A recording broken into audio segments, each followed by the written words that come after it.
Hello, and a very warm welcome indeed to the MRW National Recycling Conference. My name is Corin Williams. I'm the editor at the MRW. This year, we have chosen to focus on employment and skills because the sector is facing rapid changes as the UK and the wider world adapts to the net zero challenge and transition to a circular economy. For those of you new to MRW, Materials Recycling World has been reporting on the sector since 1912. Back then, the country was used to rag and bone carts, coal dust collectors, and a trade that was known then as reclamation. The future will bring us some very different job titles. Today, we'll also look at the sector's response to the threat of modern-day slavery. This follows on from our event last year. Much has been achieved since then, and we'll hear about a cross-sector initiative that brings together the whole supply chain.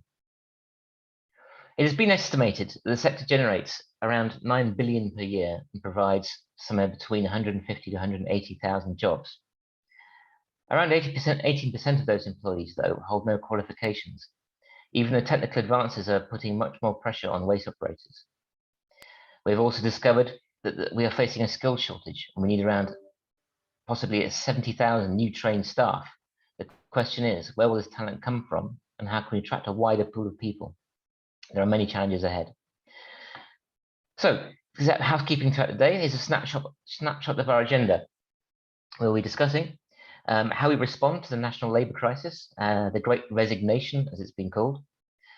We'll be looking at how the sector can reach out to people who are currently underrepresented in the workforce. We will hear the Welsh perspective as the UK nation doing the best at recycling. What can we learn from them? We will hear later on from Sarah Jane Widdowson about the CIWM's Skills for the Future report, a very influential document that was launched last year. Then after lunch, we'll have an update on how the sector is collaborating to tackle modern day slavery in supply chains, as I mentioned previously. There's been a toolkit that's has been launched, and it's something I think every waste sector organisation should know about. And our final session will examine the government's green job agenda, after it faced criticisms from a panel of MPs that they didn't actually define what a green job was. But there are active involvement from the waste sector, and we can discover where we all fit on that. Finally, I'd like to urge you all to actively participate and send questions into our speakers via the Q&A box in Zoom. We will endeavour to answer all the questions you put to us. And of course, there'll be a write-up of a report from this day. This is an ongoing conversation. Thank you very much indeed to our sponsors, Reconomy and Smart Solutions. And I believe we have a slide for us there. There we go. That's great. Well, without them, this day would not be possible. So very, very, very warm thank you indeed. And with that, I'd like to introduce you to our first session, first panelist, kicking off with a fantastic start. With us are Denise Miller, Head of HR at Zero Waste Scotland, Lewis Cowie, an analyst at Zero Waste Scotland, and Yasmina Kone, Head of Beam Recruit. The session is expertly moderated by Adam Reed, who I'm sure you all know, who, during his tenure as CIWM President last year, launched the Skills for the Future report. Without further ado, take it away, Adam. Thank you very much.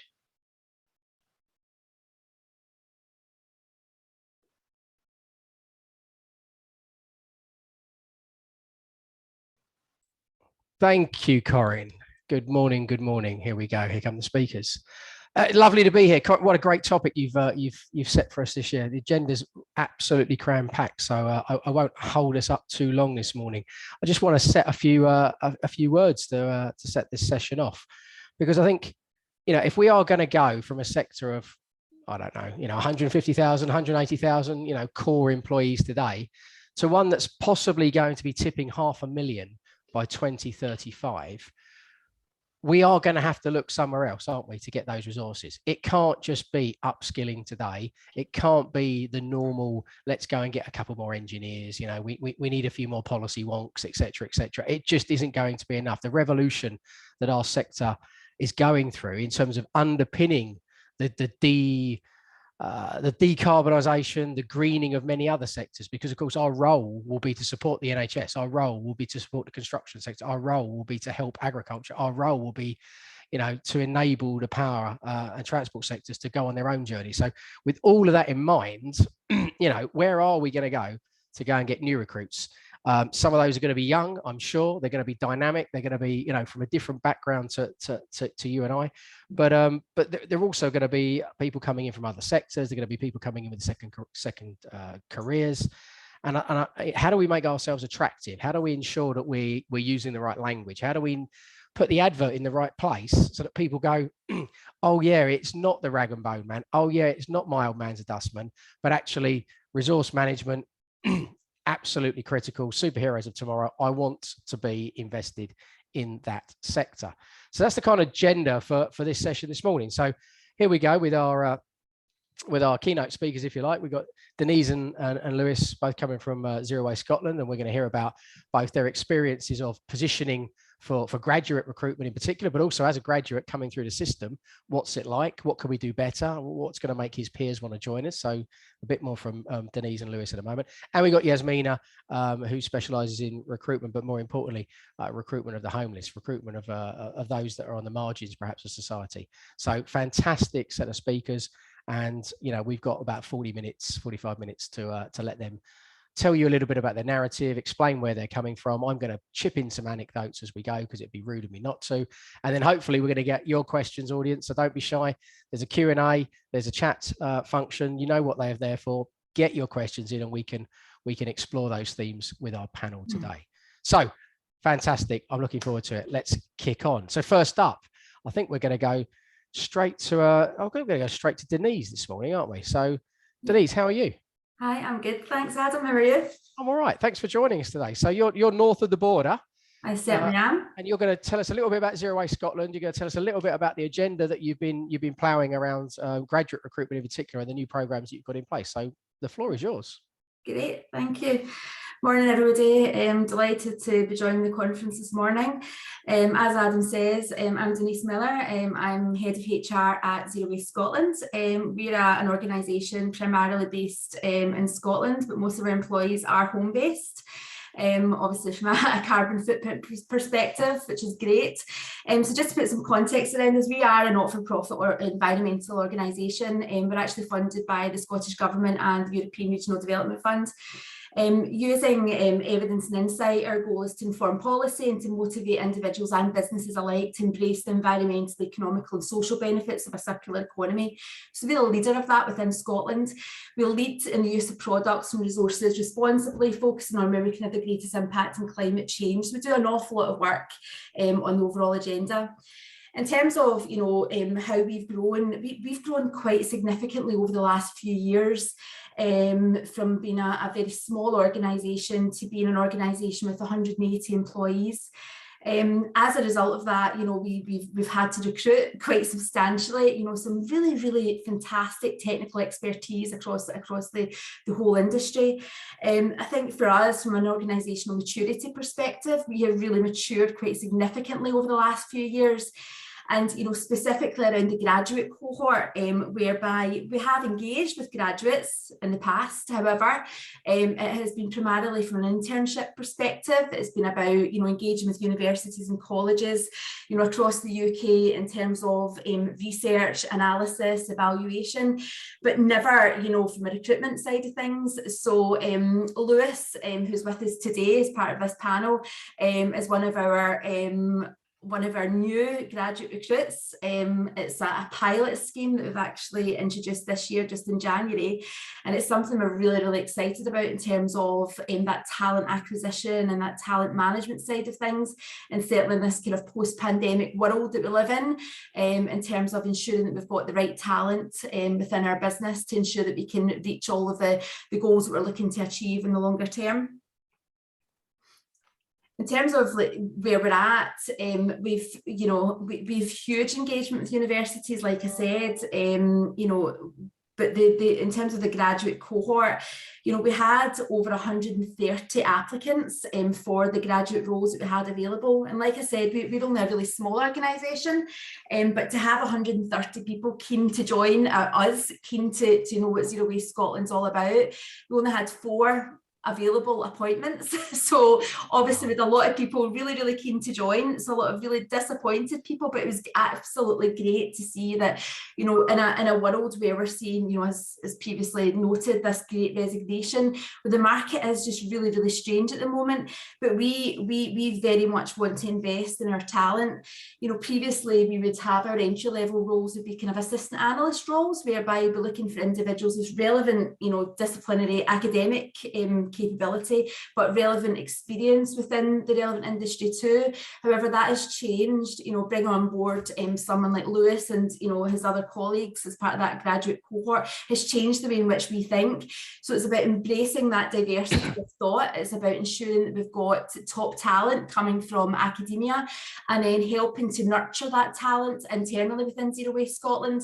Ensuring that we can, you know, create that diversity across the board, but provide opportunity for real skills development, you know, ensuring that we are, you know, in that green recovery zone to ensure that we've got people that, you know, are, you know, evolving, you know, in their career, you know, that kind of starter side of things. And I think it's something that we really will be embracing as we move forward. There's so much for us to do. And, you know, in terms of the pilot scheme that we've developed, it has gone really well. And obviously Lewis will speak a bit more about that. Thank you. I mean, your passion is boundless. And I think that's really important when it comes to recruitment, because, you know, and we'll ask Lewis in a minute whether or not he was impressed by your passion. But I mean, I think, you know, if you're going to attract talent, you know, you've got to have that kind of personality, the organisational personality as well. Of course, not just your own, Denise. But I mean, do you think, you know, someone like Zero Waste Scotland, it says it in the title, doesn't it? Surely the brand says it all. I mean, isn't that a place where people should be? I mean, I'm not surprised you've got 134 roles. They should be knocking on your door. Yeah. You know, you are the future. You're not last week, last year, last month, are you, with a title that says waste management in its title? Yeah, and I think, Adam, we're in a really unique position. You know, we operate, you know, upstream, midstream and downstream. You know, we are really, and I think, you know, it's important to bear in mind, you know, we are, you know, we're looking at, you know, evaluation, we're looking at evidence, we're influencing policy, you know, the midstream kind of space where we're looking at, you know, other people's sustainability journeys, you know, how we can advise, how we can guide through our own technical expertise. And then that downstream service delivery, you know, looking at how we can help, for example, local authorities with their waste management. You know, when we look across the sector, you know, and look at competitors, we very recently had a study whereby we looked across, and, you know, there's no one that does everything that we do. However, you know, everything that we do, we are a small organisation, so therefore we can't provide that end to end, but we are unique, so therefore people do want to join us. When you speak to, you know, universities, when you speak to students in universities, Zero Waste Scotland is certainly a brand which is out there, you know, in terms of our level of maturity and maturity journey that we've been on over the last few years. Our brand is really, it's been pushed forward. We really are front and centre of what we do, and, you know, the whole agenda for us is so vitally important. I think in terms of, you know, what we're doing, you know, kind of moving forward, you know, and you know, recently I was reading, you know, PwC had just done some research over, you know, what are the 3 drivers in terms of why people, you know, want to join organisations. And, you know, one of the front and centre elements of that was, you know, the mission, you know, and I think Zero Waste Scotland in a great position in terms of our overall purpose.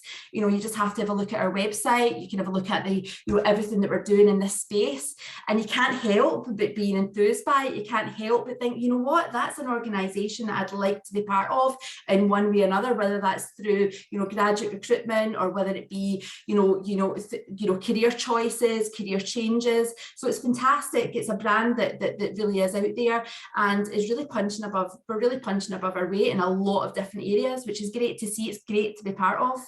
That's very impressive. And I wonder, do you think your brand, your visibility clearly is better than the sector average, I would argue.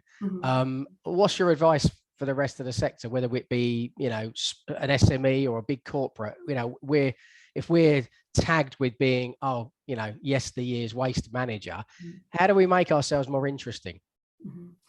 I think it's definitely about being bold in your approach. It's about being dynamic. It's about being innovative. It's about ensuring that, I know that, later on in the day there'll be, talk around diversity. We put huge emphasis on equality, diversity and inclusiveness. We have it as a key strategy. So it's about understanding your own business and understanding where you attract talent from, what type of talent attraction you have, and then branching out and understanding what the market looks like, looking broader, not being afraid to experiment in the way in which you advertise roles, in the way in which you approach things, in the way in which you utilize different methods of recruitment and attraction. It's really, really important to absolutely be bold. I don't think, any business, regardless of what industry you're in, can stand still at this point in time. And I definitely think there's huge opportunity, certainly in this sector, because why wouldn't you want to join our sector? It's so fast paced at the moment. It's moving the right direction. It's absolutely front and center of everybody's mind, right from primary school age all the way up to end of career kind of stage. So we have a lot of people who are joining us now that are retiring but now want to join an organization like ours. That sense of purpose, that we've been that kind of corporate side of things. So open up your recruitment and ensure that you've been open and just shout it from the rooftops who you are, what you do, how you do it. Don't be afraid to do it. That's what I would say. Wow, there's some advice for everybody listening in this morning. Thank you, Denise, for kicking us off. I'm hugely passionate. Anybody that knows me knows that I spend a lot of my time inside universities supporting masters and grads. I look after some PhD students now and again as well, which takes up a bit more time than perhaps it should. But I think it's, that's me as an individual. Corporately, SUEZ and CIWM, who I'm representing today, we also do a lot of work with STEM in schools, and I think that's really important. I mean, is Zero Waste Scotland into STEM or into supporting the school's agenda through those existing programs? Oh, absolutely. We have got education skills experts within our organisation, and it's something which is really, really important. Obviously, huge emphasis, and it's something that you absolutely from like I said, in terms of us ensuring that we are cutting across the whole sector, ensuring that we are engaging with a wide variety of society, and that absolutely includes those primary school children right all the way through to grads like Lewis, and ensuring that equality, diversity and inclusiveness agenda is absolutely front and centre of everything that we do. So yeah, without a doubt, and I think it's really, really important that we do that, because we need to be future-proofing, everything that we do, and we do that through education. We do that through young people who will, carry this forward, beyond all of our time. So it's really important to do so. So it's something we're very passionate about. Good. Well, you've set us up nicely to talk to Lewis this morning. Lewis, welcome. How are you? Hi there. Very good. Pressure's on after that. Great. Well, you've got the branded, backdrop and everything, mate. I mean, you're living the dream today. Welcome. First time using it as well. Absolutely. Do you get a bonus mark on your graduate program for that? Oh, 100%. This is me sticking in for the long haul. CEO in 5 years. That'll be me. Good man. So tell me, look, tell me a little bit about you before you decided to join Zero Waste Scotland, and then tell me a little bit about the program that you signed up to and how it's working for you. Sure, absolutely. So a bit of an all-over background, really. I did zoology up in Aberdeen for 4 years straight out of school, and then went over and worked in Japan for a couple of years. Worked construction, worked in English teaching, did some volunteer work as well, and it was especially volunteer work.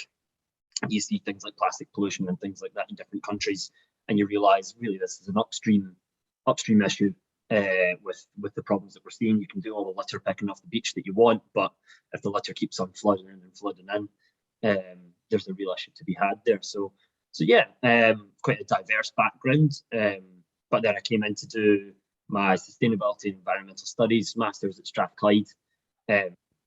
And that brought Zero Waste Scotland right to the forefront of my mind coming in. So yeah, just graduated from that. I'd like to say I'm still very new in the organisation for Zero Waste Scotland. I don't know whether I'm allowed to say that anymore, but since mid-February. And with the course that I did, I'm not sure whether it was Something I quite like is that I'm not sure whether it was a very intentional recruitment drive, but Zero Waste Scotland had quite a big part to play in the course that I did, and in the course materials as well. So I think that's one essential component of that recruitment that I think shouldn't be overlooked. So tell me a little bit about that relationship. What was Zero Waste Scotland doing with the university in question? I mean, guest speakers or core content or field visits? Yeah, guest speakers, we had Dr. Jack Barry, one of the old environmental analysts. He actually talked to our course coordinator and created a new module on the course for the circular economy that hadn't existed before. Lots of our course materials were Zero Waste Scotland, as in papers that you were supposed to be reading, and also if you're doing any of the research in Scotland, it's just such an essential source of data and information. And then also we had a collaboration with industry module that ran over 2 semesters, and Zero Waste Scotland had a number of projects that they put forward from that. So working directly with environmental analysts at the organisation to deliver a project over 2 semesters. And I know that those, I was lucky enough to be able to work with Zero Waste Scotland on that. And I know there was a couple of jealous faces in the pub afterwards when I told them I got that one. So yeah, that was a brilliant experience. So tell me, I mean, you know, a relative newbie to our sector and a relative newbie to Zero Waste Scotland, but I mean, as a graduate, I mean, what kind of program have they put on for you? I mean, are you getting experience of different teams, or do you have a mentor, or what do you got on tap? Well, absolutely. So the scheme itself, it's been very clear from the outset that this is a collaborative process. It's not prescriptive. It's very much working with us to develop the programme to deliver what we need to be able to get the breadth of experience. So it's a two-year scheme. First year and the first 3 months so far is all I can speak about in the actual experience. But for what's coming, it's been really, really good to have the time to see the breadth of experience and the breadth of passions. I think you covered it quite well just there talking about passion. We'll talk to William at the start of the day about bug farms, and oh my God, the passion goes through the screen a million miles an hour. And then we'll talk to people talking about giving funding to different businesses to support them, and we'll talk to other analysts about the material flow accounts and things like that. And it's just the passion really is driven through. And so for this first year, I think it's important for us to get this breadth of experience, finding out what roles we would like to fit into, finding out where our passion lies as well. And then in the second year, getting a bit more experience focused on that role we might want to move into, and moving on from there. So it's been a brilliantly run project so far, but with feedback at the heart of it, I think, which is fairly essential. Open dialogue between all of us. But us as graduates, we're solution-driven people, the same as everyone's solution-driven people. We don't want to just complain about things that are going badly or things that are going wrong. There's always going to be issues in any new program, and especially moving from work that's always been fairly prescriptive. You come from university doing the masters. Yes, I made up my dissertation topic, and that was a panic in and of itself. But with a lot of your work, it's very prescriptive. It's very, okay, you know you've got that report in 6 weeks. You know you've got that exam in 10 weeks. And then working construction, I know I'm meant to move that timber from one area to another. I thought I was supposed to demolish that wall. Turns out I wasn't. That's fine. So it's been a bit different moving into somewhere where you're finding your own role and the role's getting discovered with you. So that's been tricky, challenging, but really, really fulfilling experience. And as a group of peers, there's 4 of you that got taken on. So I'm assuming that you have time together to sort of reflect on, you know, what you're doing and how each is finding it, and that's quite an important part of the journey, I would assume. Yeah, absolutely. So we've got all different levels of support. We've got us meeting together, which we do very, very often to talk about social things as well as problems that we're having, as well as anything, you know, any issues that we might have. We've got our buddies, which is someone from another part of the organisation, not the research BD&I area, that we can just chat to about any concerns or any issues we might have. We've got technical mentors, which are helping us develop kind of the technical skills that we might need to fulfil any role that we might choose. We've had one-on-ones with our CEO a couple of times quite early. We've had one-on-ones with their lead director of BD&I, and then we've also got a line manager. So it's everyone everywhere all at once. It's constant conversation, feedback on what we're doing, and also feedback from us as well. Sounds like they're looking after you far too well. But one final question before I open it up to Yasmina. Where's do you think your peers, you know, from when you were doing university or even before that, when you were at school, maybe some of them didn't do university, do you think they're looking at our sector and going, wow, you know, that's cool, that's saving the planet, that's career for the next 50 years, oh, it's so broad? Or are they looking at you going, he's a bit odd? Well, I've had a couple of friends who've called me Chandler Bing, because you're friends with them, but whenever you explain what you're working on, they might not know. But in terms of the people I graduated with, it was very, very clear that Zero Waste Scotland was quite prominent in everyone's minds.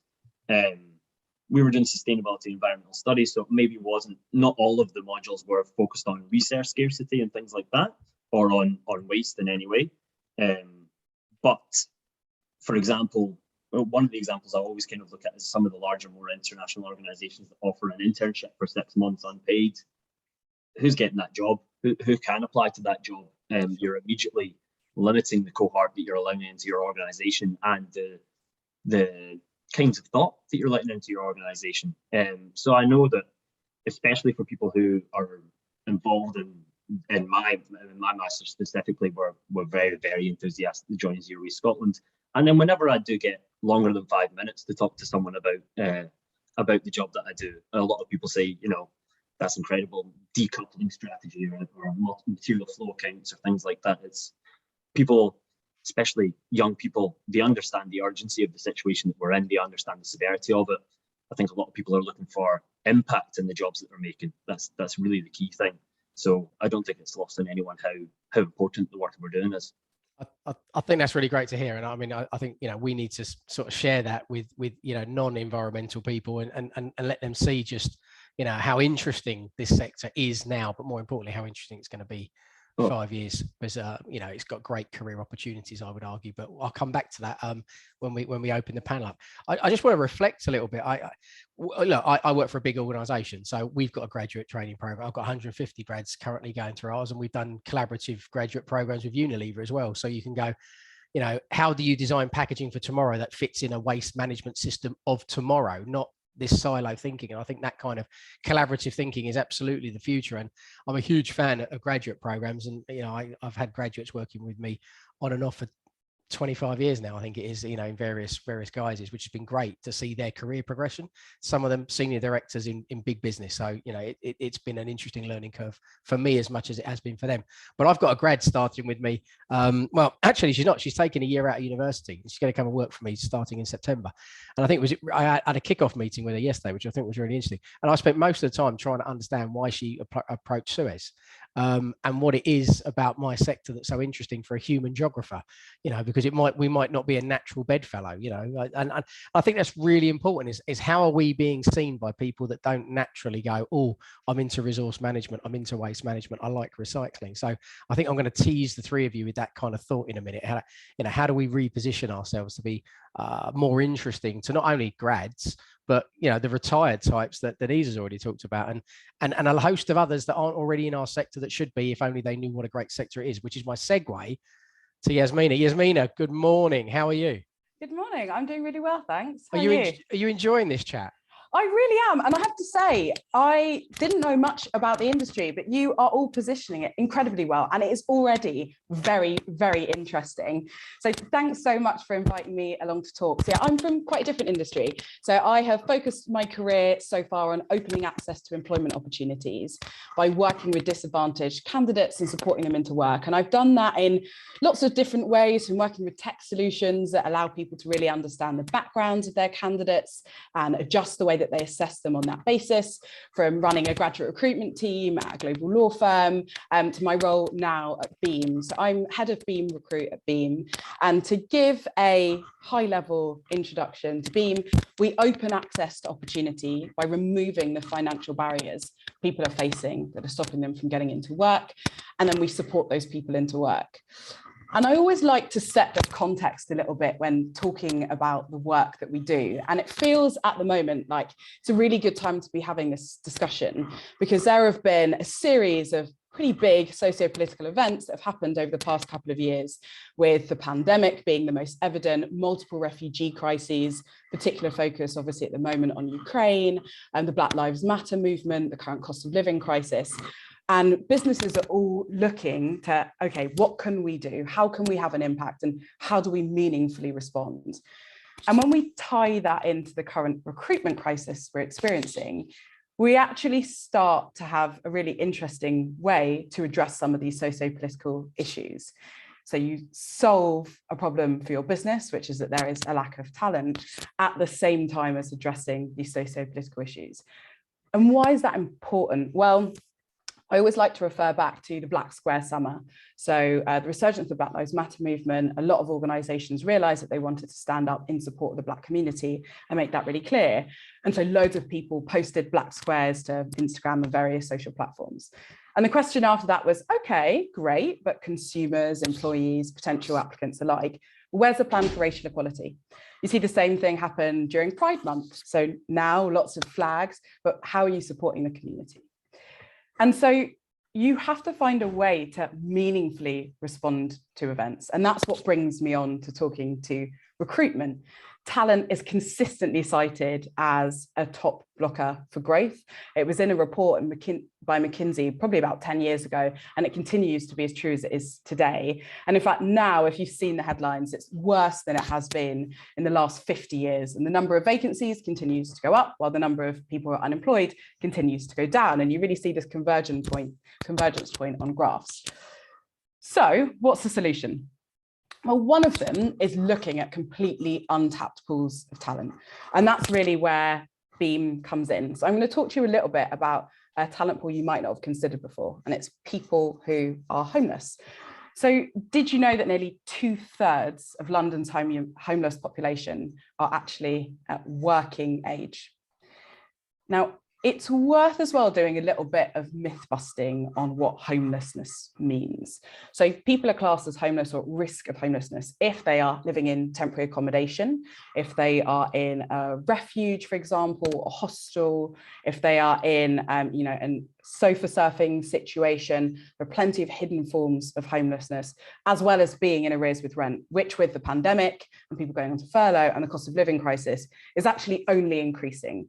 So those are all people who fall into the category of experiencing or being at risk of homelessness. And it is a really diverse and intersectional population, because it's made up of people, for example, people of colour, people who are single parents, people who have experienced displacement, so refugees. And there are tons of different ways in which people need support. But actually, one of the common themes that we see, and one of the things that Beam does, is support people out of their initial financial hardship. Now, I haven't got a wonderful Lewis to be able to talk about the work we're doing, but I am quickly going to share my screen and just give you an example of someone that we are working with at the moment who is looking to get into work. So Jo wants to be a carer. Jo is a mother of 2. And she absolutely loves being a mother. And she's found herself in a sticky situation because actually she'd worked in the construction industry for over 10 years. She was on her way to studying a great degree, and then the pandemic hit. She was made redundant and became pregnant shortly afterwards. And now she's looking to find her way back into work. Now she's decided for now she wants to support the community and give back to vulnerable people. But this probably isn't someone you'd immediately assume was someone who falls into that category of experiencing homelessness, because people tend to go to the most visible form, which are rough sleepers. And actually they make up fewer than 3% of people who are homeless. So how does Beam actually work with people who are experiencing or at risk of homelessness? Well, we tie together government bodies, the vital work of caseworkers, the people who want to be part of the solution, so who want to put some money towards the cause. And we identify resilient and ambitious people like Jo, who I just showed you, who want to get back into work. And we use technology to facilitate the work that we do. So that is a little introduction to Beam and me, but I can pause there. Thank you, Yasmin. I mean, that's a brilliant example you just shared. I mean, because you're right, some of those, is it a myth or is it just my wrong perception almost of that target group. So thank you for that. Tell me a little bit more. I mean, what other target groups do you regularly work with though? Yeah. So really such a wide range of people. So if you look at who homelessness impacts in the highest degree, it's young people, often LGBT people, care leavers, people who have experienced incarceration and who have left and come back into society, people who are refugees, essentially anyone who's in an economically unstable position and doesn't have the sort of safety network around them to be able to support them. And that's really what Beam tries to do, is provide community. So on our site, if you go on to donate to a campaign, for example, you can see that there are all these messages of support. So just encouragement and knowing that you can build up your confidence, get back into work and really get back on track. Also that one-to-one support to build up confidence again, but really identify, okay, what are your skills? What are your aspirations? And how do we tie that up with your next steps in career and provide all of that guidance? And also working very closely with the employers to identify, okay, what are your skills gaps? How can you find talent who can come in perhaps at an untrained level and be upskilled whilst in the business? And then how do you support them to stay? Excellent. You might just want to move your mic slightly. You're clicking. Oh, sorry. That's right. Thank you. That's fine. You just keep banging it. Right. You made some really good points there about lots of groups that I maybe hadn't thought about, and actually how the businesses just need to think a little bit differently. And I think that's really important. Now, so listening to Denise and Lewis, there's a lot of what I would call laptop-based, research-based, office-based. I think you've got a much broader mix of target groups, though. You've got some frontline staff, I would assume, that would be interested in, working at my sites, perhaps. Yeah, absolutely. So we work in a number of different industries. Tends to be entry level roles where people can upskill in any industry that really will help them on that journey. So we work a lot with construction, security, health and social care, retail, customer service type roles, logistics roles, so particularly looking at warehousing. Those are all industries that we support people into. And really the criteria is that they provide quality and stable jobs, clear paths to development and good pay given the current cost of living crisis and that need for financial stability. And geographically, I mean, London's an obvious hotspot for a lot of this, I would assume, but are you operating nationally? Yes, we are. And actually our national expansion is very quickly happening. So we're in about 10 different places in the UK so far, a lot of coverage in London. So we actually work with 22 out of the 32 London boroughs. And then we're also in places like Leicester, Stoke-on-Trent, and that list continues to grow day by day, which is really exciting. Very good, very good. Now, I want to share a little story with all of you before I bring you into a bit of discussion. So we at Suez run a lot of reuse shops. Some of them are household waste recycling centres, the tip for those of you that are the uninitiated. And over time, they've become quite interesting revenue generators, but more importantly, they're all over TV now, aren't they? People upgrading and, positive upcycling and the opportunities are endless, to quote somebody. But what's interesting for me is that actually we're recruiting in Surrey, of all places, young offenders who are, with us on day release. They're being trained the art of reuse, how to spot something that's got value, how to repair it, upgrade it, or whatever it might be, and then put it back into productivity for a second or third time. And we've got 2 or 3 current members of staff that have actually come off that program, so a kind of a long training program, and are now fully employed and are very committed not only to our sector but also to repositioning themselves as productive members of community. And I think that's really great. And when I then look at that going forward, I look at something that we're doing in Manchester, where we've got a reuse hub, where we're bringing together a number of charities, and they're all doing apprenticeships. They're all doing, upskilling of marginal communities around white good recycling, around bikes, around carpentry skills and things like that. I mean, it's an unbelievable place. And you look at that and you go, oh, how do we put more of those? Because actually we're going to need, Yasmina, your skills and your network to sort of make that kind of happen. Because we were running some numbers the other day, and I'm just going to throw this one out there. If every household in the UK was to put 2 items out for repair or reuse annually, you'd need an upskilled, trained workforce. And when I say upskilled, I mean properly skilled, because you can't just repair an iPhone, because you think you can. Other brands are available. of 40,000 people, and Corinne told you there's only 150,000 people working in waste and recycling today. So I'm going to add 40,000 just for 2 items in each household a year. And that's an economy worth 1 billion. And that's on top of his 9 billion. So that, to me, there's one of those great, uplifting opportunities. So I'm going to ask you, Yasmina, first, but I'm going to come to our Zero Waste Scotland proponents next. Is that a space that you think we could, I don't want to use the word exploit, we can maximize the potential?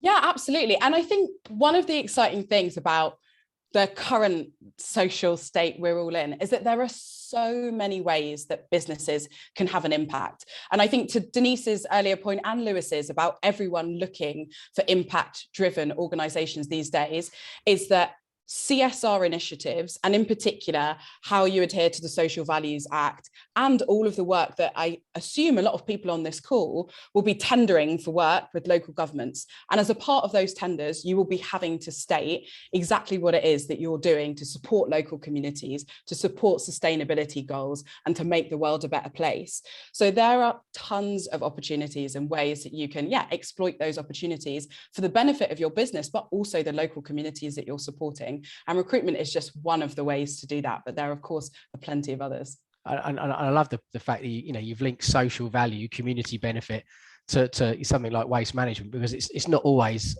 obvious. We don't shout about it perhaps, but the social value potential of reuse is tens of times bigger than it is for recycling. And with the Zero Waste Scotland agenda, you're all about moving stuff up the hierarchy anyway. So I think this is, if I was going to pick a horse, I'd be going, we need to think about reuse, repair, and then recycling as massive career opportunities, massive growth opportunities. So let's bring Lewis back in. I mean, is that a space that you fancy growing into, or is the business analyst type role going to be the one that's going to entertain you for the next year or two? Oh, well, I'm not quite sure about that. 3 months in, I'm still very much making up my mind of where I'm headed in that world. But I think moving on from that previous point, I think thinking strategically about these things is so incredibly important, because there is huge potential to create those social benefits and the number of jobs that are going to need to be made. But there's also serious risk if we don't bring these people in, if we don't bring in these wider groups, if we do just isolate ourselves in this pocket of people who already have opportunity, then we're shooting ourselves in the foot in the wider look of things. So yeah, I think especially when you look at how prominent a lot of social issues are right now. I know there's a lot of attention on suicide prevention in my community right now. There's a lot of attention on gambling addiction, on drug addiction, on things like that. And we need to realise that this is an equity issue as well. The recycling world is very much ingrained in equity, and if we get things into reuse and we're not just throwing things away, this make, take, make and dispose kind of cycle, then there's huge opportunity, but there is also huge risk, and we need to be aware of that in the sector. Good points, well made. Denise, I mean, heading up the hierarchy, I mean, you give a lot of advice as a business about circular economy. It used to be resource efficiency. I remember those days when I was one of your consultants back in the day. And do we see those as opportunities for growing careers, or actually could that be the deathbed to the waste industry? How do we balance the growth of some of these new areas with potentially the end of old technologies? Yeah, I mean, I definitely think that we need to be the vocal advocates of everything we do. I think we need to take some real positive action here and now. I don't think we can stand still, but no, I definitely think that we need to be progressive in our thoughts, and we definitely should not, we shouldn't. I think everything is achievable. I think there's huge opportunity in the sector. I definitely think, as we see, that from the kind of career side of things, we've got so much great talent there. We need to nurture that, but we also need to be looking a lot broader than that, and ensuring that we're taking into consideration all the facts, all the figures, all the the social economic impacts of everything that we do, and understanding how we can drive things forward for now and the future. So, from my perspective, perspective, I think the future does look bright, but I think there's a lot to be done. I think that there's a lot of real positivity that we need to really enforce, and I think we need to get that, you know, we need to get better understanding out there as to what we're doing, how we're doing it, when we're going to do it, and what the impact could potentially be. But yeah, completely agree with everything that Lewis and Yasmin have said on the whole topic. So thank you. So this session was called Rethinking the Term Good Talent in Times of the Great Resignation. I don't like that title at all. I mean, I'm not happy with good talent, for example. I only want best talent. So my question is, how do we attract, and it's not only graduates, how do we attract the best talent into what is a rapidly transitioning sector? Because that's not always seen as a positive, is it? People are going to see that as uncertain. People are going to see that with, oh, do I want to go into the unknown? Am I going to have the skills? Am I still going to be appropriate in 5 years from now? How do we sell that journey? Yasmin, what would your advice be? But I think actually what you just said is go against a couple of the myths. So you were saying, you know, oh, it's rapidly evolving, therefore it's unstable. You could even do something like that, a quick Q&A of like top myths and how to bust them. It's one of the things I do with homelessness all the time, is really educating people on the actual cohort. So I think there's a couple of things from an attraction perspective, and this is something that Denise spoke about earlier. Marketing materials, incredibly important. How you position the role, how you position the organization, how you make clear the benefit to the individual, the world, and the organization that they're working for.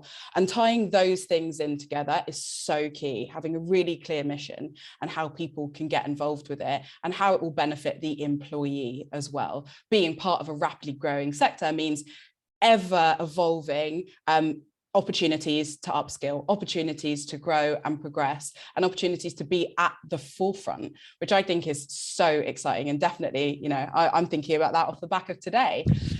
Some other things to think about from an attraction perspective is where you go to source talent.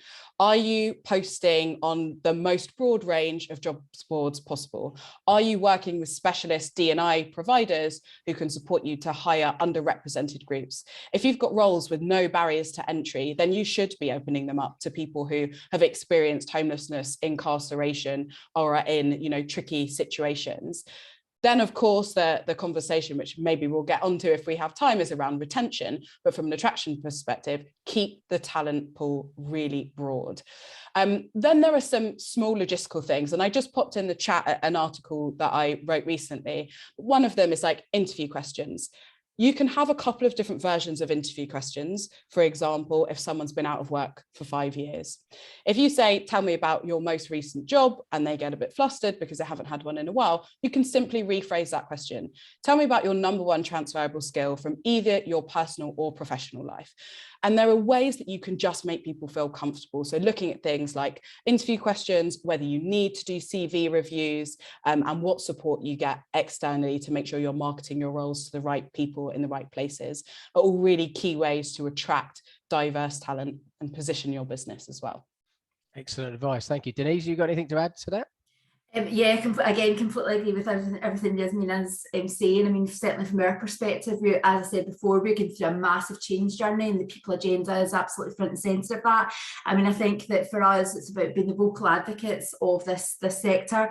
It's about being really inclusive in our approach and tapping into everything that Yasmin has said. I've taken down a few notes about accessing untapped talent, you know, understanding, you know, where is the talent, maybe talent that previously wouldn't have considered in those underrepresented groups, you know, understanding the demographic as well of your local area, your wider area, and then understanding how we can navigate our way through managing top talent from a lot of these areas where maybe we wouldn't have considered before.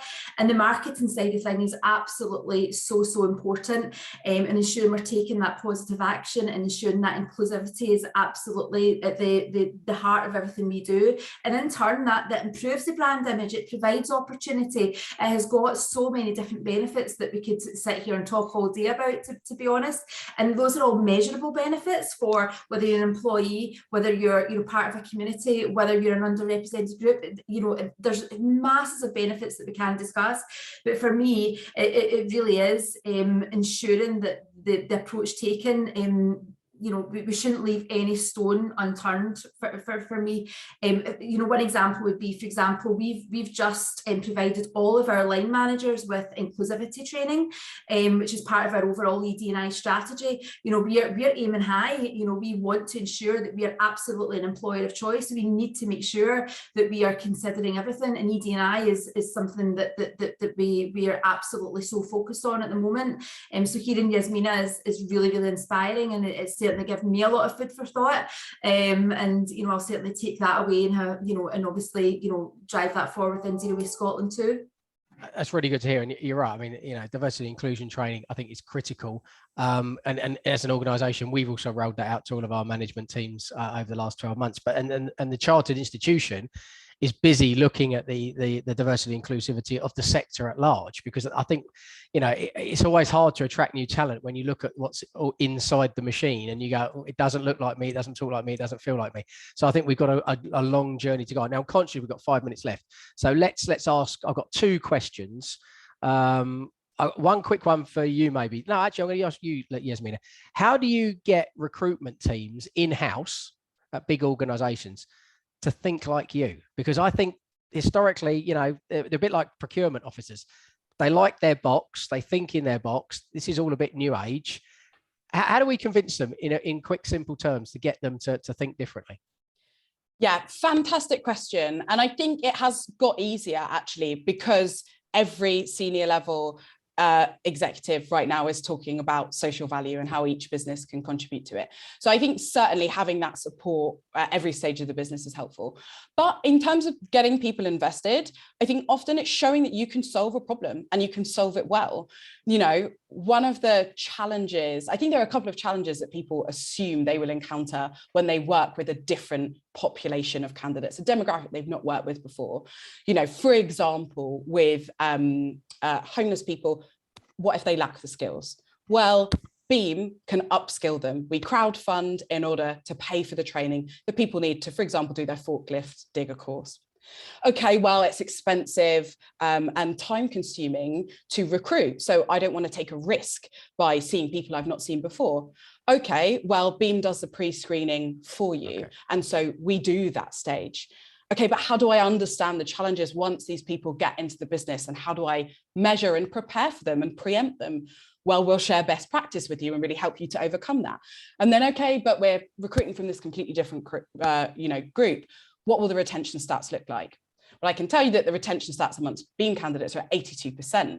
So being able to preempt those challenges, understand them, show that you can fix the problem and deliver that solution means that a team will be invested, because they'll say, okay, we haven't tried this before, but we're going to get the support to do it, and let's give it a go.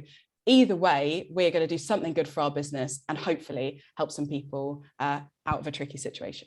I love that. And I think I'm looking for a case study or an example. I'm going to take your blog. I'm going to go and put that in front of the right people. That's the journey we're on. Right, Lewis, what's the top 3 skills that a graduate needs today, in your opinion, to be a success in our very transitionary sector? That's a very good question. That's my job, Chairman. Yeah, I know, hard hitting. Yeah. I think definitely adaptability is a fairly key one. You need to be able to take on new scenarios. We're a changing sector.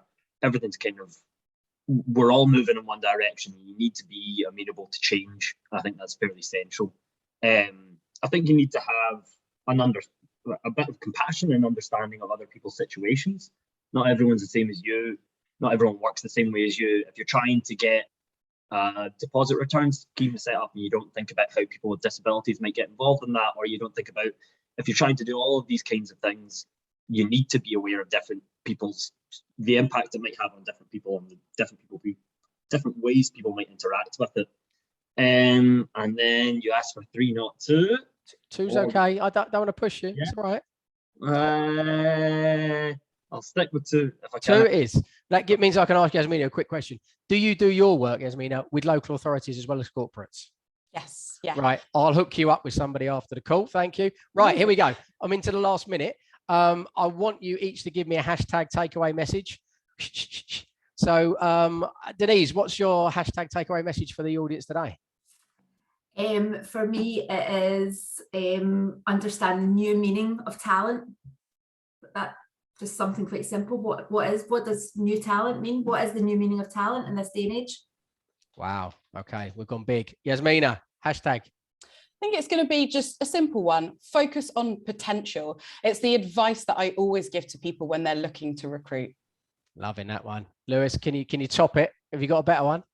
Again, this is the problem with going last. Impact-driven goals, I would say. Impact-driven goals. Wow. Great summary, the three of you. Thank you very much. We've answered most of the questions, which is great. There was one or two that are quite specific. We'll let you take them offline. We'll circulate those. Audience, you've been brilliant. I want to put a big shout out to Elizabeth Baxter. She's asked way too many questions. She's obviously got too much time on her hands, or has had too many coffees this morning. Elizabeth, it's always a pleasure. You know I love you, really. Listen, what a great first session. Hopefully Corin's enjoyed it too. I know he's been listening. We've talked about talent acquisition. We've talked a little bit about retention. We've talked about social value. I didn't think that was coming. We've focused on grads, of course, but we've also thought about retraining opportunities, graduate programs, retraining agendas, the homeless. Here we go. We've had a bit of everything. What a great start for a day's worth of sessions focused on reskilling our sector, upskilling our sector, growing our sector, redefining our sector. So thank you very much, panel. You were brilliant. Hopefully you can stay for some of the day. I'm sure you're going to have some people emailing you or tracking you down on socials later. Audience, thank you again for all your participation. And I just want to say that this is not the end of a journey, is it? I mean, so many of these organizations, or in Lewis's case, his career is just developing, and we want to watch and see how these things learn. So Lewis, keep updating us, mate. Yeah.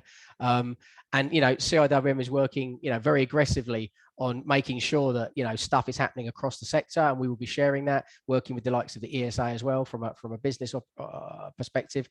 And I think, you know, just one final thought, you know, both BEIS and DEFRA working with the Department for Education. I know that's south of the border, you two, but bear with me. And I think it's really great to see major government departments aligning to go, what are the green skills that we need 2030, 2035, 2040? But more importantly, how do we ensure they get delivered? And the way you get them delivered is by understanding demand and need, and then working with the colleges, the universities, and the researchers to bring that agenda together. So really impressive stuff happening right now. I look forward to reflecting on this, both as the day progresses, but also as we move year on year to the future. So thank you very much for your attention, and see some of you later in other sessions. I've been Dr. Adam Reed, Suez and CIWM. Goodbye.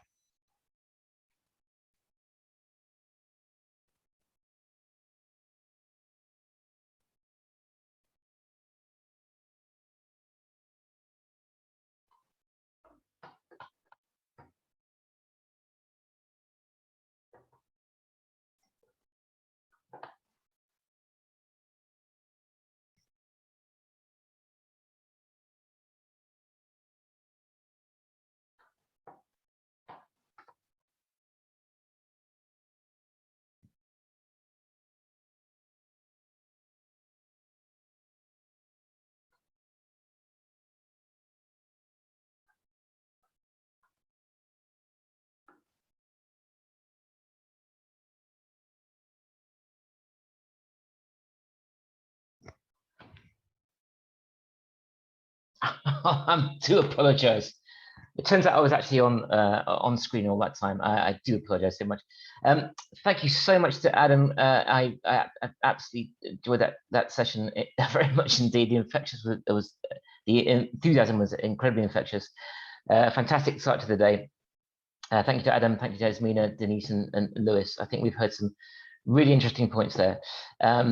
It's so great to already start the day hearing about diversity, inclusion, and equality. I think in the last 5 years of reporting MRW, I think these issues have been from seeing as sort of perhaps as just an add-on that some companies feel as if they ought to be doing, but has then become, as we've just heard, something just really important to the future of the sector. And it's not an add-on; it's actually something that's very helps run a very effective organization.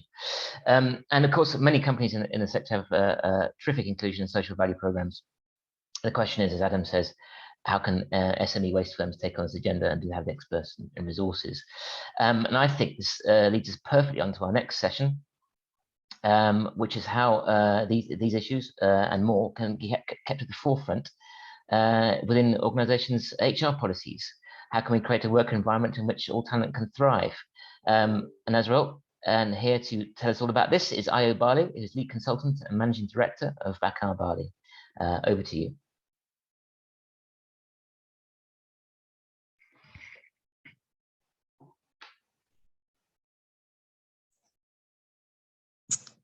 Hello, good morning, everyone. Hopefully you can see me and hear me. And yeah, as mentioned, my name's Ayo Bali, and I'll be happy to attend today to really build on some of the content from the previous session. I really enjoyed hearing Adam, Yasmina, and Denise in particular talking about some of the work that they're doing really to explore the importance of equality, diversity, and inclusion. So I will just share my screen so that we can get into it, because we've got 20 minutes this morning, and I really want you to see this as an opportunity for development. So a couple of people mentioned that members of their team had been on inclusion and diversity training. See this as your time for personal reflection and to really build your knowledge of kind of baseline tips and hints around how to actually get started in this space. So let's just move this along, bear with me.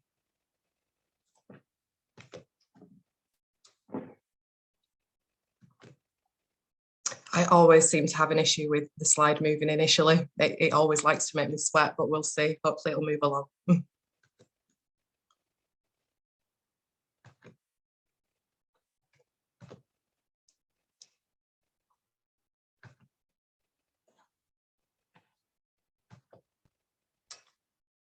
Okay, I'll just stop sharing and come in again because for some reason that's not moving.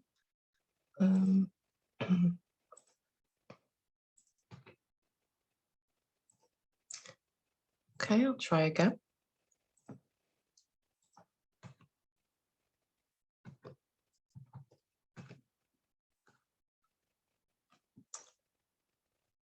Sorry about this. I wonder if anyone on who's supporting with the call could share their screen if they've got a copy of the presentation, because for some reason it's not. I'm having a few technical difficulties, so I'll just stop sharing and see if anyone can help.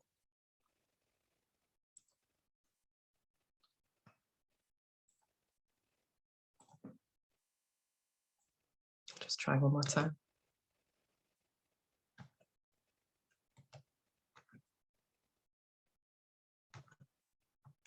Yeah, unfortunately that's not working. So if a colleague could help with sharing their screen with my presentation, that'd be really helpful.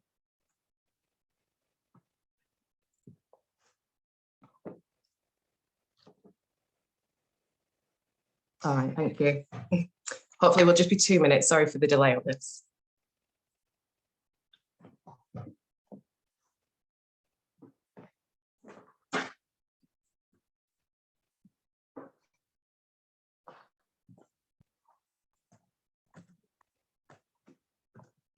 So while that's coming up on the screen, I'll just talk you through what to expect in the next few minutes. So in the session, I'm going to tell you a little bit about myself. I'm an EDI practitioner and some of my own personal experiences, particularly being a woman of colour in non-traditional roles in terms of belonging within the workplace.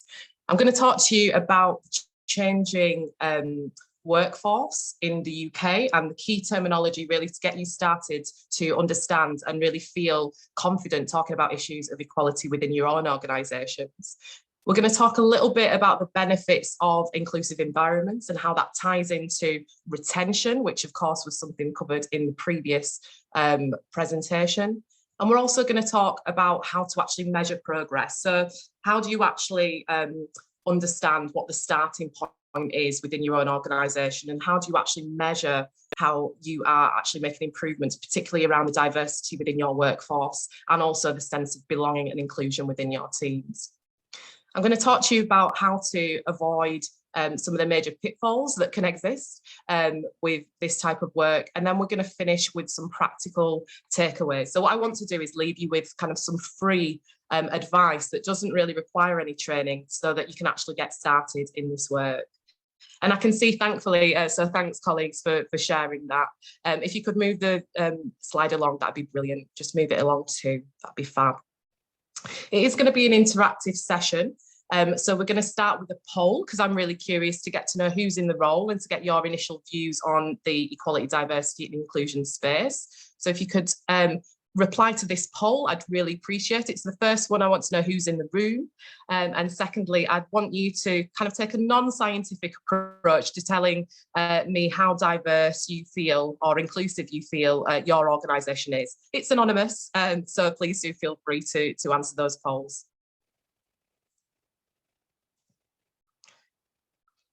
Okay, I'll give you 30 seconds and then we'll see if we can get the results.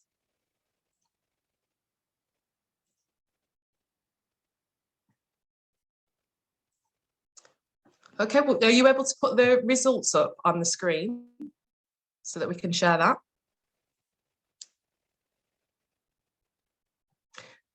Okay, so I'm not sure if everyone can see this, but we've absolutely got a majority of people. So 50% of people on the call are within management within their organisations, and the vast majority of people on the call, so around 50%, say that their organisation is somewhat diverse and inclusive. So I'm going to give you some tips later on in the presentation on how you can actually more accurately measure how you're doing in this space. So if we could move on the presentation to slides, that'd be fab. And one more. Thank you. Yeah, absolutely. Thank you for the honesty of everyone in the polls. And this is an opportunity really to develop that awareness. So beginning, I want to start off with the changing UK workforce. So the previous session talked a lot about some of the challenges, but also the opportunities that exist in society at the moment. You can see from this picture that we've pretty much in the UK got an equitable distribution of men and women within the workforce. At the moment, we've got a population of 76 million people approximately. So we've got a really vibrant mix of people of all different genders that we can really start to attract and retain within organisations. And for the first time, I think in history, we've got 5 different generations of people working alongside each other. So that brings with it, again, challenges, but massive opportunities. And I was only speaking to an organisation yesterday about their benefit of particularly having millennials and Gen X's, talking to boomers within the organisation and really doing things differently and bringing their kind of own perspectives and skills to the workforce that really actually brings that kind of really well-rounded talent within the organisation. So we've got a great mix of people of different ages really to utilise within the sector. 87 people in the UK are UK white, British, with 13% belonging to Black, Asian, minority ethnic backgrounds. And that's according to the 2011 census, but we are expecting the most recent census to be out anytime now. And we do see the trend over the last few decades of that ethnic minority population growing. So again, a pool of talent and a pool of diversity that really needs to be reflected within our organisations. Around 1 in 4 people in working age are disabled according to Scope. So we've also got a huge amount of the population that either have a visible or a non-visible, i.e. a neurodiversity within the workforce and also within our client groups and our customer base as well. So organisations that are becoming a little bit more aware of actually how to support, include and make reasonable adjustments for people of a range of abilities are really the people who are going to be doing the best in terms of retaining and also attracting talent. And also it's Pride Month this month, and we've got roughly about 3% of the UK population aged 16 plus identified as LGB. So again, a really vibrant kind of potential within the workforce and a changing population that organisations are really able to start to delve into and support if they take diversity, inclusion and equity seriously. So we'll move on to the next slide, please. Thank you. So as I mentioned at the beginning, I really want to give a really clear baseline around the terminology that I'm going to be using, just that we've all got clarity of the perceptions, of the interpretations of the different terminology. And I think the first one I want to mention is diversity. So we've spoken a lot about diversity already this morning. And for me, it's really about the mix of differences and similarities that make us all unique. So if I think back at my school days, I'm from a very kind of working class white area of West Yorkshire. when I think about the kind of class that I kind of was in at school, it was essentially white British young people and then me. So not much diversity when we look at ethnic origin. But there was also a really wide variety of people with different faith backgrounds within my class, and also neurodiversity, so people with special educational needs. So diversity is both things that we can see, but it's also importantly things that we can't see. But we all have things that make us different and unique. And organisations that are focused on diversity and making the most of diversity are really kind of doing much better in terms of attracting talent, really. And also importantly, inclusion. So inclusion is another concept, another key concept that for me unlocks the power of diversity. And without inclusion, a lot of diversity practices or policies tend to fail. And we get the whole revolving door that I think has been touched on already.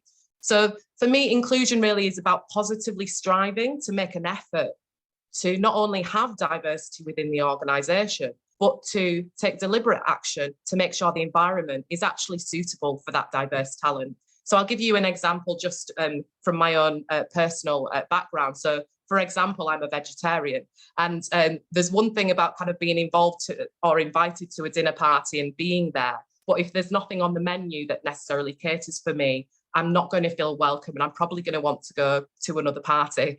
So on its very basic sense, it's about not only getting people through the door, it's actually having adequate policies, practices, and environments that makes everyone feel catered for, really. So inclusion really is the superpower that unlocks diversity, really, and is what I'd want you to take away.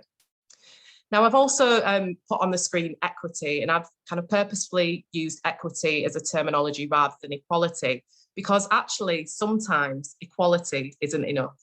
And it's really important to remember that. And I think one thing that's brought that to light is through the COVID-19 pandemic, when we saw mass school closures up and down the UK, and the inequality that actually laid on particularly carers or people with caring responsibilities or parents. And a lot of employers and organisations at that point realised that actually to provide equality within their organisations, they needed to look at making adjustments to deal with people's individual circumstances. And equity is all about that. It's all about providing fair and just policies and practices to take care of different people, depending on what their individual circumstances are. So it's important to remember that when you're looking at developing diversity, equality and inclusion within your organisation, that sometimes equality isn't enough, and you need to look at supporting people in different ways depending on their actual personal circumstances. And finally, belonging, which is essentially the crux of this session. It's about how to create that environment of belonging where people can thrive. So if you get the diversity right, and you get, importantly, the inclusion and the equity piece right, you then start to develop a sense of belonging within your organisation, which is essentially a sense of affinity with the organisation.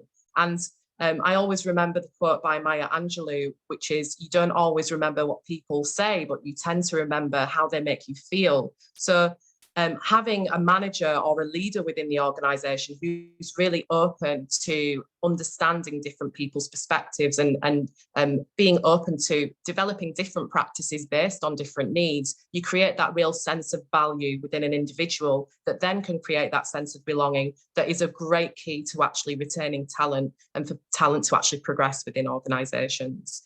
So those are the kind of key concepts that I want you to kind of remember and think about as you reflect on your own organisation. So if we could move the screen along one, that would be great. Thank you. Another area that I would want you to look at perhaps after this session is inclusive leadership.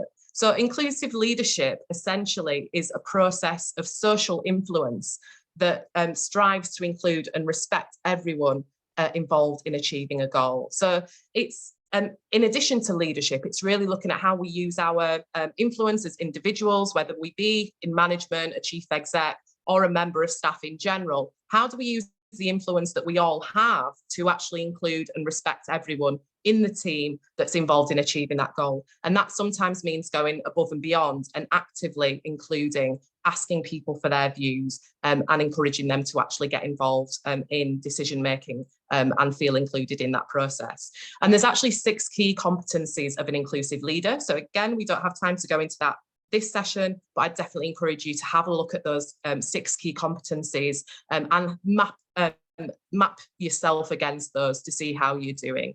That would be really great in terms of the reflection from this session. Now, there's lots of benefits of inclusive environments. And for me as an individual, in the time that I've been kind of within the workforce, I have moved around quite a lot.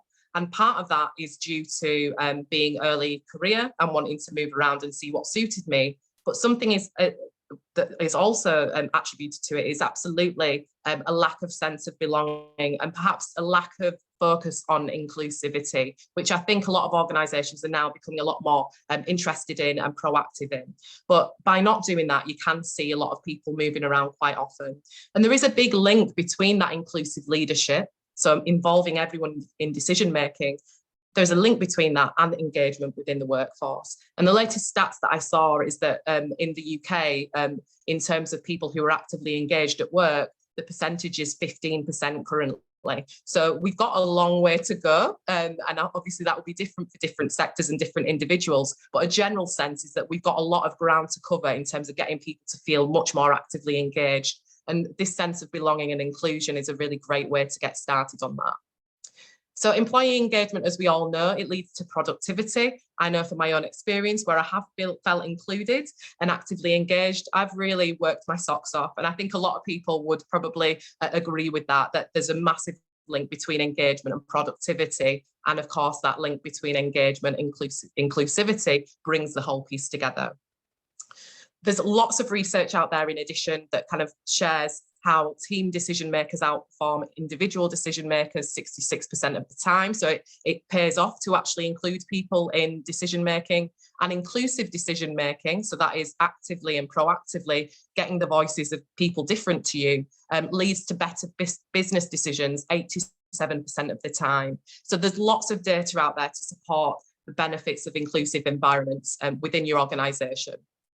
Next slide, please. Now, I talked at the beginning when I asked you the question around how inclusive your organisation is currently.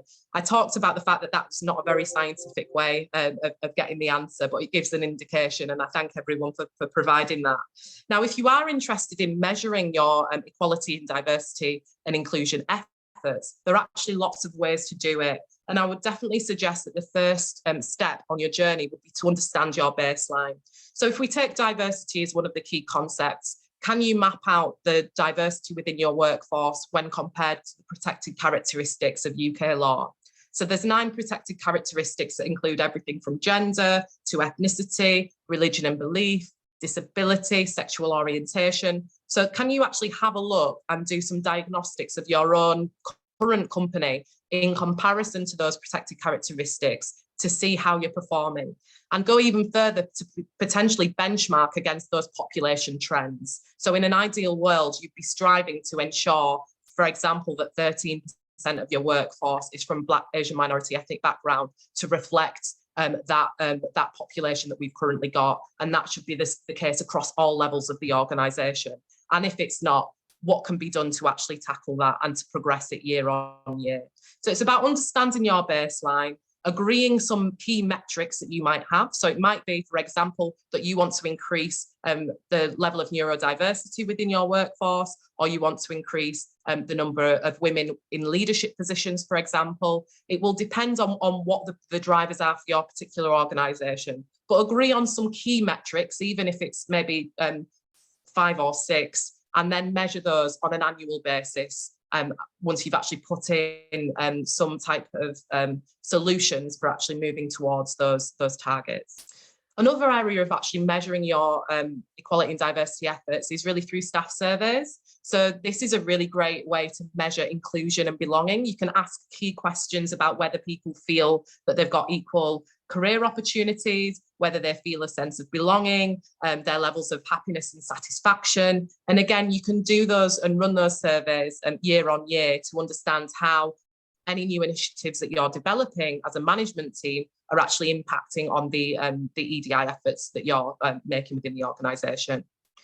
And another way to do this is through listening sessions as well. So again, this is something that a quick, easy and free to set up. They need to be done sensitively and sometimes externally facilitated, but bringing groups of staff together, potentially that are historically marginalised or who have been historically marginalised, to just listen and to understand what their experience of the workplace has been, and to provide recommendations for how you as an organisation can improve that. And again, if you do these listening sessions year on year, you can start to understand how potential improvements that you've put into place are actually impacting on the staff experience. So there's lots of ways to measure your equality and diversity efforts.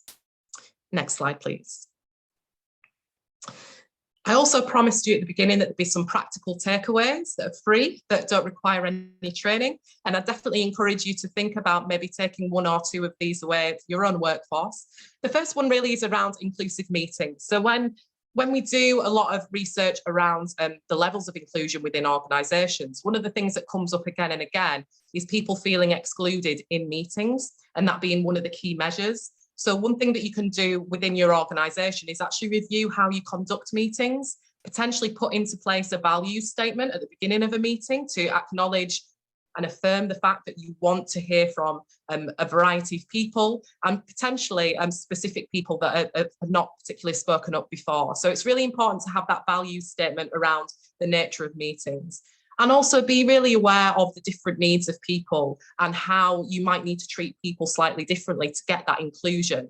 So one example is ensuring that you actually send out meeting papers, agendas and key discussion points to everyone in advance. So people who are neurodiverse that might need to do some preparatory work to gather thoughts have the opportunity to do that and are not feeling in any way stunted because of requirement for quick thinking or reactions within an actual meeting setting. So think about how you can make your meetings more inclusive. Think about equity, not just equality. So always think about the different experiences that a variety of people have within the workforce, and look at how your policies and practices can be more equitable. Think about positive action, which is a tool that we can use in equality law in the UK to actually proactively recruit, engage and kind of progress people within the organisation who are underrepresented, who have equal qualifications. So look at ways that you can actually use the law really to support the equality agenda within your organisation. Be intentional. So if there's one thing I want you to remember, it's about the fact that being inclusive does require an element of intentionality, actively looking around and listening. So if you're holding an event, look at who you've selected for your panel. Are they representative or not? And actively go out to seek people who you want to be more represented within your organisation. And actively look and listen wherever you are, and be cognizant of potential inequalities within structural processes within your organisation as well that you need to start to unpick. Importantly, it's about expressing thanks for input. So a really simple thing to do, but particularly for people who've been marginalised within the organisation or perhaps haven't necessarily had a voice before, just something as simple as saying thanks and acknowledging someone's efforts is a great way to make them feel welcome, included, and that they belong. And that kind of goes on in terms of language and micro affirmations. So again, if you want to look up micro affirmations after this session, that is a great method of being able to encourage people within the organisation to thank people for their efforts and to really lift people up.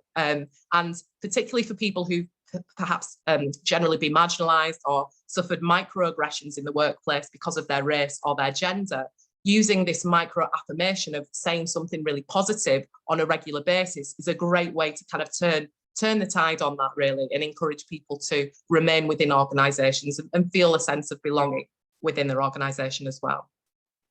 Okay, next slide, please. So a few things to avoid when looking at creating this environment of belonging. So we've talked about a few of them, but what I want to do is to encourage you to avoid this revolving door of talent loss. So you can do a lot and put a lot of effort into getting diverse candidates to interview and appointing diverse candidates. But we want to avoid the revolving door of talent loss. So we want them to actually stay when they actually are appointed with you. And I think the things to avoid, as we've already mentioned, are treating everyone the same. So be curious about people's different experiences and be aware that you might actually need to treat people differently to make them feel welcome, included, and able to progress within your organisation, and be open to that. So it's about flexibility. Be flexible where you can.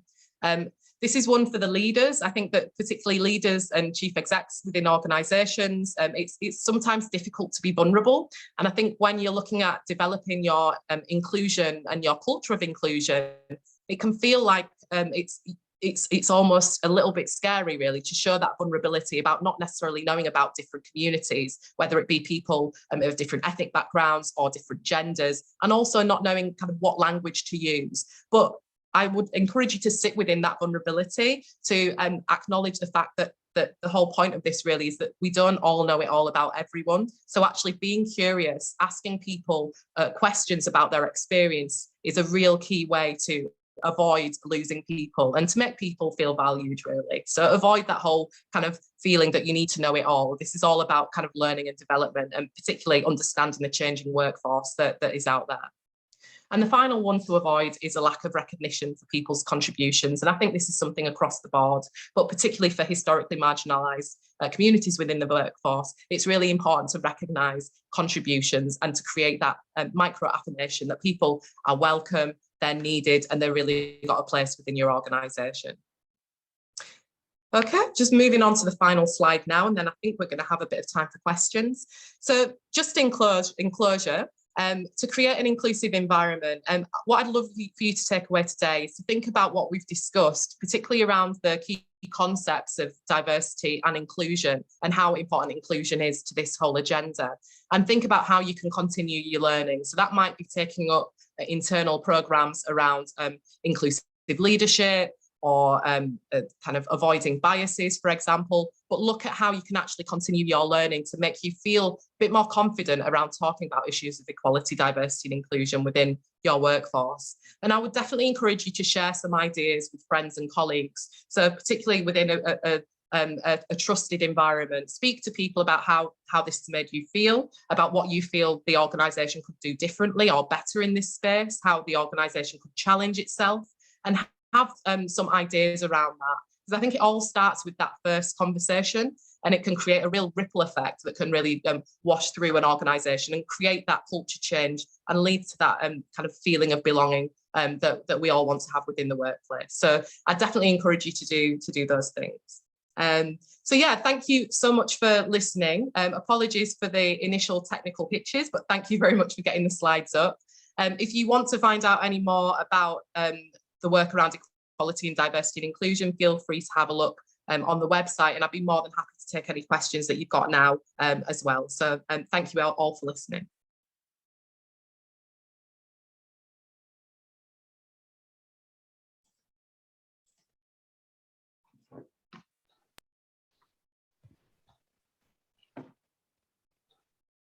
There we go. Hi. Oh, that's great. Great to meet you, and thank you for a very, very stimulating session. And it's fantastic to hear about giving advice to leaders to show vulnerability. I think we can all agree on that, given our current political situation, but also in our own personal lives. I think everybody should have the sort of the bravery to be vulnerable and ask the questions, as you say. That's a wonderful thing. And I think just to reiterate some of the points I made earlier, I think this is quite interesting to hear about the differences between we have in the sector. I think that some organisations, as I said before, really sort of are showing that vulnerability and are asking the questions, and it's really a question of how do we get that to across the whole sector, which can be sort of quite traditional in its views in some ways.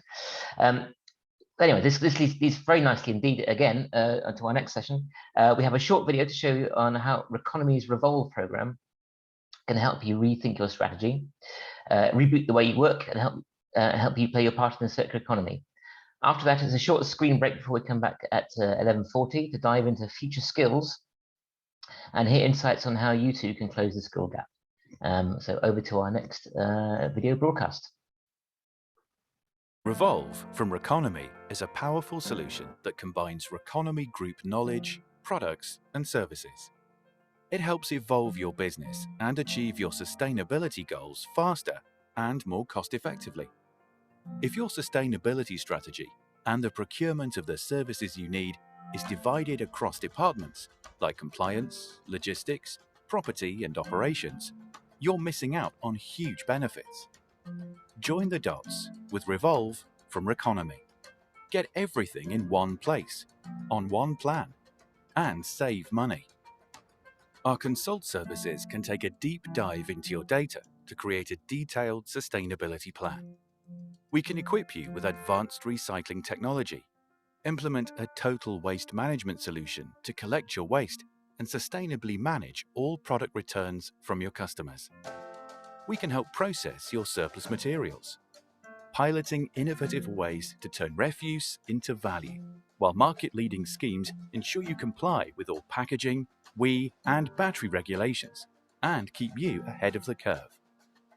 Our dedicated account managers can provide reports specific to your sector and continual feedback to review your progress.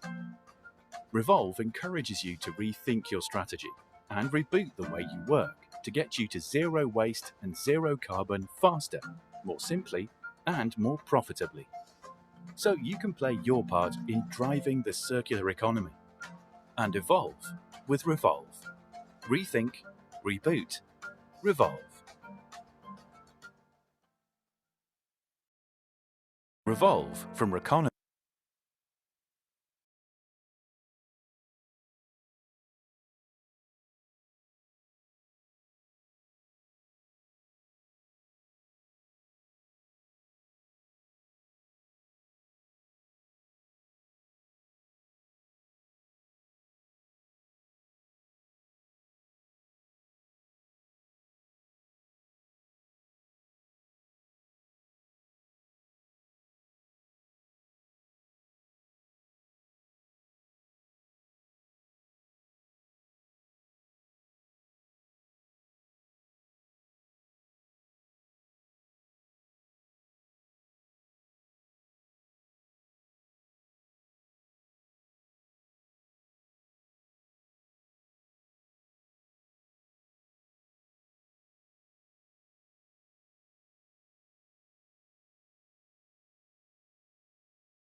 Hello and welcome back. I trust you had a good coffee. And I'm delighted to introduce the next speaker. He will take us through an introduction to the influential Skills for the Future report. Where is the skill gap in the waste and recycling industry? How can we close it? This really has been something that over the past couple of years, I think all sorts of industry bodies have taken on to heart. Please welcome Sarah Jane Widdowson, Director of Intellisos.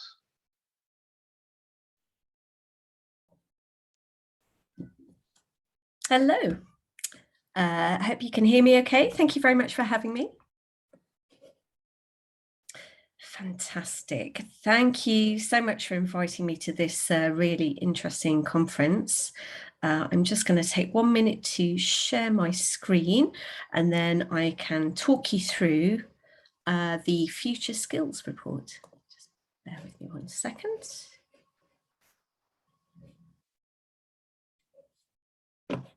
Excellent. So hopefully everybody can see my screen at the moment. I've got about 10 minutes today to really give you the highlights on the Future Skills report, which was produced in 2021, but also provide some updates on what's happened since, which will hopefully tee into one of Dr. Adam Reid's later sessions. The first thing that I wanted to do really was to say a big thank you, because when we developed the report in 2021, it really was a collaborative approach. Dr. Adam Reid is incredibly passionate about skills for the future, as you would have seen from the session this morning, and had a very clear vision about what we needed to do as an industry to make sure that skills are on the map, and that we as a sector are focusing on skills development for the future. So thank you very much to Dr. Adam Reid. Thank you also to CIWM for commissioning the report, and also Katie Cochran, who's the Professional Services Director. I've borrowed from both Adam and Katie's presentation today to give you a summary of the report. And then thanks also to the report team, and as I mentioned, the many people that we connected with and heard from to help inform the Skills for the Future report. So I think Adam touched on it quite clearly this morning. Why are skills so important? Starts with education, absolutely, but we also need the right skills now, and those skills are absolutely changing. The COVID-19 pandemic has completely accelerated the pace of change in some areas, particularly digital skills. We're learning these types of new skills very quickly. Today we're delivering a conference online, we're using blended approaches there as well. But also, the World Economic Forum highlighted a range of skills that will be really important in the future, and also that these skills needs are evolving. So within their top 10 skills of 2025, they identified problem solving, self-management, working with people, but also technology use and development. And we need all of those skills. This evolving need is really driving a requirement for reskilling and upskilling, enhancing current skill levels. Again, within the Future of Jobs report, the World Economic Forum identified that by 2025, a huge 50% of employees will need reskilling, and reskilling needs of current workers' core skills are expected to change in the next 5 years, 40% there. In our later session, we'll actually hear more from our panelists around reskilling and upskilling requirements. So what does this mean for our sector? Well, we've seen some of the figures earlier on in the panel session. Our sector comprises around 135,000 core staff. And of that, 18% held no qualifications in 2015, 16% are female workforce, And there's also a lower ethnic diversity, 7%. So it's not a hugely diverse workforce that we have. We're also an aging sector as well. 12% of our workforce is over 60 years of age. And we're struggling to attract young people to our sector. So only 5% are below 24 years of age. So it's really positive earlier to hear about the new graduate scheme that's being evolved by certain organisations within our sector. So the sector is aware of this challenge. This was one of the drivers of developing the Future Skills Report, and it is beginning to work together, and we'll hear about some of those initiatives in the presentation. Is looking at enhanced recruitment and sector attractiveness, and this is focused by providing support to schools and universities, trying to raise the profile of resource management and putting it really at the heart of the green recovery and climate change management. There's lots of collaboration going on with the value chain to make sure that our skills are aligned. And there's also collaboration within the sector to identify the skills we need and how we can showcase these new types of roles to target audiences, etc. So within the report, we looked at the road to 2030. We face some seismic changes over the next 10 years. We're going through a huge and very welcome policy shift that will revolutionise our sector. We're moving from a linear to a more circular economy. We're thinking about carbon and greenhouse gas emissions in everything that we do, but do we have the skills we need to prepare and capitalise on this? So at the core of the report, we put sector collaboration, and we heard from different facets of the sector to really understand what skills they need in the future. We looked at, within the report itself, we have chapters on sector skills, which sectors we need to collaborate with further.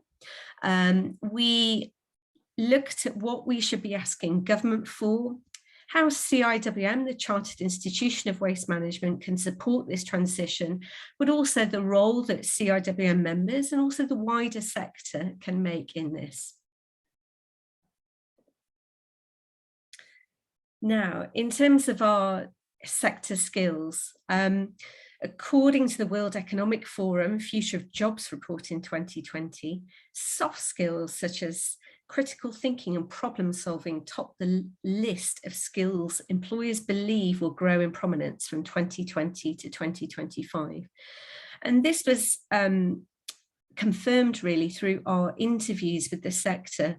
Soft skills were mentioned again and again as being a really core focus, but also around this systems thinking, communications and behaviour change. So how do we get the message out around resource management? How can we filter up the importance of it, both to government, but also to our neighbours, our workforces? I touched on data and information technology earlier, really is at the core of what we're doing and actually sits at the base of some of those large policy changes.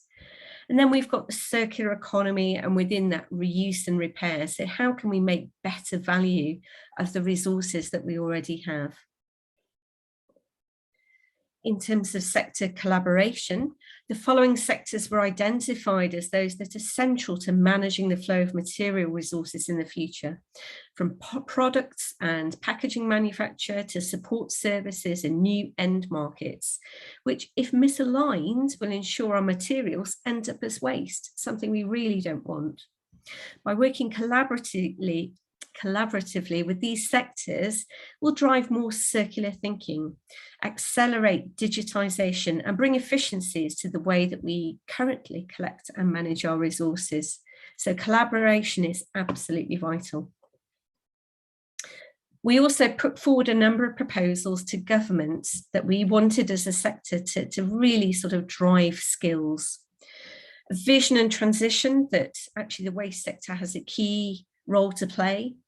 Priority sector recognition about how the work that we deliver and how we work with other sectors, increasing sector attractiveness, driving collaboration across government, across those government departments, but also providing the right conditions of investment. I'm really pleased to hear that Dr. Adam Reed has recently been invited to join the Green Jobs Delivery Group, which is the central forum through which government, industry and other key stakeholders will work together, looking at our workforce. Adam will talk more to this in a session later. But the group's aims are really that we have a skilled workforce, ensure workers and communities in high carbon sectors are supported with that transition, understand the barriers to progression in green jobs, make sure that green jobs are open to all, and also develop a clearer understanding of what the green economy looks like. Within the report, we highlighted what CIWM members can do, but also what everybody within the sector can do. And this is really around embracing the change. We've got a lot of change coming up in the next 10 years, reflecting inwardly, doing your own skills audit, reaching out to others, so getting support through mentorship, sharing your knowledge, but also embracing a culture of never stopping learning, always enhancing those skills.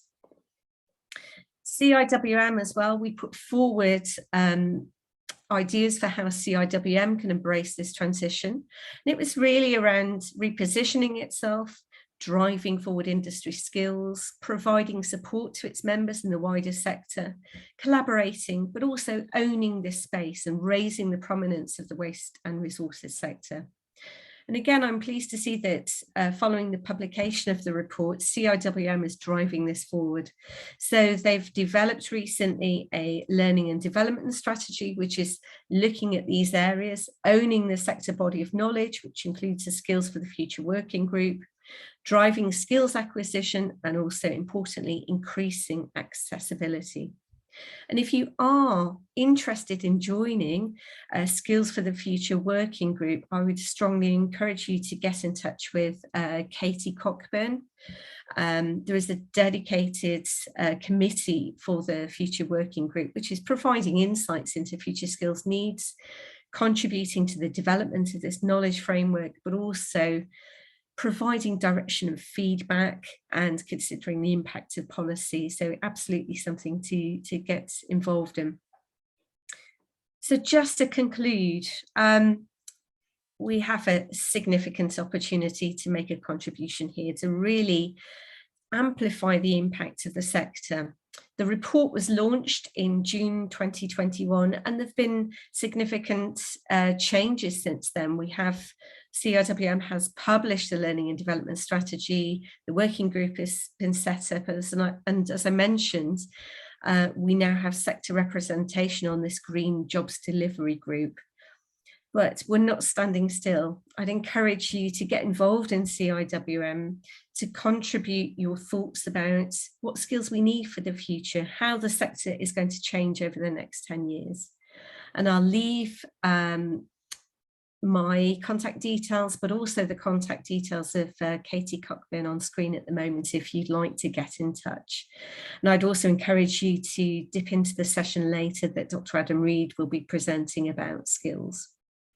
Thank you very much, Corinne. While you're rejoining, I will say that there are links to the report on the slide deck at the moment. And there's also contact details for CIWM and CIWM qualifications on there.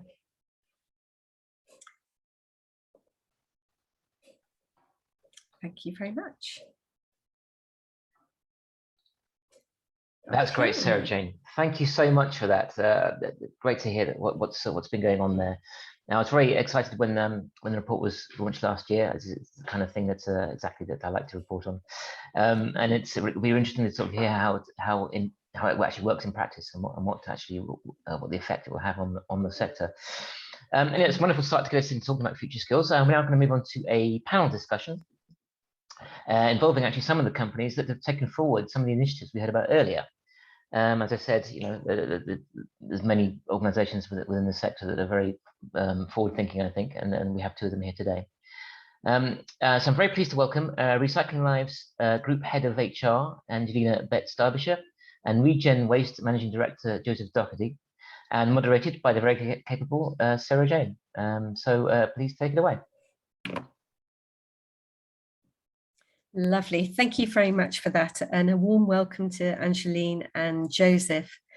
I think, as I mentioned in the presentation before, which was a bit of a whistle-stop tour of skills for the future, one of the really important things that the World Economic Forum highlighted was the need really to reskill and upskill. And I'm really pleased to have on the panel today, as Corinne mentioned, Joseph Doherty and Angeline Betts-Derbyshire. So I'm going to dive straight into the session, actually, and I'm going to allow my panelists to capably introduce themselves and their organisations and give you an overview of the really exciting work that they're doing in both of their academies. So I'm going to hand over to Angeline first. Welcome, Angeline. Hi, thanks, Sarah Jane. Thank you. Just to give a little bit of background for people who don't know about Recycling Lines, just a little bit about our business and what we do. So we are a national recycling and waste management company. We employ around 540 people from Falkirk to Hitchin and a few other places in between. The business has been grown around a very strong belief in social sustainability. And I know I've heard quite a bit of discussion around this morning, which was really interesting. The business was founded on the principle of creating social value. So delivering ESG is absolutely part of everything that we do in the business. And we pride ourselves on people being at the heart of the business. We also have an emphasis on partnering in prison programmes. So we employ prisoners who are both on licence and also in prison, and obviously afterwards when they're released as well. So quite a large number of our employees are either ex-offenders or currently serving prisoners. So that brings with it its own challenges. We also work quite closely with other groups of people who would traditionally experience barriers to entry to work. So we work with long-term unemployed people, we work with veterans, we just signed our Veterans Covenant, I think, in the last couple of weeks, and also care leavers. One of the biggest challenges that we've had is to recruit particularly into skilled and supervisory stroke senior roles. And what we found is that we were very rarely promoting from within, but more often trying to recruit externally. And that proved very, very difficult, still does prove very, very difficult.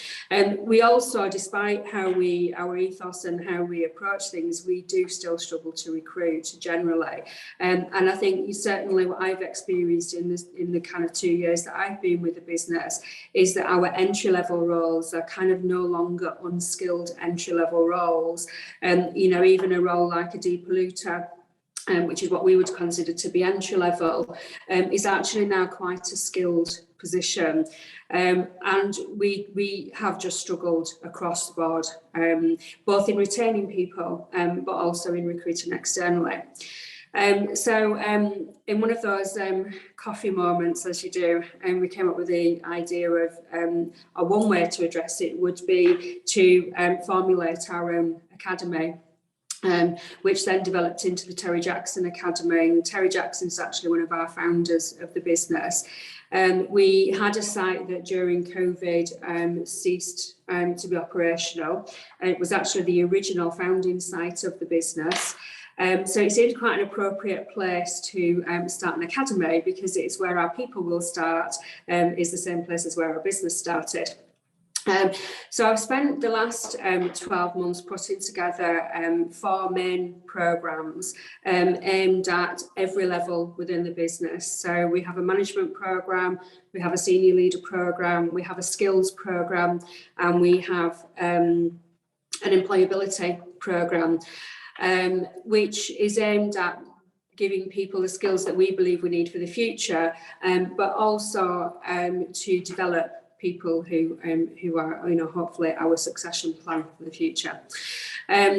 So we hope that the Academy will help us to ensure our employees currently have the skills that we need going forward, but we will also use it as a vehicle to promote careers in the industry. So we've started making links locally with education establishments, careers advisors, We've got some quite funky stuff in the academy. We've got an Oculus where young people can come and learn how to depollute a vehicle, or look at how a vehicle is depolluted without actually touching a vehicle. So from a kind of an earlier stage, if you will, looking at preventing reoffending, preventing people going into those cycles, but also promoting recycling as a true career for the long term, and hopefully sparking a little bit of interest so that we can recruit more easily in the future.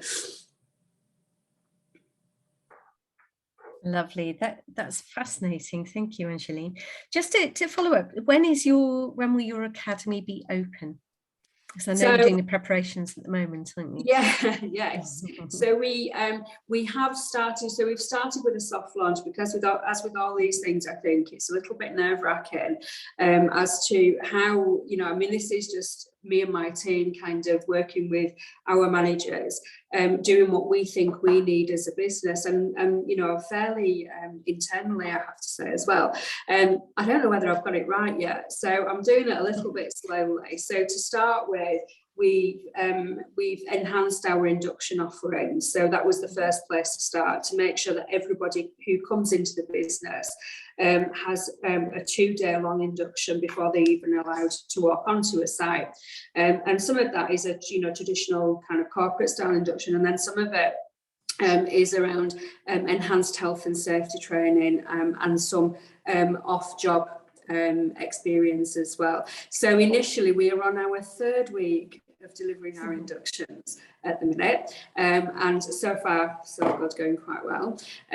But the next plan then is over the summer to start working on some of the social value creation stuff. So we've hooked up with some local businesses with a view to running some employability programs, where we will offer prior. So we will look at what skills those businesses need, and as well as what skills we need, and kind of join into a group whereby we run the employability scheme, and candidates can then go for interview to local employers, including ourselves. So again, hopefully providing the skills that they need as well as us. So yeah, we have just started with the induction.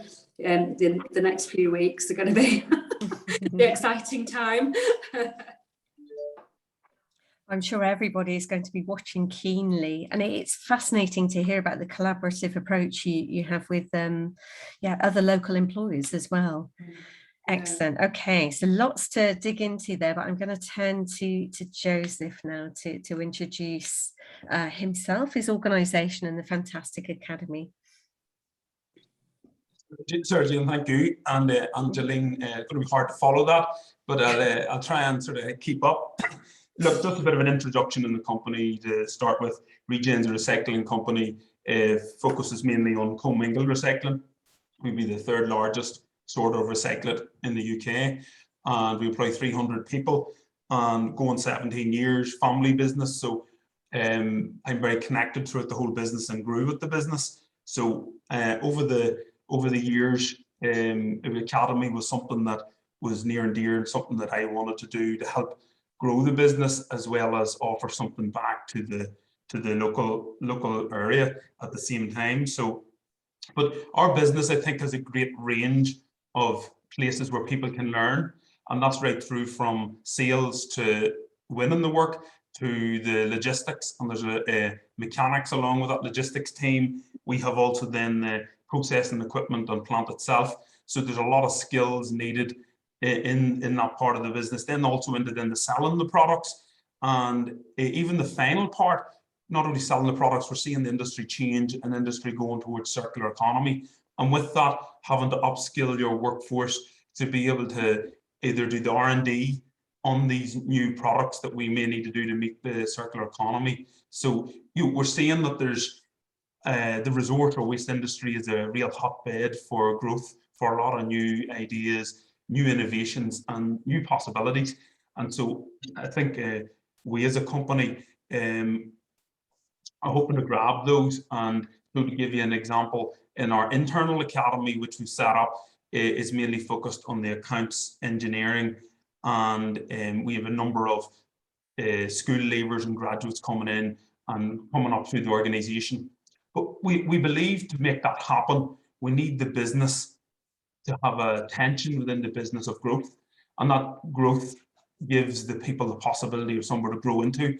So I think in any academy you're ever going to set up, you need to create that tension, and the business also has to have that growth mindset to be able to. And I think we're in a great industry, and there's great opportunities for us to be able to latch on I suppose the wins in our sales, with the biggest changes happening in the waste industry since the regulations were first brought in are now happening. We're now getting a chance to maybe be ready for this growth when it comes, and Regen's way of doing that is through growing people from within the business, not only just in the business, but also bringing in from externally from the local area.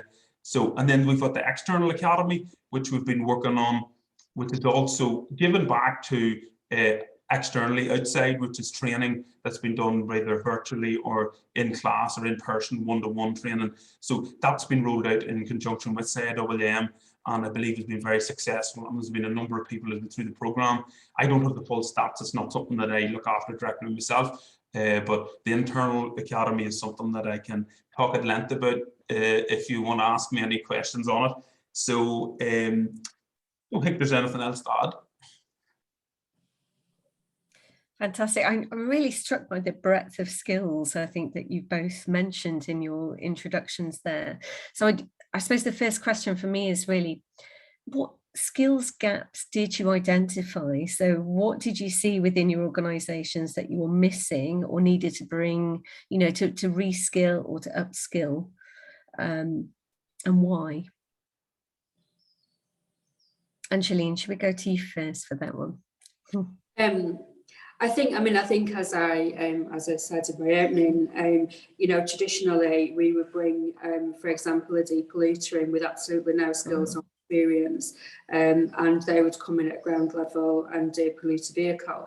But as vehicles become more sophisticated, so do the requirements of those depolluters, and we're now moving into depollution, or not depollution, but into end of life in electric vehicles, which is a whole different ball game all over again. And ultimately, you know, our business will move predominantly into electric vehicle recycling, and our current workforce and our historical recruitment wasn't geared up for that. You know, to depollute a vehicle, you need to have some mechanical knowledge. You need to know what those tanks have got inside them, and you need to know what to do with the liquids inside of them, and you need to understand the consequences of what you're doing. You need to understand, you know, of what's inside the vehicle, and what dangers are present as well. So we kind of can no longer bring completely unskilled people into the business, and that's where we've struggled. So we do get applicants, we get hundreds of applicants, and we also unfortunately reject hundreds of applicants because they don't have the skills that we need to be able to do an entry-level role. And I've only been with the business 2.5 years, and I've seen that change in the last 2.5 years. So, you know, from coming in 2.5 years ago and it being relatively easy to recruit to gradually over such a very short space of time going, actually, those skills out there. You know, and I say on a daily basis to our managers, you're trying to recruit unicorns here, and we don't have any. Haven't got any of those today. That's just that's a fascinating observation, and really sort of shows to me the pace of change, I think, in our world, and how actually our sector needs to keep up and needs to keep evolving our skills to be able to address this. Yeah, fantastic. Joseph, what about you? What were the key skills that you identified? Probably whenever I look at it, I think with ever a change in technologies, you're starting to see, for example, accountants. We're seeing accountants are now becoming analysts, not actually accountants. A lot of the work that would have been done, inputting data, is now being done. And so we're seeing accounts being one that's definitely changing, but also you see an evolving on the processing plant. We've invested a lot, and a lot of other waste companies too have invested in optical sorting technology. You've now got robotic artificial eye technology coming in as well, which is continually reducing the need for that lower skill job. So upskilling those people in maintenance and also operating that technology and managing that technology is now the new step. So I think from a engineering point of view, you're seeing we do a lot of our own engineering in-house. So we're seeing that design packages changing and having to evolve with the new design possibilities that's out there. Power BI, and I think that's throughout the whole business, that people are able to analyze data directly themselves without having to go through somebody specifically. So they're upskilling the whole workforce. And it's one of the things we talked about in the report about upskilling over the next 5 years. I think 100% of staff need upskilling all the time. You know, so the likes of mechanics, one of the example, technology change, we're going to have to move away from fuel-driven trucks. And with that, we're going to have to go to biogas, electric. Our mechanics need to be upgraded and the ability to handle that. So that all takes time. And at a time whenever we're still not clear on what the best fuel is to use to that job. So you have to be ready to pivot and be agile to change with different possibilities of technology. And so that sort of, and then the last one that I mentioned earlier as well is R&D and having that ability to have a research arm, but that needs to work in conjunction with universities and building that knowledge and grabbing that knowledge from outside the business and working in conjunction with people that's growing and learning how to research properly and give some ideas. It strikes me that everybody needs to learn, don't they? Just exactly what you said about we all need to work on our skills at the moment, and particularly you highlighted things like digital literacy.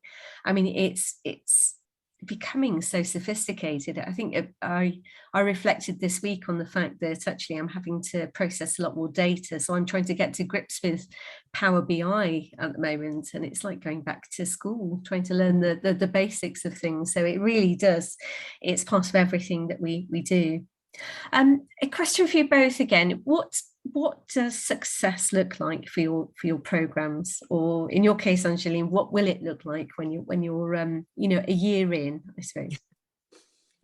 Maybe I don't know that I'll get to it a year in, but my vision for the future is that firstly I'll have people coming to us saying, I'd like a career in recycling, can you help me?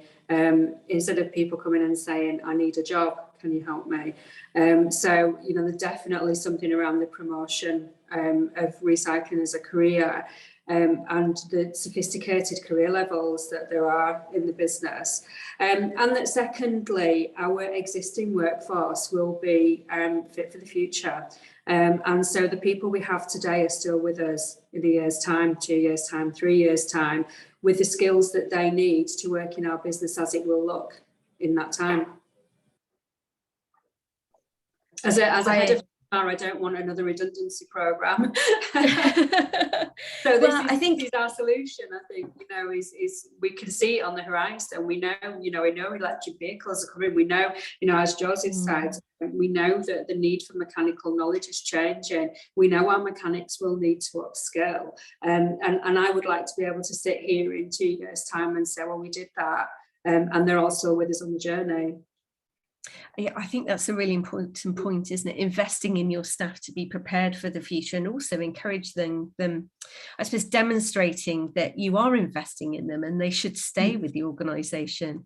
I think the panel this morning touched on, you know, the great resignation, the fact that we're seeing huge shifts in employments at the moment. People are moving around the sector quite freely. So actually focusing on employee value, making sure that they stay with an organisation is really important. And I do.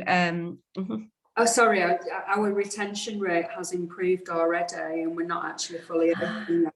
So just the communication that we've done internally, what's come in and what we're doing, we have noticed a reduction in resignations and people leaving. It's really positive to hear, and I'm sure it's because the employees recognise that actually you're investing in them and they're going to have a job for the long term. Fantastic. Joseph, what about you? I suppose, look, if I've been hearing what they're saying there, probably the key thing is confidence to continue to invest.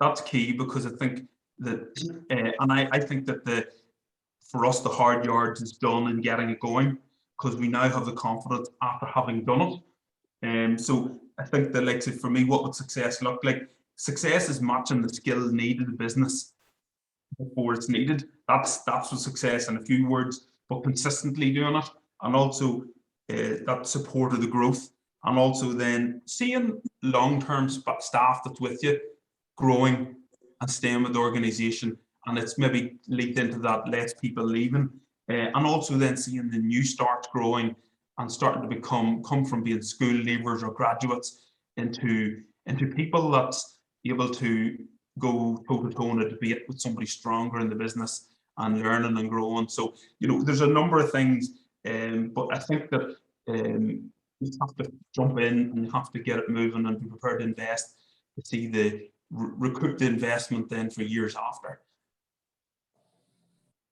That brings me nicely onto another question, which is really how quite interesting for people watching the presentation that want to sort of do a similar scheme in their organisation. How did you sell this to your boards and your directors? Because there's a considerable investment involved up front here, isn't there? Lots of time, money, potentially space as well. Joseph, coming to you first, how did you get it passed? Well, I would love to say that it was dead easy and I was really good at the job. No, look, I think what I had to sell, and it took, we have a few non-executive directors on the board, which they understood the value.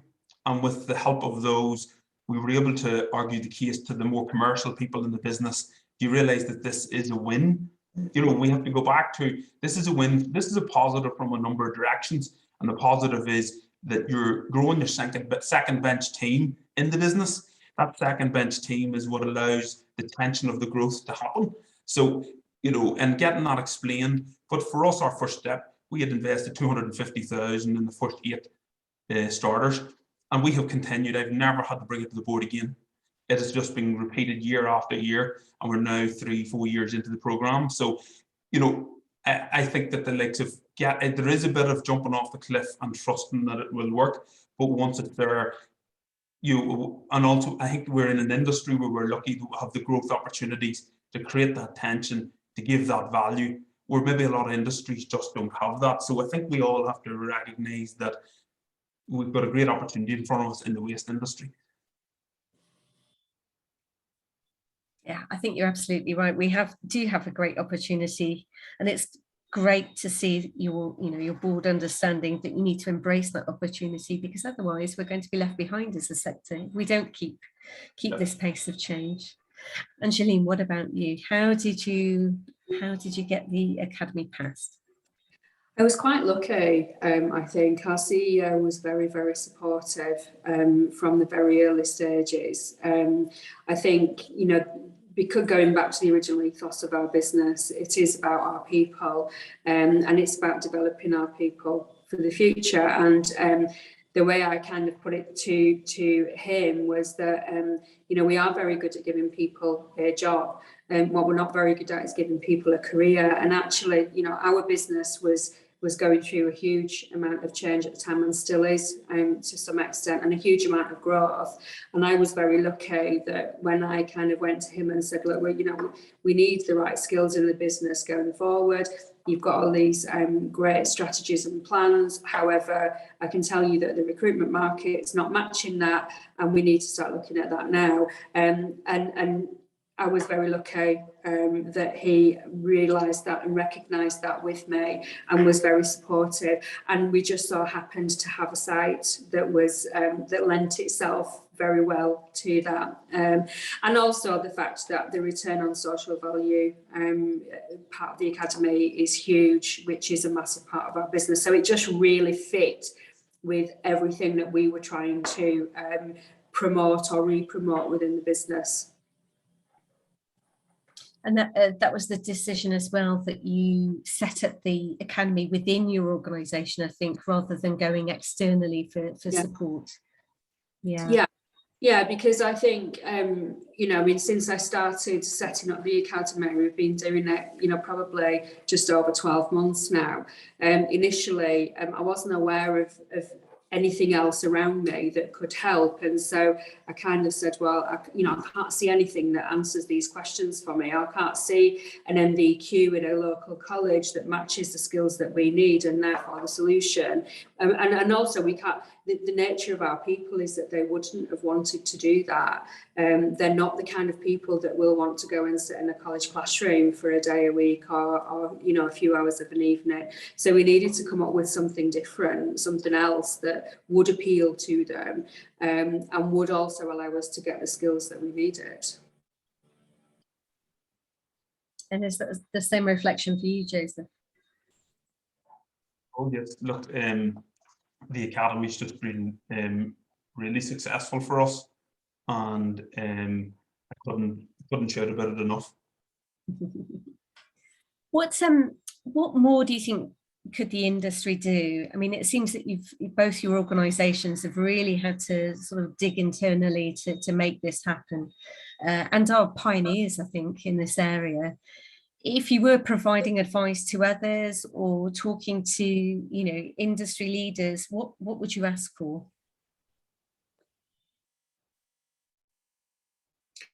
I think I would definitely say better promotion of recycling as a career, and from an early stage. I mean, one of the things that came across my desk as part of my kind of research for the academy is things like you know, books that are aimed at primary school children, sort of 5 to 8 age range. And you know, somebody came to me and said, well, we can make you a bespoke book. So we do one for doctors, and we do one for nurses, and we do one for police. Why not do one for recycling, and tell children at 5 years old, this is what it's like to you know, recycle a vehicle. This is what it's like to make something this big go into this big. And you know, and I was like, well, why is that not out there already? And why do I have to do it as an individual business? Why is, you know, somebody not recognizing that sustainability is a huge part? It is the future. It's not a huge part of the future, it is the future. And there's a responsibility, you know, on everybody, not just us sat around this table, but everybody, to promote that to young children come into the industry. Otherwise there won't be an industry, and then what will we do? Just following on from that, so do you think, you've highlighted there the need for education, do you think there are other barriers to people coming into our sector? I touched on sector attractiveness earlier and trying to really make sure that we're promoting the sector. Yeah. Is that still a barrier? Absolutely. My son is 16 years old. He's interested in engineering. So he's talking to the ideal person. And he said, but Mum, I don't know what to do with engineering. And I said, have you ever thought about making electricity from, you know, from the metal sweepings on the floor, like our innovations team are doing at the minute? And he said, I didn't even know that was a thing. And I said, well, it is a thing. It has to be a thing. Somebody's got to do it. You know, and all of a sudden it sparks off this whole kind of career path that no one's talked to him about. He's 16 and he's making his life choices for the future. His perception is that we work in oily, dirty yards, and we get, you know, muddy and mucky, and we squash cars into little parcels that come in, you know. And that's just not, it's just not like that. That's not what it's like. Yes, it can be dirty and oily, don't get me wrong. It's a, you know, it's a metal recycling plant. But some of the things that our innovations team do is absolutely fantastic. And it blows your mind. But we have one person doing that, and really we need about 10 of them. So I think the perception that you have to be, you know, kind of out in the yard getting dirty is probably what stops people, and that there's no skill involved. You know, it's a bit like the kind of, you know, well, what am I going to do if I can't do anything else? Oh, well, you know, I'll go and work in a recycling yard. Actually, there's a bit more to it than that, and there's a bit more about it than that. So I definitely think perception is a huge issue. Yeah, absolutely. I think I'm going to contact you afterwards to come and visit your site, actually, because I'm sounds absolutely fascinating. It is. Joseph, so we talked about what more can the industry do, but also what barriers are you seeing for people coming into the sector? Probably the barriers that I would have seen, which I think are less now, is we would have been seen more as a hump and dump, and now we're not. And I think the trigger has been the Ellen MacArthur Foundation and the Plastics Oceans. That whole battle that has raised the bar and put us from being in that hump and dump label to now being, actually, you know, this is a resource, this is a place that we need to be. I think that has been led by Ellen MacArthur, but I think that the likes of the government can now take that on. And I know RAP has done the Plastic Pact, but the heavy work is done in the brand awareness of waste in comparison to other industries. The government needs to maybe help carry that on. And probably some of the examples of things that we've been doing to raise awareness in our local schools is the STEAM projects. And that's where it's science, technology, engineering, and funny enough, arts is something that was never brought in, and mathematics. And we've been putting some of our staff out, and that's us raising the awareness of waste out to those places and the resource value. And some of our engineers get out into those classrooms, and but the government needs to encourage that and get that out more. But the industry also needs to embrace it. The industry needs to embrace the STEM and the STEAM and make better use of that to build that brand awareness, because we're competing against other industries, and so we have to get our best foot forward. So as an industry, we need to be doing that. So I also think there's a lot more joint working with school, getting close to school leavers coming of school age, that we can be fighting our corner closer and giving them that sample of what the different parts of the industry. And we have been doing that and been leaning in a lot, because that then is the ones that feeds into, to be fair to them, they need to be let known and see what we've got and what we have to offer, so that then they can make a choice. And it's on us to offer that. The government has left it there. Maybe it could be better schools, it could be better connection between industry and the schooling education system, which is on government to create that connection. But I think that's the part that, and that's what makes the sector attractive. We aren't attractive if we're not out there and seen. So I think coming from a very macro level, the Plastics Oceans, and from a micro level is us as businesses doing our bits in the local areas. They're really good points, because I think the whole focus on plastics, you know, David Attenborough has really opened people's eyes about the environment, and it's a very visual thing, isn't it? You know, seeing plastic in the ocean. And I often think, actually, when I know people that I've worked with that haven't worked in the waste sector, as soon as they visit a site and actually see the flow of rubbish being recycled, you know, material cars being depolluted, it really opens their mind, because they just don't think about it. So I think that would be a great approach as well, trying to get people out to see what's happening there. But some great points about actually what the sector needs to do to increase sector attractiveness, really. Fantastic.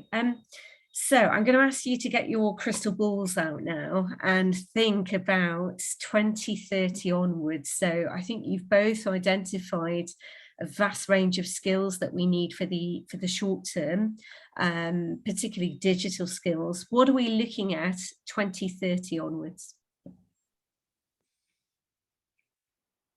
Or is that too big a question? Because our industry evolves so quickly, doesn't it? If you want, maybe I can start that off. I think robotics is one of the big things that's we're going to have to, so people, instead of doing the work, like I mentioned earlier, there's going to be less need in that manual sense. We'll have to design out manual. So I think that being like any data entry now becomes data analyst. So you're analyzing data, and that's just going to, you know, we're in a roundabout way, we're designing out a lot of jobs. So we're now having to learn how to redesign and make use of, you know, instead of accounting 100% on data entry, they're now moving into being a data analyst. And so then, as a company like ours grow, we don't see anybody leaving, but we see the people that they're upskilling. And so we're going hard on that Power BI training. We've our ERP system that has been designed to sort of try and streamline the data throughout the business. But there's also a lot of data going to be analysed in things like our optic sorts. We're going to be able to tell the quality of the material out of the plant. We're going to be able to tell what's going where. We're hopefully getting to a point where the actual computer will do the changes that a person's doing today. So then there's somebody needs to keep designing that. Somebody needs to keep, so it just asks people to be better skilled at doing that. So if I'm an engineer, and again, I mentioned the biogas, electric trucks, we have to be ready to be in full flight by 2030 on what types of vehicles will be out, whether it's in the yard, as forklifts, being able to mechanic at that different type of a fuel. So all those things I think are coming down the track and needs to be, so our workforces will need to be upskilled to match that and be with it. And maybe there's lots of things that I'm not even thinking of now that's going to be there once we get to that point. Well, that's a good list to start with: data, robotics, AI. We actually, while you were talking, we had a comment come in, which was around reuse and repair. So if we are introducing a lot more robotics, where does reuse and repair fit? Is there a role for robotics in that? I'm not clear on any role at the moment, but I think that because it's in its infancy, that's the new place for people to go and learn. And once we get a systematic, I think the key thing to making that reuse work is to start bringing together products that you bring in with similar problems and turning it into a process. At the moment, I think reuse is being done in a micro scale, and the paradigm shift in reuse will be bringing it to a macro scale. But there's also, how do you do that when moving? So you've got that balance between moving products distances to work with that bigger numbers, but also then you don't have enough, you don't have enough to do it in a small part. So there's a very broad range of skills needed in one person to maybe fix a lot of different items. So I think that will be the challenge, is to make that far more efficient will be the challenge of the future, and it'll be a great challenge to try and solve. Yeah, absolutely. That's a really good observation in terms of our approach to, I suppose, our current approach to reuse and repair, that it does, by its very nature, to take this sort of piecemeal approach. So yeah, we'll have a think about that for the future. Angeline, what about you? I think, from a personal perspective, again, coming new into the industry, we're quite far behind. My background is manufacturing, and all of those labour intense processes that used to happen in manufacturing no longer happen. When I look out on our yards now, they look like they did, 30, 40 years ago, apart from probably some of the subtle bits in between, but to the outsider, look like they used to do. So I think Joseph's right. I think, we need to catch up, and therefore the skills that are needed in robotics and AI and things like that are what we will be missing in the future if we don't hurry up. Excellent. So again, investment in data, robotics and AI. We're about to wrap up the session. It's been an absolute pleasure talking to you both. What I'd like to leave the audience with is advice from you, really. If other organisations are interested in setting up academies or really reflecting internally about how they prepare their staff for the future, have you got a couple of top tips for them? I think there has to be a confidence. I have to say, and actually go and talk to other people that have done it. So anybody wants to chat to myself, yes, do, because that will give you the confidence maybe to bring it up in your own organisation, and trust that the investment. We're in an industry that's constantly growing, and we all have great opportunities, and so grab them opportunities. And sometimes you just have to jump off the cliff to take that first step. And so I'd say just go and do it. Just do it. Fantastic advice. And what about you, Angeline? Yeah, I mean, the first thing I thought when you put that question out was just do it. do it. You've got nothing to lose. You know, other than the physical investment, we haven't, you know, we've done it internally. There are lots of local support mechanisms around, organisations around, that can provide elements of what you need, and a lot of them do that free of charge or with funding. So even if you haven't got the internal ability and capability to do what we're doing with an academy, do ask the questions and look around, because I was amazed when I actually started to really dig how much there is out there that can be reused and recycled in the industry. You know, on the face of it, you might not think agricultural engineering is really anything to do with recycling, but actually when you look at the plant and equipment, you know, it's very similar. And a lot of the skills that are needed are very similar. So I don't think external organisations have been very fast at coming forward and saying, no, actually, and I was just very lucky. I hooked into a couple of local skills councils who put me in touch with a huge network of people who were there to help and support. So I've gone from feeling as if I was kind of, you know, doing it solo and winging it a little bit to actually feeling as if there's quite a lot of support out there. So, you know, echoing what Joseph said, do it, have the confidence and do it. You've got nothing to lose. Fantastic, and great points to end on. I honestly feel really buoyed and enthusiastic about what our sector is doing at the moment from listening to you both, and actually that we are facing the challenge ahead and we're ready to embrace that challenge. So thank you both for your time. It was a pleasure listening to what the points that you had to make about your academies. Thank you very much. Back to you, Corinne, for the next session. Wonderful. Thank you so much, Sarah Jane. That was an excellent session. Yeah, thanks, Angeline, and to Joseph. I think it's really interesting. Again, some fantastic things we're hearing actually on the ground. And Sarah Jane, you raised a good point about recycling sites being impressive. I've certainly enjoyed every site visit I've been on. Machinery and technology is absolutely fascinating, and it all develops and changes. And it's also interesting to hear for Joseph as well how new systems, new technology will mean new skills. I think that's a very important point that we can take away from today, and we'll be certainly talking about later on with the Green Job session. And the other thing that struck me about that session was the point on how to sell things like academy projects to a company board. I think buying in within a company is extremely important and sometimes quite a difficult thing to do. So it's really interesting to hear from two companies which have done so well. Right, so next up, we're going to Wales. I think we've heard from Scotland, we've heard from Northern Ireland just now, and now it's Wales' turn. Wales, of course, likes to press release about how well it does on recycling every time the stats come out, whereas DEFRA, I'm afraid, stays a little bit quiet on that sort of thing. And quite rightly too, they're going great guns, I think, and they're certainly the top 3 recycling companies, recycling nations in the world.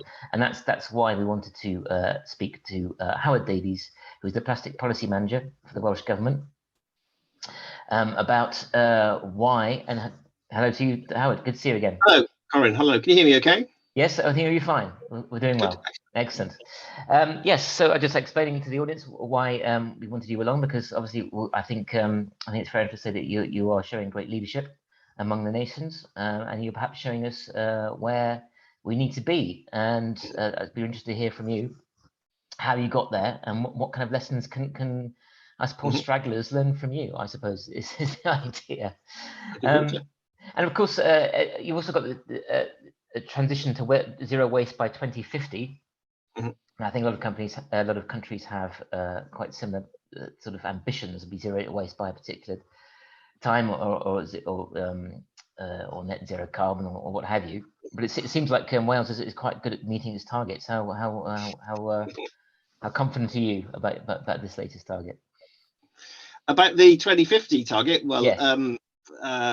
We're all working very hard in our different divisions and sections, all contributing to it. And we certainly see that the circular economy and resource efficiency, which is the division I sit in, has a key part to play, given that just over 40% of carbon is embedded within the products that we use, consume, transport, and then dispose of as well. So a key element in delivering that 2050 vision on carbon is the circular economy, without a doubt.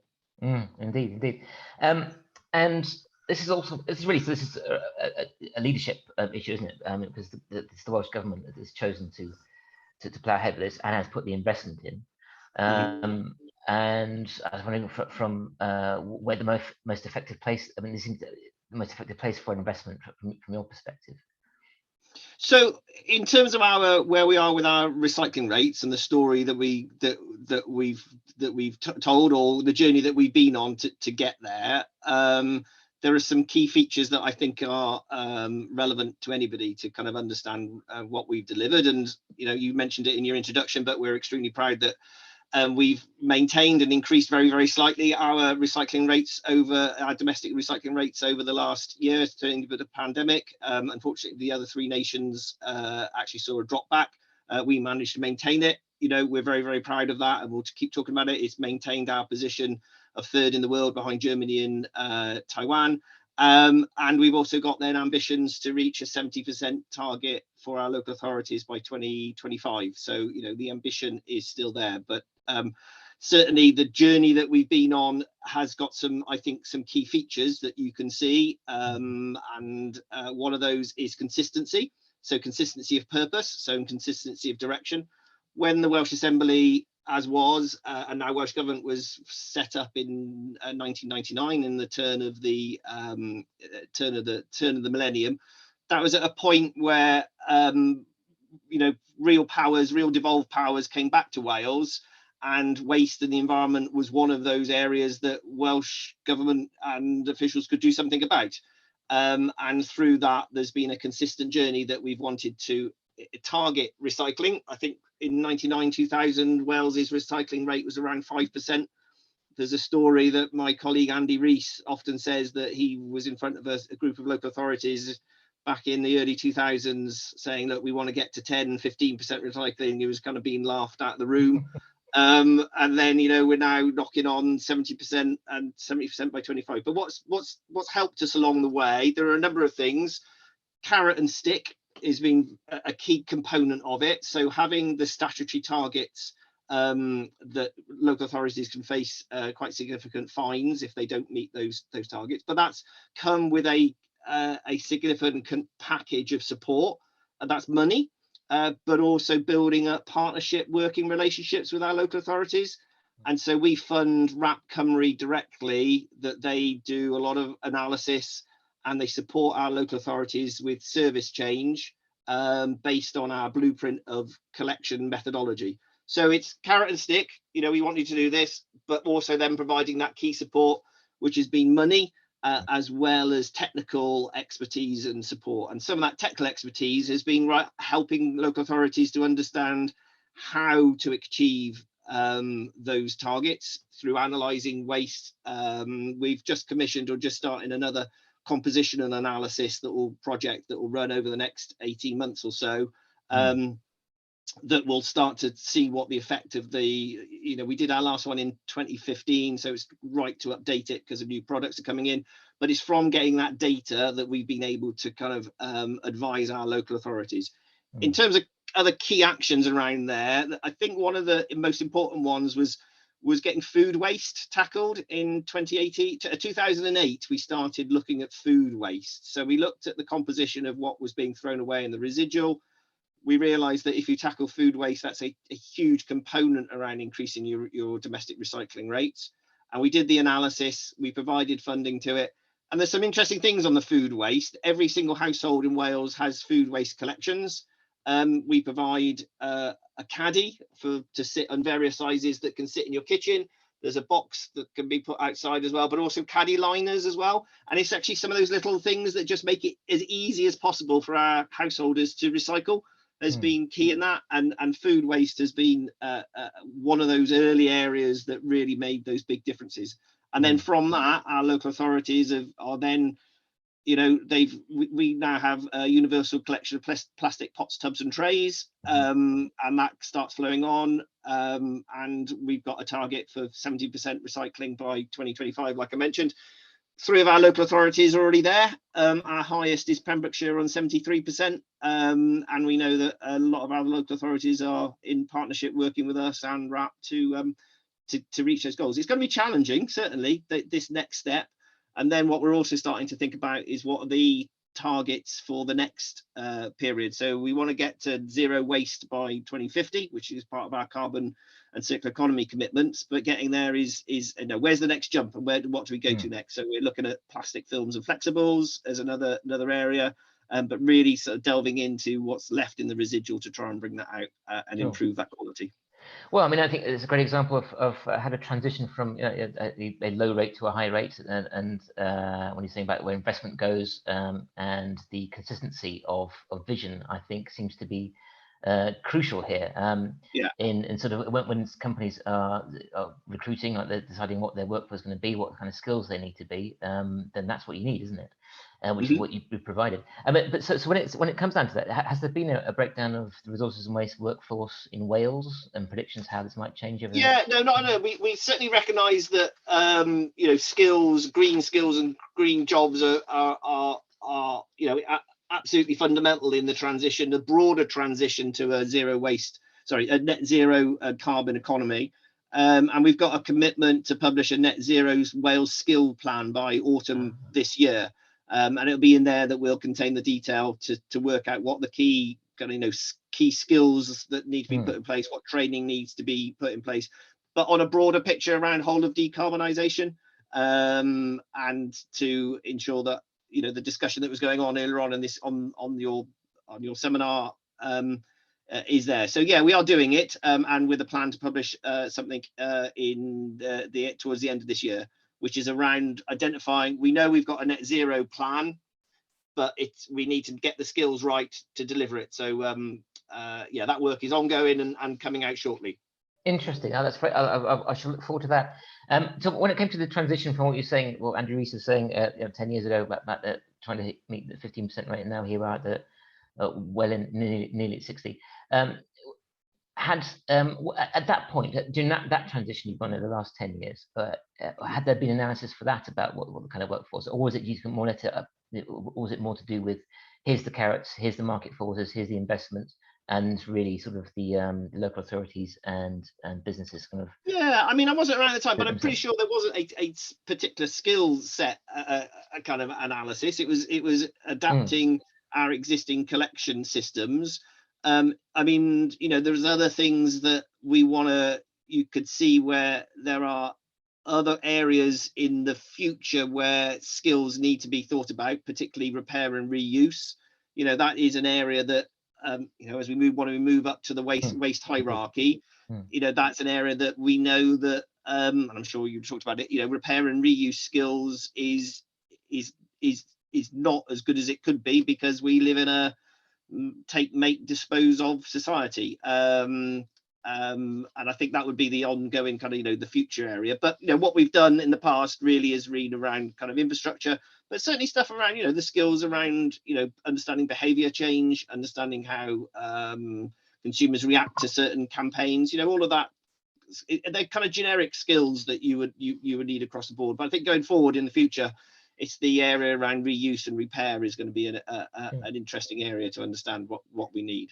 Well, I'm a great fan of the Repair Shop on BBC with Jay Blades, and I'm wondering whether things like that actually might prompt. Yeah, I mean, in all of this, you need good scientists, you need good engineers, you need good technicians, and those give you those core skill sets, those core capabilities that then society then decides where you want to deploy them.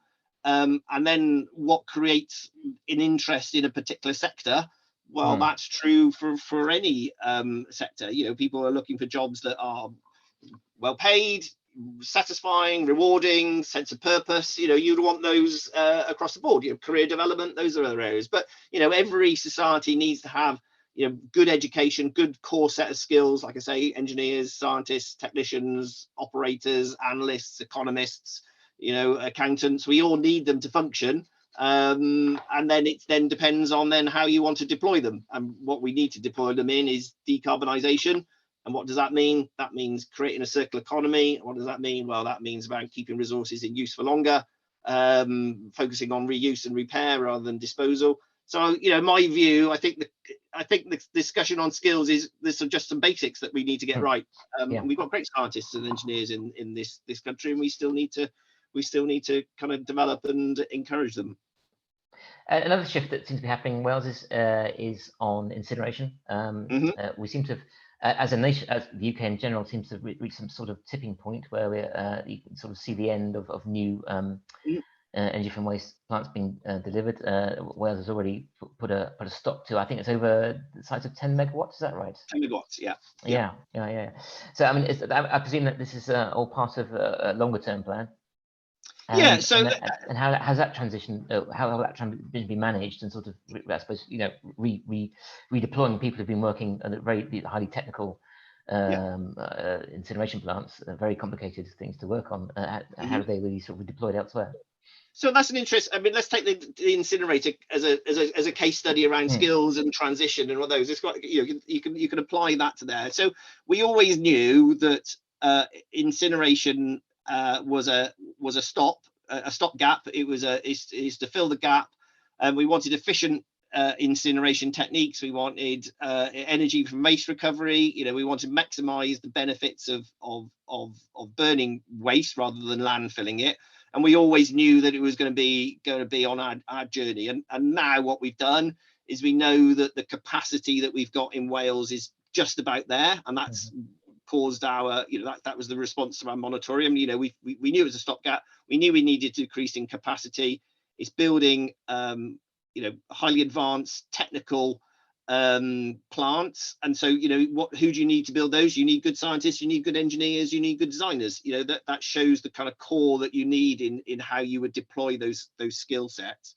Going forward, we know that, you know, certainly capacity is reached in the north and the southeast of Wales. We probably need a little bit more in the southwest. We've published a needs assessment on incineration needs.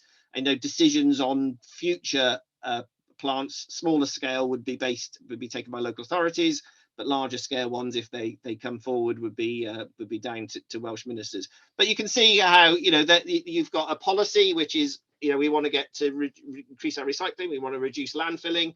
You can see how you know, your kind of political, you know, your long-term corporate strategy is there. This is where we want to get to. This is how we're going to get there.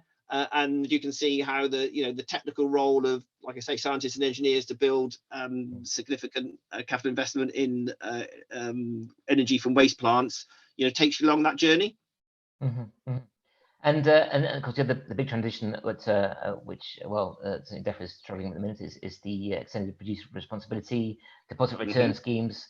You've already got to consistent collections. You've had the blueprint for a long time now, and we still haven't quite managed that here.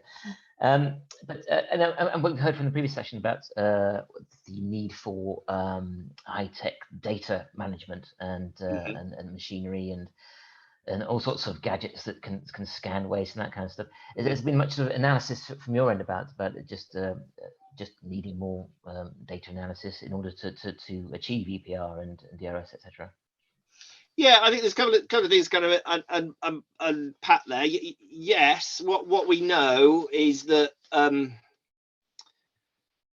you know, waste is a valuable resource. We want to see it as a resource, and so work on the waste. There's a UK-wide electronic waste tracking project, which is around starting off the kind of automation of the process of duty of care. What will happen over time is that greater functionality will be added to that system.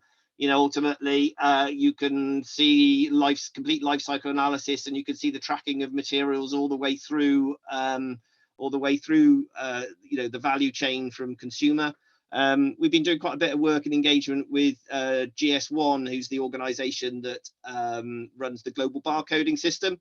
They're doing a big piece of work at the moment around moving basically the next phase, the future of barcoding.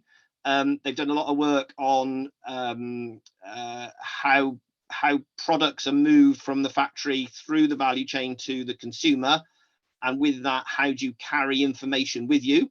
You know, at one level, certainly for medical devices, there's information around, counterfeiting and reducing forgeries. But equally, their systems allow information on what the product contains. That can then give you information on how it could be recycled. You could also put information within their data architecture around local recycling capability. So, if we know it's around here, then you can leave that. So, the world is moving forward to a digital area. There's some good examples of where this can be applied. And I think that's, a clear direction that I think everybody is going in. There's certainly ongoing challenges, but the kind of, the technology is there in different kind of components. I think the challenge next is almost kind of bringing it together. And for extended producer responsibility for packaging, what will drive that whole process is data, good information, good quality of data. So, essentially what you've got obligated businesses now being obligated for the cost of cleanup, the cost of disposal and recycling. It sounds simple, but really what you're doing is you're moving money from one side of a process to another side of a process, but that's really, really complicated in reality, because how do you know where something is and how do you know where something, goes? But, so data will underpin things. There's lots of work going on around serialization. So you could imagine a system, if you're thinking long-term kind of like data, you could imagine a system where, I know a bottle of washing up liquid is collected and goes to the MRF and it gets scanned, and it that then issues an invoice to whoever produced that. You could have imagine a system with this that's kind of what's the word, data and digital systems kind of just drive it forward. So you'd have that almost real-time feeling of where those products are within the value chain, that then can create those payments that need to be made. That's a long way off. That is a long way off. But ultimately, what it's about doing is it's about tracking products all the way through that value chain, and identifying and keeping tags on things as you go along, but also providing consumer and material recyclers information along the way. So knowing what I've got, this bale, I know what's in it, I know the right process that needs to go into. So yeah, I think the world is moving into digital, and I think that's inevitable, given where technology is taking us, and certainly what like I say, I mentioned GS1 are looking at a global level of serialization, about tracking products around the globe. Initially done from kind of warehousing reasons, but now done for counterfeiting and end of life. Indeed, I think yes, I think it's really it's a very strong theme coming out from today. It is data is tracking, and it's also the idea that really other industries noticing the waste recycling sector and getting involved. And I've spoken myself to a number of tech companies. There's an AI recognition company I spoke to recently, who weren't involved at all in waste. They hadn't developed a system and noticed the fact, that could be very useful for this sector. Because of the kind of initiatives that are going on, and because of things like EPR and DRS, that these solutions are needed. And so suddenly the pool of talent, the pool of what is involved in being in our sector has changed, is changing right before our eyes, right dramatically. Absolutely.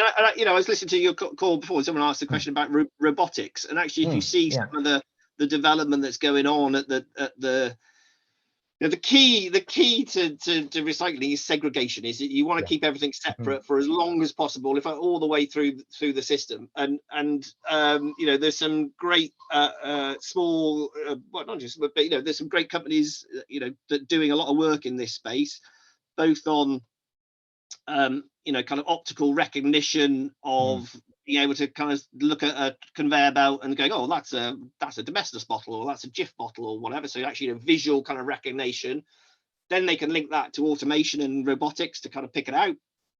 But equally, whether that also comes with some watermark, so UV kind of like markings on the bottles to or the containers or the packaging materials. It's an area where I think it's got an area of great potential. It's got an area of great potential for digitization and for automation.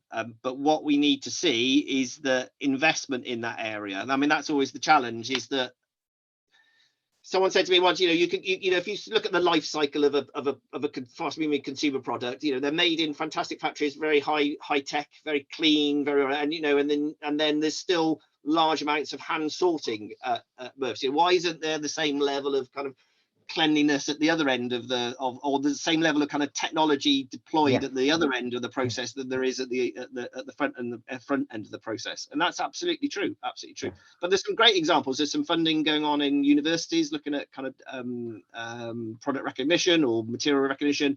A lot of work around robotics on the sorting lines as well, and that can improve efficiency, and that can improve data quality, and that data quality can give that cradle to grave view of where things are, and questions on ownership and questions on making sure that extended producer responsibility delivered in its name, extending that responsibility post consumer.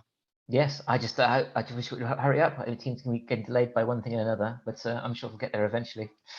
Now when we spoke earlier, you said you'd taken on in your own department, you'd taken on master's students. So I was wondering, just from your own department, but I mean, when it comes to policy development, how important it is to take on new recruits, and what kind of interest is that? Do you think there are more students sort of really eager to join up?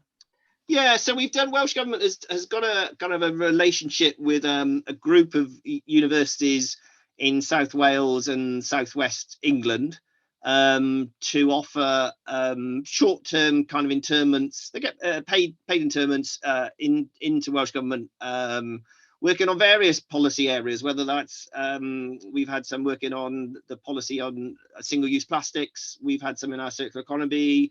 Colleagues in water quality and water resources have had them as well. So it's a general kind of initiative the Welsh Government does around working with the universities in that kind of network to bring in PhD students. And they tend to be PhD students who are they've done a year or so of their studies, or they're just about to write up, and they just want a bit of experience of the workplace and the policy development workplace.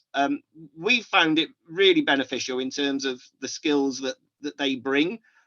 Research, they're bright kids. That's it. That's the other thing. There's a great, isn't it? You should always employ people who are clever than you are. That's my secret kind of management. Really bright, really motivated young adults, and they get a little bit of a taste of experience of policy development work. And what's been interesting as well, so in our last kind of take-in that we had within our division, we've not just had scientists, so we've had an economist. People do some of the non-earth science. We've had geographers, we've had people doing research into kind of carbon sequestration. Those are their kind of PhDs, which are great. And we brought those in, but we've also looked for people in other teams. So I'm mentoring someone at the moment who's doing a policy development work. They're doing a master's rather than something else. So we want to create a kind of a win-win situation, that we get something out of it, which is some bright kids doing some work for us, and they get something out of it as well in terms of spending three or 6 months with us, kind of really working on some important kind of policy areas. So yeah, it's been a good program. Been a good program. That's interesting. Also heard today about the problems that, as a sector, the UK in general tends to be sort of an aging one, harder to get younger people in, that kind of thing. But again, showing leadership in Wales, do you get the impression that actually it's really seemed to be like young people excited learning this stuff at school, seeing about plastic pollution on TV, and then getting motivated really? Well, I think it's been. The numbers. So a part of the job that we do as well is we help our ministers prepare briefing notes and correspondence and help draft letters that go out. And the number of letters that we get in from schools who are doing a reducing litter campaign or a plastic campaign, or trying to remove the amount of plastic milk bottles that they get used. That there is an ongoing consistent kind of messaging from young people that they want to see action in this area, particularly around waste reduction, you know, lots of letters that come in. Some of them are really sweet. Some of them are really nice. You get these school, you often get a picture. You know, this is what we did in school. I got one I sometimes show on a presentation actually about from this little boy sent in to the minister this letter, and it was so sweet. It was really great. It made it all worthwhile. The kind of complaints about littering. It was someone saying what can we do about it. But yeah, you certainly have that ongoing kind of interest in this area. I think the trick for the sector now is to how do you turn those you've got very young excited primary school teachers children, haven't you, and then you've got grumpy teenagers. I've got one of them at home doing his GCSEs at the moment, and you know, how do you then motivate them to go into this type of career? That's what the sector has to do, and the sector has to make sure there's some interesting things around kind of leadership, sense of purpose, creating an area that has good progression, good career opportunities. You know, those are true in any sector across the board. So how do you maintain that? And that's a challenge for all of you, I think, to think about. Okay, we'll need to wrap up fairly soon, but we're going to hear later today about how our sector is involving itself in the Green Jobs Initiative, whatever that may mean, and that's going to be across DEFRA and Department of Education and BEIS. How much is Wales engaging in that sort of the national green jobs agenda? So it's development. So like I mentioned, so by autumn we're going to be publishing a green skills action plan. And that would be that would be for what Wales is doing. So clearly we do tie in with the other government, but it's a devolved area, so it links with our own net zero plan, knowing that skills are going to be an enabler to do that. So that's on its way. Excellent. And if you're having, did you say who's doing the one for you said have got a skills, someone's talking to you about a national skills? Yes, that's our last session of the day. About 3:30. That's where Adam Reed will come back and we'll talk about that. Oh yes, But education and skills is a devolved area. Clearly, we need to tie in with the various sector groups and the trade bodies and the various associations that do good work to make build on that. But like I said, it's a devolved area. We're producing our plan towards the end of this year. That's great. Okay, I think we'll have to wrap it up there. I'm a minute over. I'm being told I have to end. But Howard, thank you so much for speaking to us. Pleasure. Again, it's been I always want to hear from what's happening in Wales. It seems to be you're showing the way to our future. Well, we're going into the World Cup, so there's lots of happy faces in Wales at the moment on the football on Sunday. Yes, of course. I should have started off by congratulating you on that. I'm sorry, that's very remiss of me. Are you hoping to get England in the Oh, they're going. So they're going to England. They got a group with England, USA, and that's right, they do, don't they? Yes. Iraq or Iran? Is it Iraq or Iran? I can't remember. One of the two.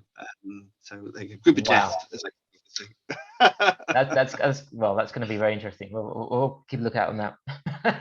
That's great. Okay, well, thanks, Howard. That's all right. And great good luck with the rest of the day. Thank you very much. Thanks. Bye. That's great. Thanks to Howard there. Okay. Okay, we should crack on then.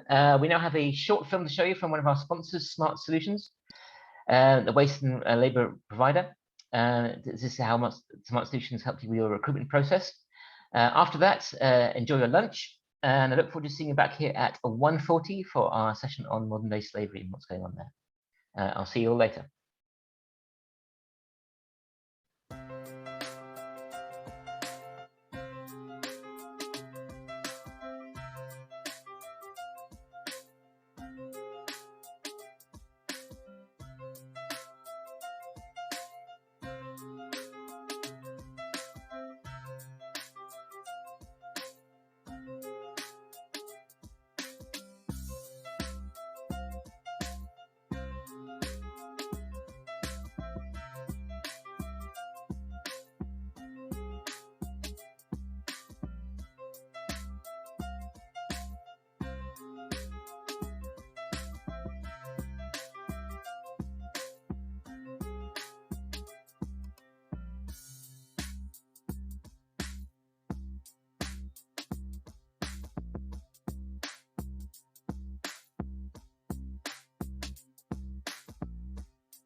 There we go.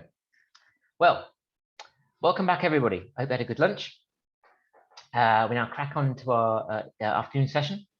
This is, first of all, what we're going to be talking about the latest on what's happening in the sector to combat the problem of modern-day slavery, something which MRW has been reporting on for a number of years now. And later on, and then after that, as we mentioned all throughout the day, we'll be talking about the Green Jobs Initiative and how our sector is involving itself with that. But just a few words from me, first of all, about modern-day slavery. This is something that's, I think the first report we did on this was probably about 2015. And since then, an awful lot has come out about how modern-day slavery gangs use forced labor and can infiltrate a sector. And I'm very pleased that to have been working with a number of people within the sector on this. It's something that I think a lot of people find very hard to talk about, hard to confront, hard to understand even, because it's really hard to know how it's possible that in today's how today somebody can be placed in your employ and be a victim of forced labor. There's also techniques that gangs can use, and it's something that it's really hard to know about unless you really look into it. Which is exactly why MRW started its Rooted Out campaign a few years back now, and since then I think we've working very well with the ESA, the CWM, and other organisations. Last year we did a conference on modern-day slavery, which we heard from the Gang Masters and the Labour Abuse Authority, from the Joint Unit on Waste Crime and others, about what to do, how to identify what's going on in your sector. And I think everything has really sort of expanded since then. There's been a really great initiative, which we'll hear from later on as well, about looking at supply chains. So this is the retailers and the waste management companies getting together to make sure they haven't been infiltrated. It's an extremely important subject. But to kick things off, I'm very pleased to welcome Reconomy Head of Group Sustainability, Diane Crowe, who's going to share insights and opportunities for businesses to help raise awareness and understanding of modern slavery across their stakeholders and across the wider supply chain. So without further ado, Diane, over to you.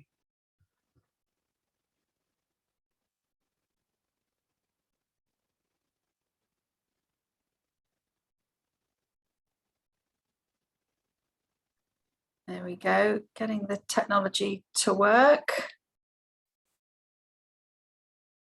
Brilliant. Okay, I'm just going to share a few slides as well.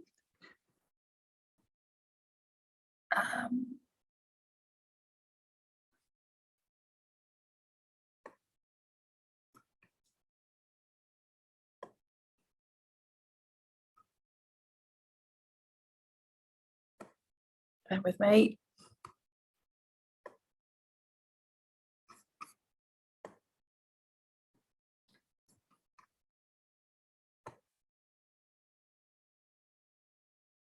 Great. Okay, I'm hoping everyone can see my slides now. So yes, thank you very much. So I'm Diane Crowe, Head of Group Sustainability for Reconomy, and thank you to Corinne and the team for inviting us to talk about modern slavery and really how we've sort of got on over the past year. Really, sort of a bit of an update, and just to explain to people and to other organisations on the call, perhaps share some of the things that we've got right, some of the challenges that we've had, so that we can work together as an industry to eradicate modern slavery, which is obviously a key goal of ours.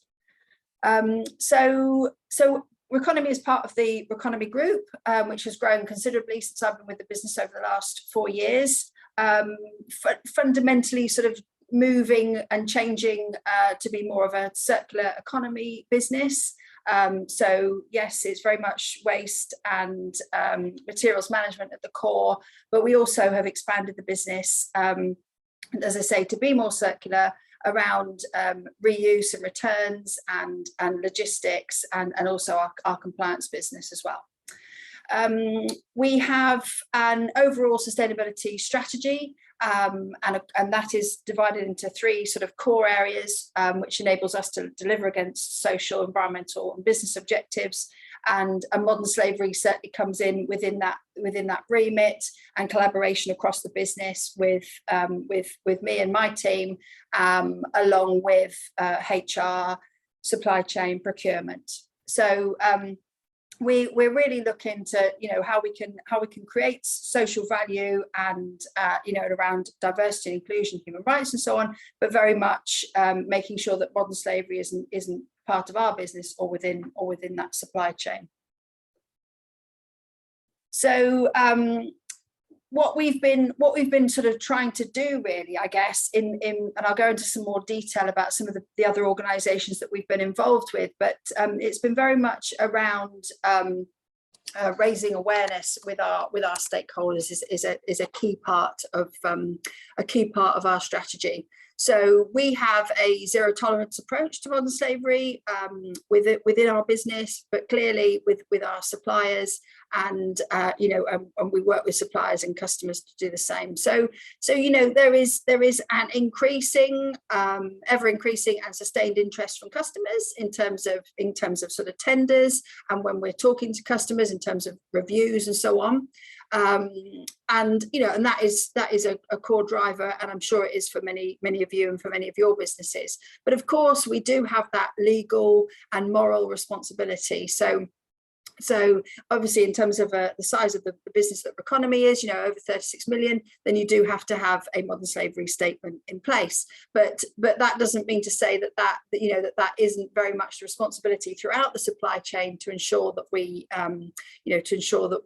are eradicating and doing everything we can to make sure that modern slavery is not in our supply chain, that we're protecting human rights. So there's that moral and legal responsibility. And we've been working pretty closely with other industry bodies, other waste management companies, working together, collaborating together to ensure that as an industry and as an organisation, making it as difficult as possible for these organised crime groups to infiltrate us as businesses and and our supply chain and the illicit procurement of people through modern slavery.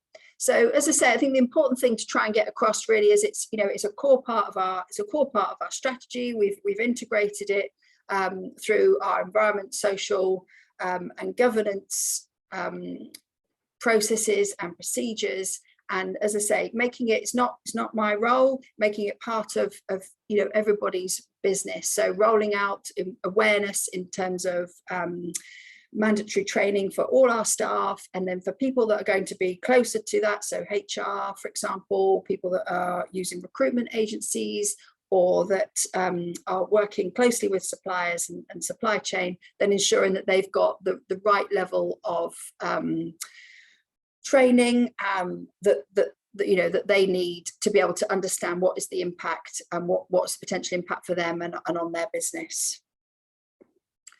So just moving through. So in terms of some of the things that we've been working on over the past year, where our focus has been, modern slavery statement is part of a core legal requirement.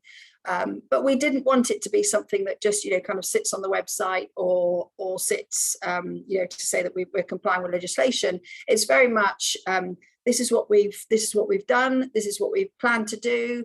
And we have a sort of a small working group that looks at those issues and how are we going to make sure that what we're saying in there, we are planning and we are progressing throughout the year.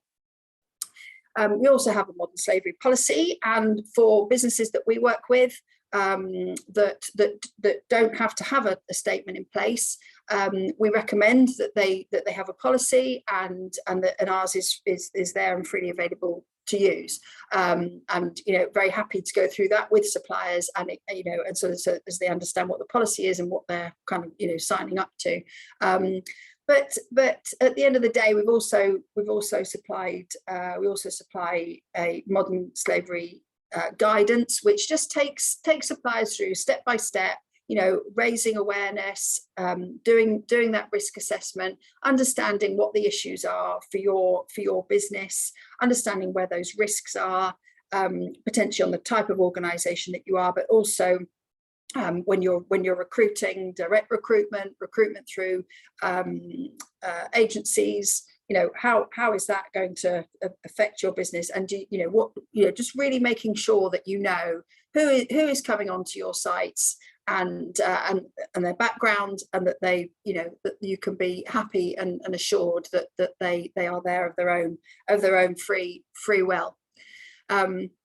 So that has been, we've had some good feedback on that, and that's been I think useful to some businesses, just as a, you know, kind of a quick checklist. Where do I start? As I say, raising awareness has been really important. We've done that through e-learning, through mandatory learning for all our staff, face-to-face learning for more key staff, but also raising awareness in terms of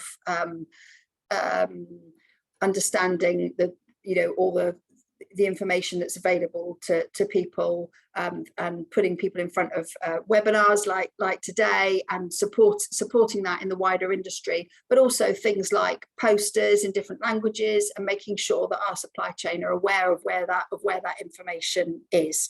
And in another discussion in a bit, I'll be talking a bit more about that in our panel discussion, which hopefully people will find, you know, will find a useful tool. So we do contribute to a couple of industry-wide working groups and industry bodies, and one in particular that will be joining me shortly is the Indirect Human Rights Forum. And that is a group of retail companies and waste management companies, and we work together under Chatham House rules to to really collaborate and really see what's important for the industry. So, for example, last year we did a webinar together. We did a campaign around Modern Slavery Week as a group, and developed this toolkit, which we'll talk in a bit more detail in the next session. The Supply Chain Sustainability School also has a huge raft of information and resources around modern slavery that I highly recommend, really useful. Reconomy is a partner of that organisation, but it is free to join. And as I say, not just around modern slavery, but all sustainability topics and leadership, management, that sort of thing as well. So it's a really excellent resource if you're not tied into that already. And with the Slave Free Alliance as well. So they work with other organisations, and Susan will be joining us shortly, who is at Slave Free Alliance. They work with different sectors and different organisations. Again, and what I like about them is they're very much sort of close to the ground in terms of understanding where the risks are and actually helping people out of slavery, so they do get involved in those sort of investigations as well. So really, really useful in terms of understanding what the issues are. The other one I'd point to is the Gang Masters and Labour Abuse Authority. Again, that is an organisation that is sorry, just making sure that's it. That is an organisation that really good in terms of keeping information up to date. So what we have, we get like a regular newsletter from them, and it just helps you to keep up to date, helps you to understand what's happening in and where, as I say, where those risks are. Hopefully you're still seeing my slide. It's far easier when somebody else drives, I think. Trying to make that move.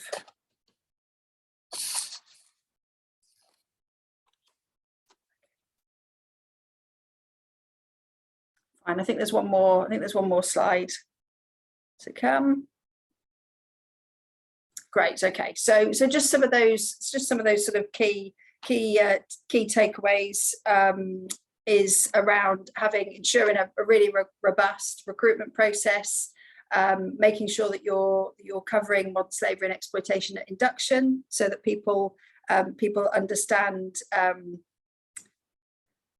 so people understand what that induction process, what, you know, at induction, what is expected of them. They might not realise as an individual that they are being exploited. So that is really useful.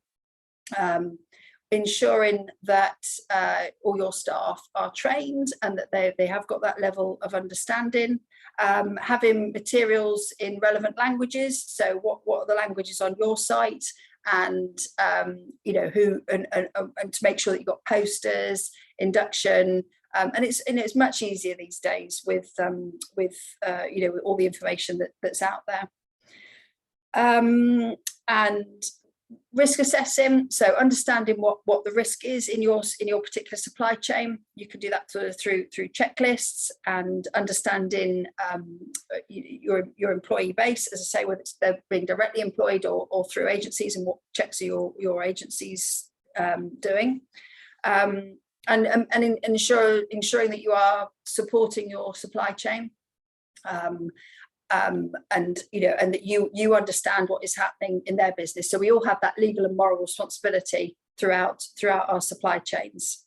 And as I'll talk about in the next panel session, download the Modern Slavery Toolkit that's been developed by across, you know, as I say, different companies within our industry. It's it is a really useful toolkit. So those are probably the main things that I just wanted to get across in terms of, I think, that would help any business who's perhaps starting, or even on that journey to keep going. Thank you. I think that's the end of my slides.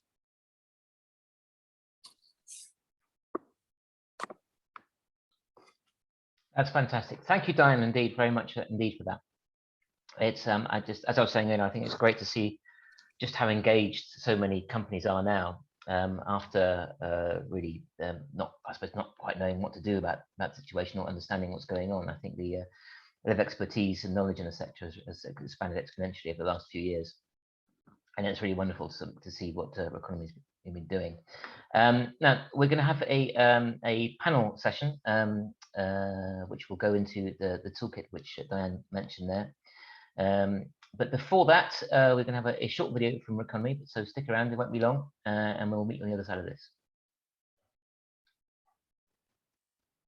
Revolve from Reconomy is a powerful solution that combines Reconomy Group knowledge, products, and services.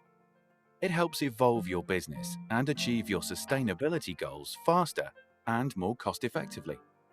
If your sustainability strategy and the procurement of the services you need is divided across departments like compliance, logistics, property, and operations, you're missing out on huge benefits. Join the dots with Revolve from Reconomy. Get everything in one place, on one plan, and save money. Our consult services can take a deep dive into your data to create a detailed sustainability plan. We can equip you with advanced recycling technology, implement a total waste management solution to collect your waste and sustainably manage all product returns from your customers. We can help process your surplus materials, piloting innovative ways to turn refuse into value, while market-leading schemes ensure you comply with all packaging, WEEE, and battery regulations, and keep you ahead of the curve. Our dedicated account managers can provide reports specific to your sector and continual feedback to review your progress. Revolve encourages you to rethink your strategy and reboot the way you work to get you to zero waste and zero carbon faster, more simply, and more profitably. So you can play your part in driving the circular economy and evolve with Revolve. Rethink, reboot, Revolve.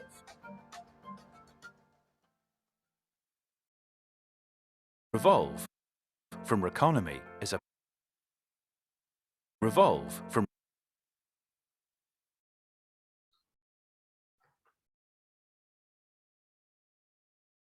Thanks for that. Right, on to the next session. Now then, so you may have been asking yourself, what is the Modern Slavery Toolkit and who produces it and why? Well, this is exactly what we're going to find out with our next session. The Indirect Procurement Human Rights Group, as Diane was talking about, was set up in collaboration between retailers and waste management companies. I think it's an absolutely groundbreaking initiative, and I was very glad when I first heard about it. As I said, it's Chatham House rules, so occasionally I like to sort of hear what's going on, and certainly like to report on it. But here we're going to be having a wide open discussion, and I hope people can ask all the questions on this as well. So I think there's lots of really interesting things I think we're very practical use to many of you out there. So please do use the question button in Zoom. So onto the event itself. It's my pleasure to welcome Susan Bannister, who's the Accounts Director for the Slave Free Alliance, Sophie Fryer, who's Ethical Sourcing and Sustainability Manager at the Co-op, and welcome back Diane Crow, Head of Group Sustainability at Reconomy. And hopefully they can appear. We're having a few technical troubles, sorry about that, but I think we're here.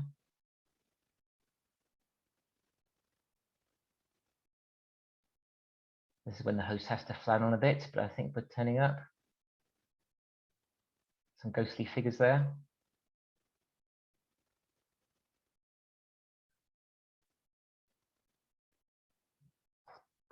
Please bear with us. Let me see.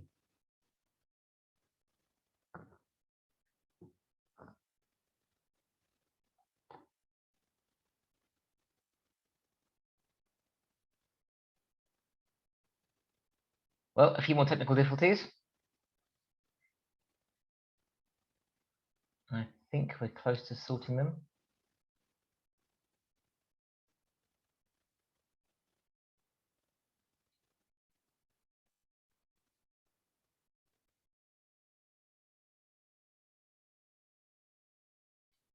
Perhaps not.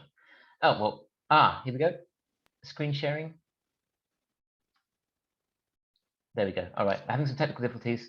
We'll be back shortly.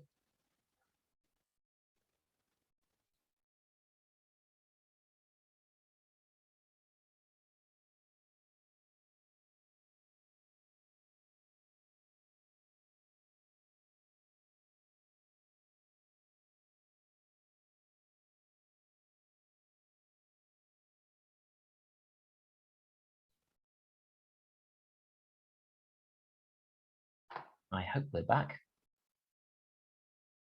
There we go. Diane, good to see you. We're there at last.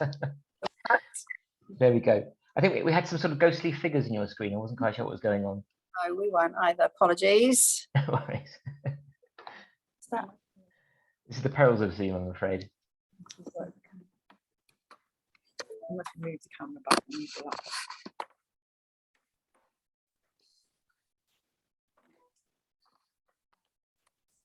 There we go. Hi, Susan. And Sophie, there we go. Okay, so from left to right, then we have Susan Bannister, as I said, Dan Crow in the middle, and then Sophie Pryor to the right. Hello to you all. It's great to have this session. I'm very pleased indeed to see so much progress, as I said, since the MRW conference last year. It's been wonderful to see. Perhaps that's best if we start with you, Sophie, if that's all right. If you can explain to our audience who may not know about the Indirect Procurement Human Rights Group, a bit of a mouthful. Perhaps you could have a quick overview about the background of this, and then how and why the toolkit was developed. Yeah, sure. Hi, so I'm Sophie Fryer. I'm the Ethical Sourcing and Sustainability Manager at the Co-op for all of our goods not for resale. I'm a steering group member of the IPHR Forum, which is the Indirect Procurement Human Rights Forum. It's essentially a group that we formed about 5 years ago now with other brands and retailers to come together and try and share challenges, work together on common challenges and find solutions around human rights issues in goods not for resale or indirect procurement. As the group evolved, we looked at obviously which of our areas in terms of the sectors that we work with we viewed as our highest risk, or the ones that we felt like there was an opportunity for us to collaborate, and we established individual working groups. One of those was around waste and recycling, which is a group that I chair. So we formed the Waste and Recycling Working Group in 2019. Originally, it was sort of a handful of organisations. We always wanted to make sure that we had representation from within the sector, as well as obviously the likes of myself, who is an end user, a customer. And it kind of quickly grew. So we started off with sort of, a handful of organisations. We've now got about 20 who are actively involved in some way or another. It's a really diverse group. So we've got a mixture of waste service providers, customers like myself, brands, retailers. We've also then got NGOs. So we work closely with Slave Free Alliance and the likes of the GLAA as well, as well as the Environmental Services Association and the Chartered Institute of Waste Management. So we really wanted it to be a group that was representative of all the different elements within the sector. So it was always intended very much to not be, us telling our suppliers what to do and how to do it. It was coming together to make it a collaborative, trusted space where we could actually openly and honestly discuss the challenges that we faced. And I think, what's worth saying is that the fact that it did grow so quickly showed there was a gap there, and there was a real desire from all parts of the spectrum of the supply chain, if you like, that actually really were committed to doing something and felt like there was a gap there and wanted to come together, which it has been really positive.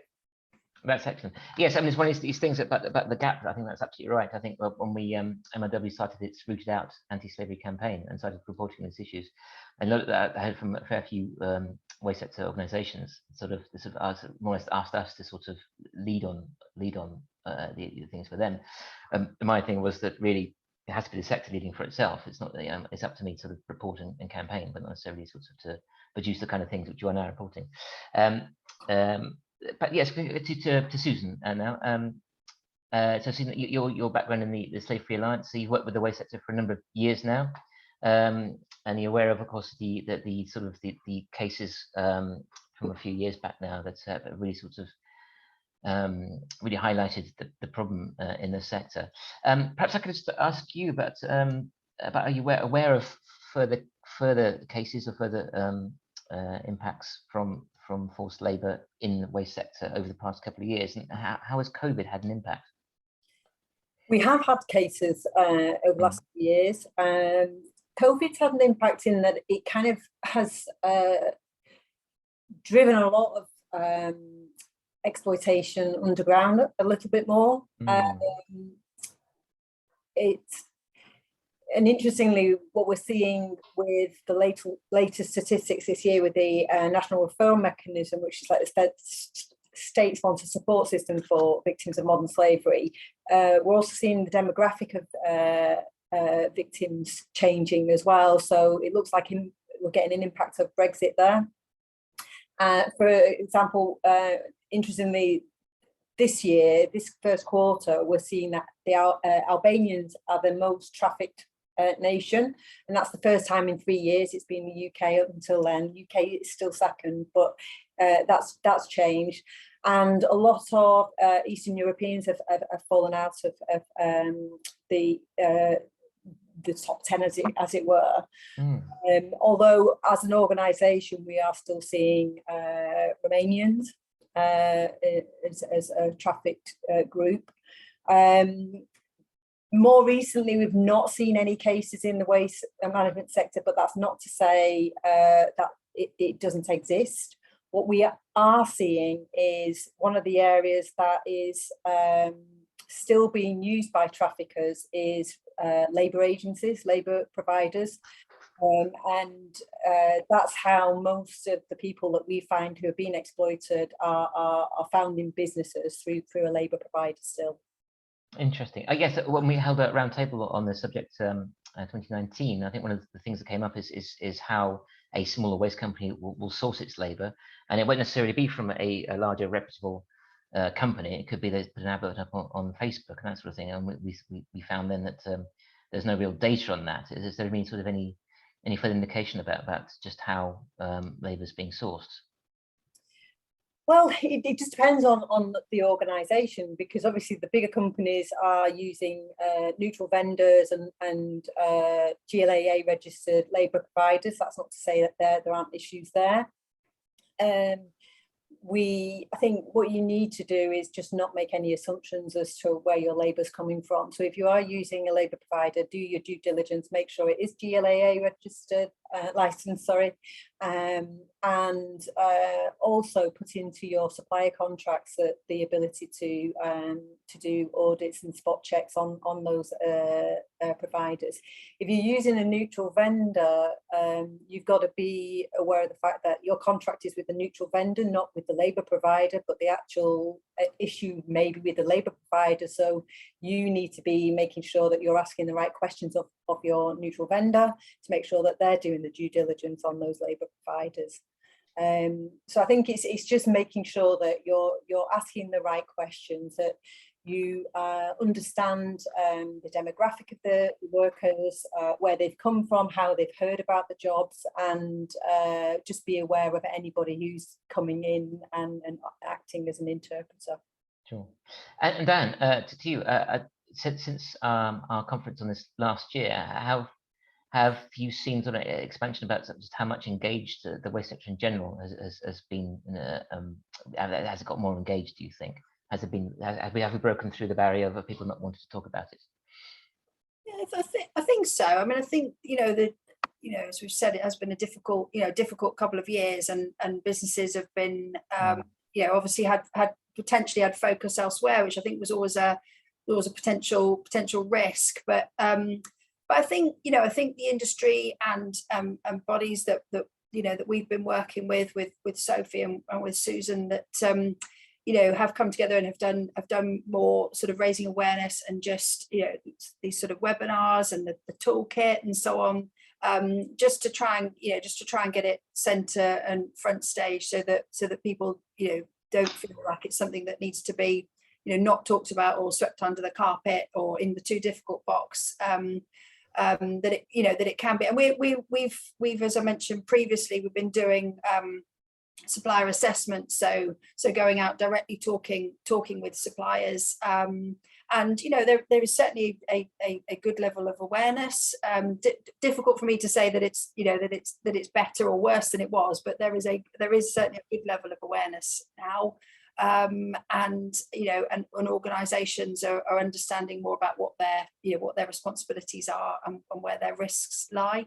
So yes. I think steadily. Well, I guess I certainly hope so. I mean, I certainly remember the days when I'd speak to somebody in the sector who remained nameless, and they just refused to really believe that such a thing could exist.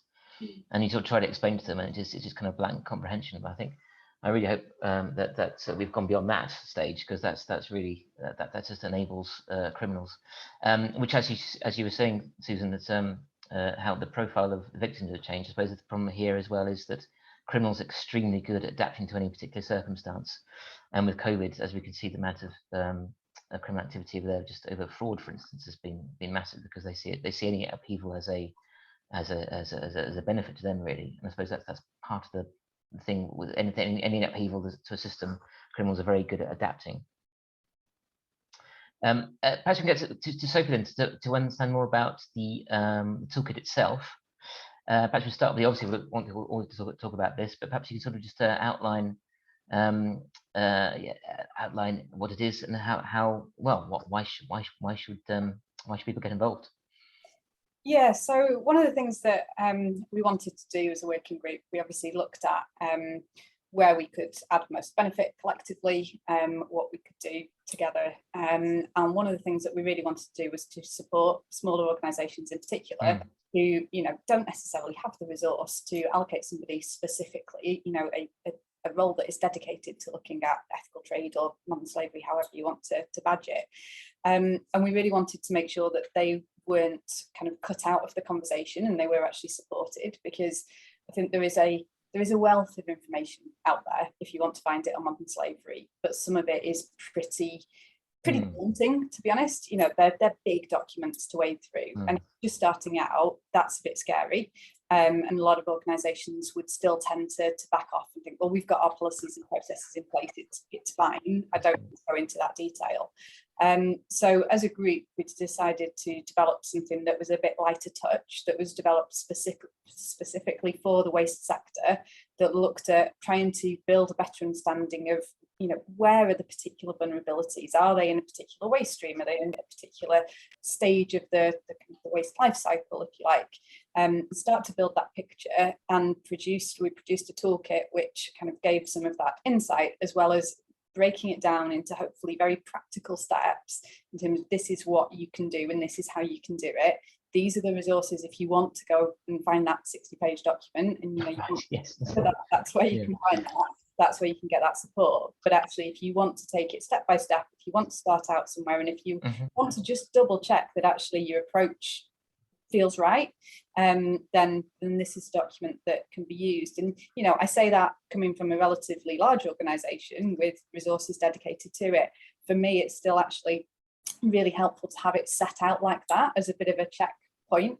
We've got some really useful resources within there, including the escalation process, which has kindly been provided by the Slave Free Alliance. So, there are some really practical tools that can be used within that as well. So it is available from the CIWM website. It's within their resources page. That's where it's hosted at the moment. And we would just really encourage people to go out there, have a look at it, find it.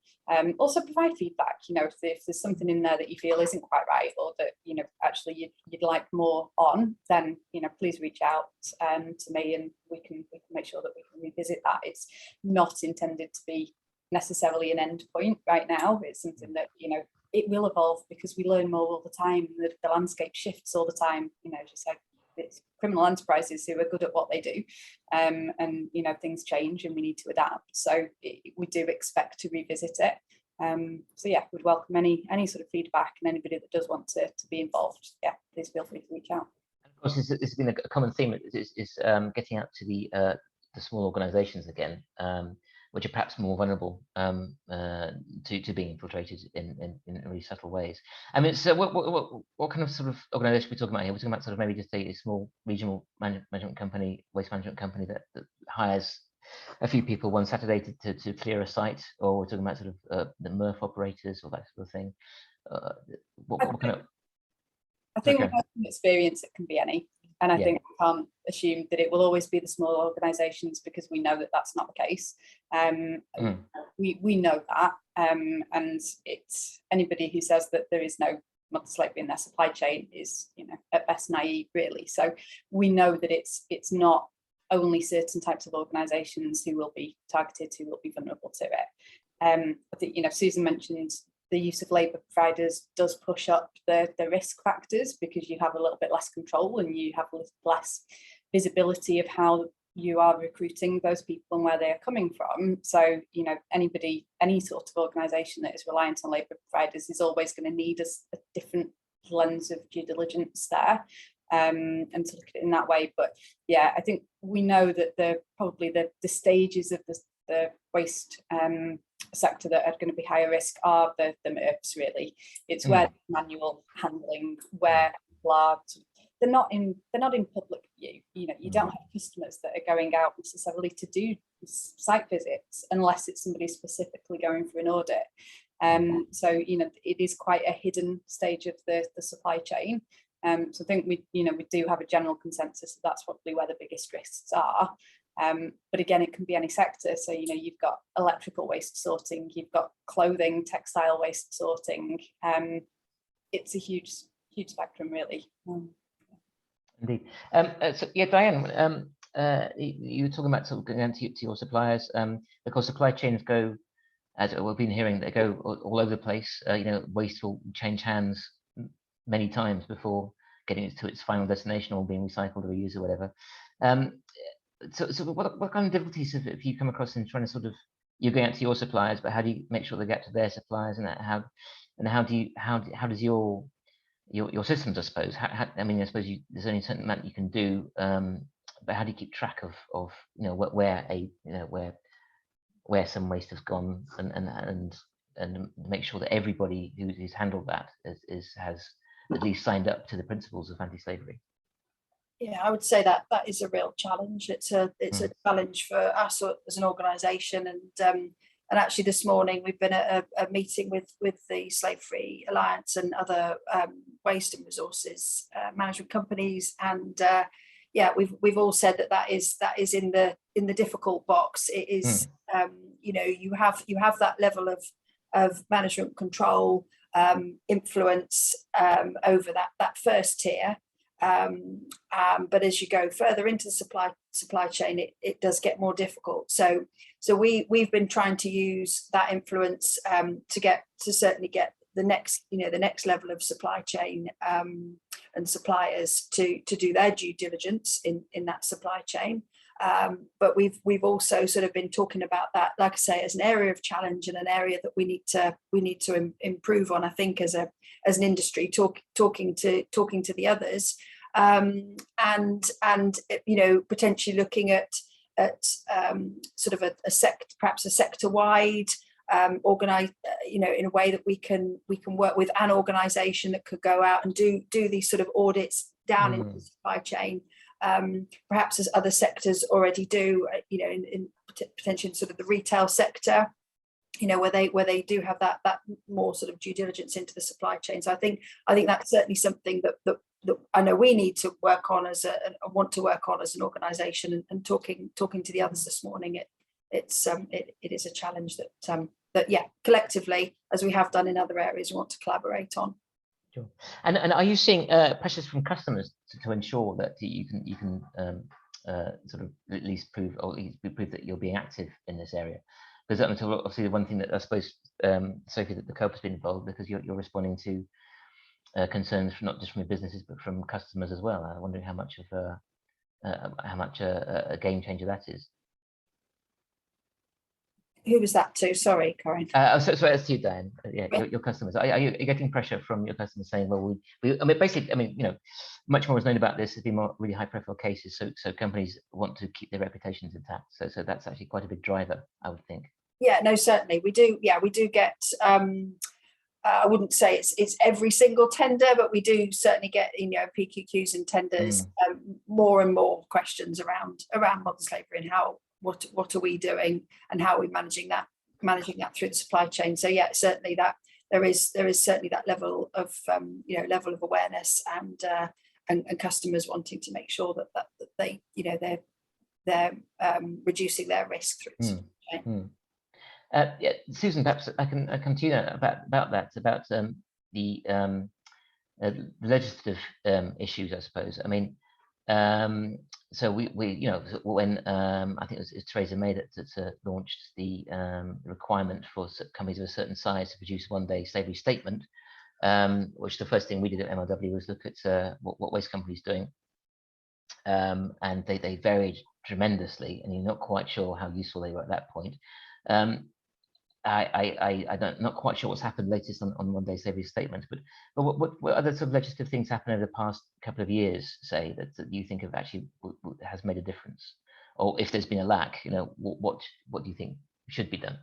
I think there has been a lot, but they did do a consultation, and the results of the consultation means that at some point, although we don't have a date as to when this is going to be mandatory, but at some point, the 6 areas that have been recommended areas before in the modern slavery statement will become mandatory. So you will have to, you know, I always forget one, organisational structure, your policies, your due diligence, KPIs, training, and then there's always one I always forget. But those 6 areas are the areas that you're going to have to report on.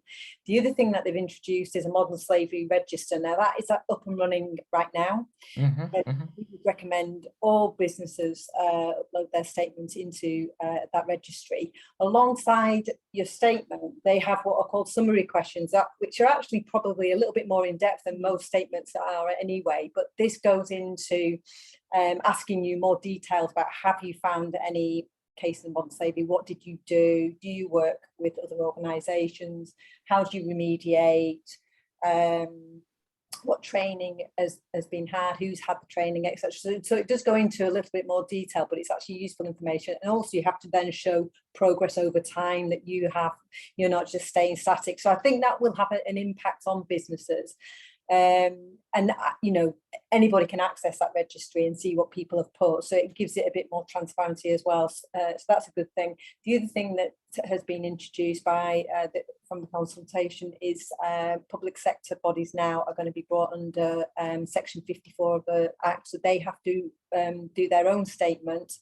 And what we're finding more and more is modern slavery is in the public sector tenders and stuff. So that's something that I think this sector needs to be aware of, because if anybody's trying to get business from a public sector body, you will get asked about it. Interesting. That I think that could be right. That could be absolutely a game changer. So when it comes to sort of the you work with businesses across the spectrum. In the waste recycling resources sector, are you seeing an expansion continuing there? What, in the waste and recycling sector? Yes. Yes, I do, and I think we've got to. I think one of the things that we were talking about this morning is that we are seeing smaller companies who are part of the supply chain who, you know, where they may not feel it's for them. They're not at £36 million. Why do they have to worry about the Act? The Act actually applies to everybody, regardless of size. Section 52 applies to £36 million turnover or more, and that relates to the statement. But you know, resources like the toolkit that Sophie was talking about, you know, that's freely available. It's really easy to take out, you know, key things that they need to be aware of.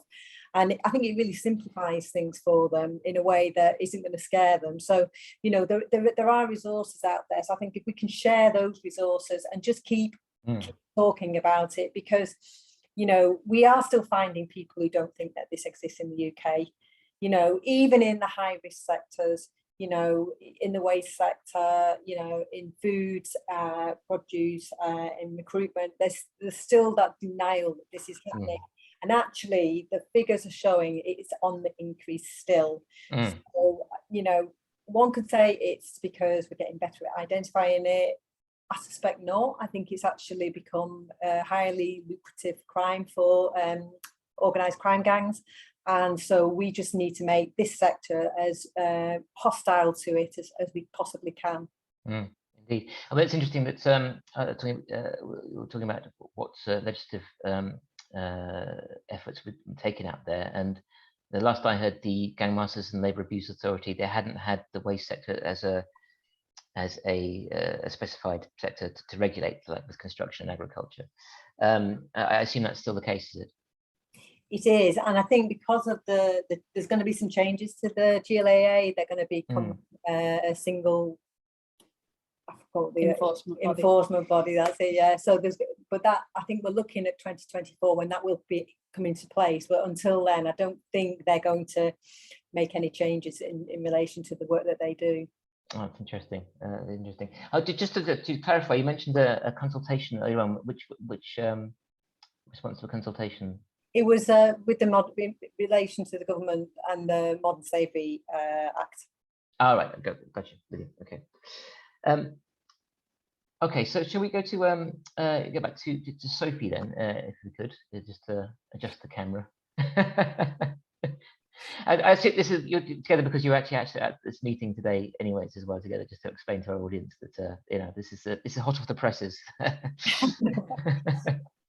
Okay, so to explain a bit more about the IPHR, I must get those initialisms right. So have we seen? So what is membership like at the minute? And are you looking for more membership? How are you looking to expand that? Yeah, so at the moment, it's a fairly casual, so we should say, membership, in terms of, you know, it's not something that you have to pay for, it's not something that you have to make certain commitments to. I think one of the things that we are looking at and that we are considering is how we maybe tier it a little bit, so that we have active members, and then we have members who are more interested and who kind of want to see the outputs, which is absolutely fine. And, you know, again, the whole point of this initiative is to bring people together, is to support and engage. So we would never want to exclude anybody. I think from the IPHR steering group level, we've tended to cap that membership at about 11 organisations. But then within the working group, so the waste and recycling working group, that is a much larger group of organisations. And I think that's really important, particularly when we're developing things like Toolkit. You know, we need that consultation and we need that network to be developing it. You know, I chair it, but I'm certainly not developing the content. You know, that has to be developed from the group and from people within the sector, and we have to work together on that. So, you know, the more the merrier to some extent on that front. Gotcha. And is there a way of measuring what you do or comparing it to other sectors, for instance? Because I assume some of your other colleagues work have the same group, but in a different sector. Yeah, I think it's interesting for me. You know, I'll speak personally. I guess experience at the co-op. We obviously, I sit within the procurement team, so within the goods not for resale side, but work closely with the ethical trade team who sit within the food side of the business. I've been at the co-op for 5 years, and you know, the difference back then in the two worlds was huge, and that gap is closing a little bit. I think, you know, there was always a gap on the indirect side in terms of the initiatives and the collaborative spaces. I think the main difference was around that nervousness of actually kind of putting a hand up and saying, actually, yeah, you know, I need some help, I'm not quite sure how to do this, or, you know, this doesn't feel quite right, or we had this experience. And when I look at the way that some of the networks on the food side of the business work, that is much more mature still. I think that's definitely changing, and I think that's one of the things that we're really keen to develop within this working group this year, is that much more sharing. I think we've built some trust over the last couple of years where the group has been active. As you mentioned, we operate under Chatham House rules, so you know, we try and create that safe space for people to come and share their challenges and learn from each other, and that is something that does work well within other sectors. So if you take the food sector, you've got FNet, the ETI, various kind of networks looking at specific sectors, and they do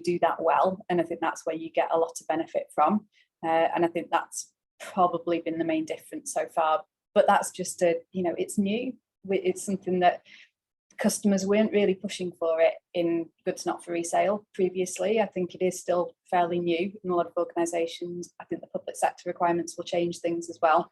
You know, we've got a lot of kind of service provider sectors that cross over, and I think that will change, and all of these sectors, waste included, will pretty swiftly evolve. I think we're already seeing that.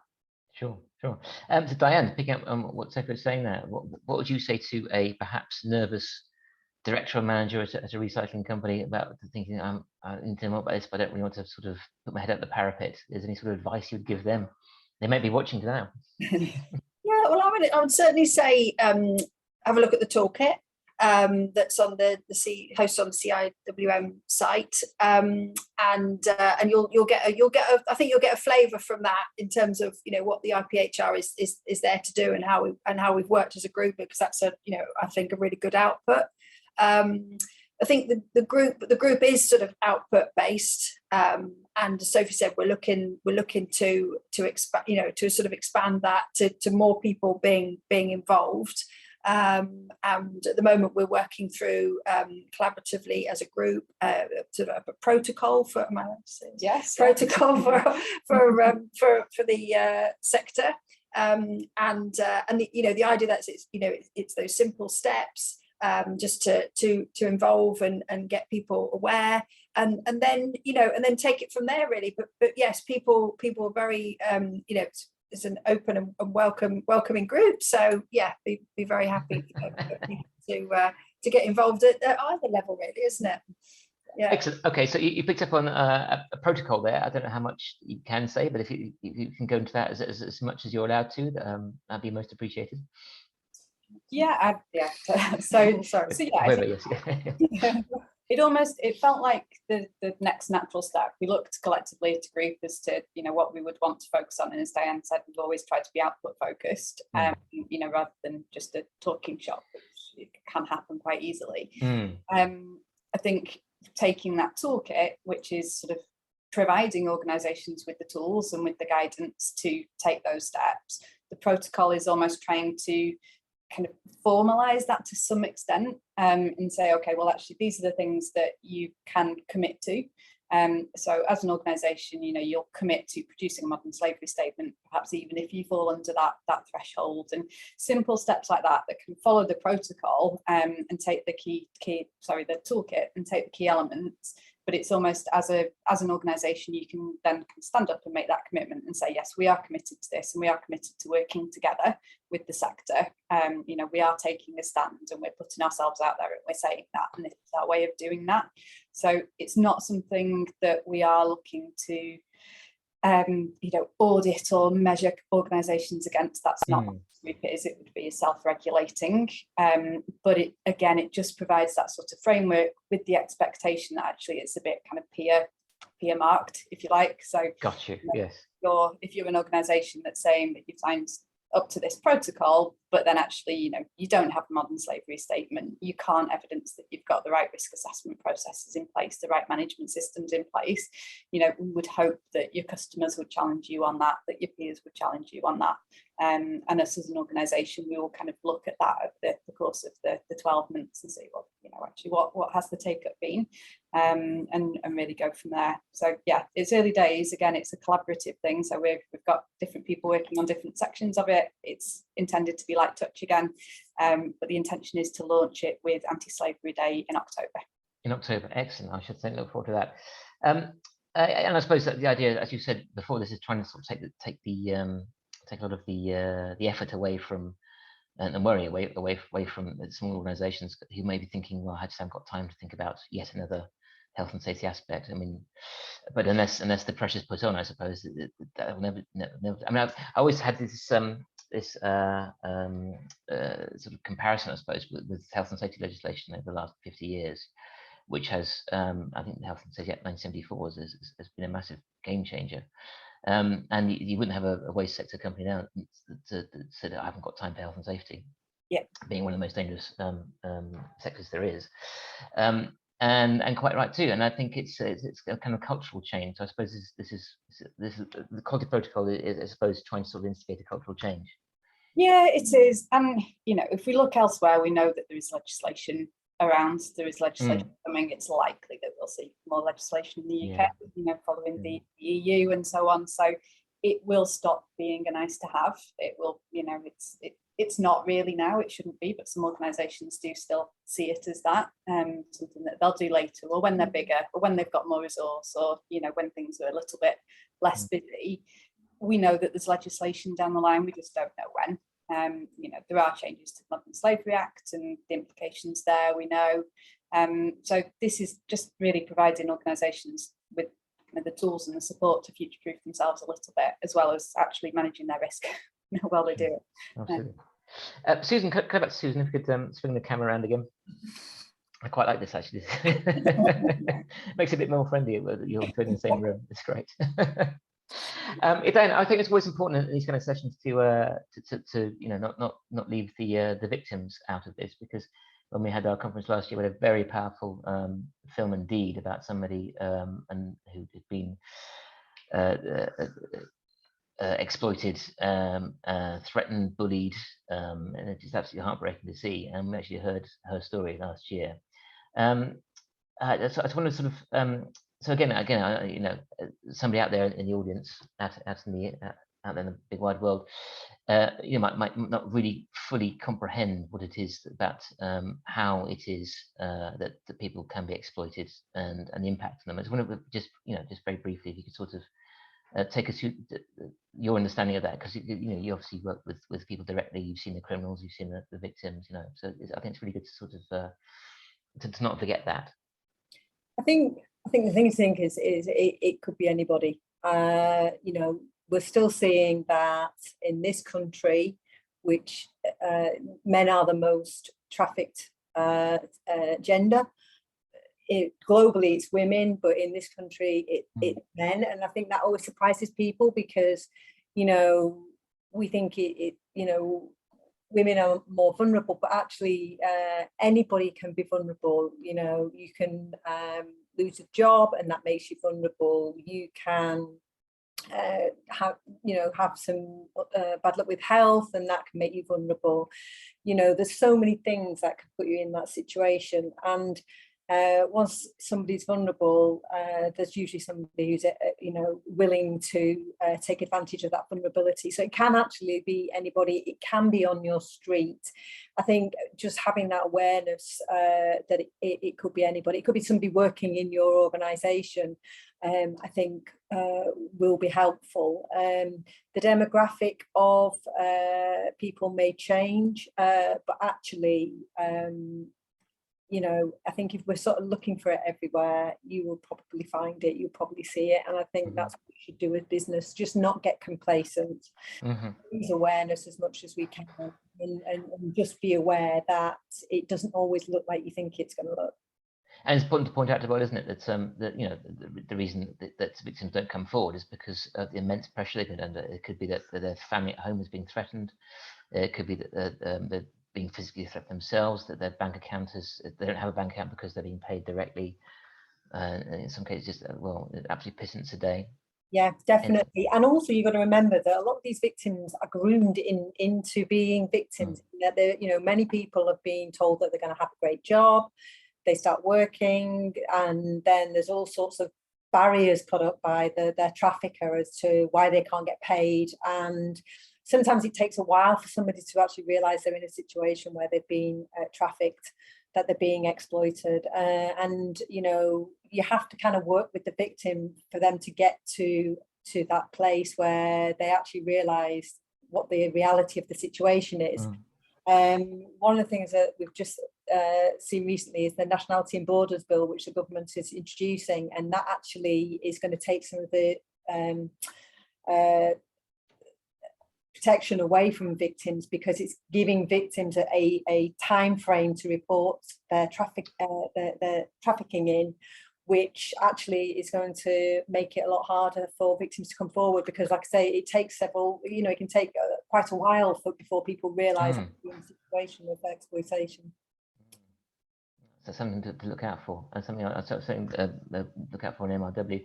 And just to say to anybody watching as well who hasn't sort of seen the impact on victims, I think it's very much worth getting in touch with Susan Slavery Alliance at the Hope for Justice. There's other charities out there as well that have worked directly with victims, and some of our MRW reporting as well. We've gone into it. So when you hear about somebody taking boiled sweets off a Murph picking line in order because they're so hungry, I think it brings it home to you.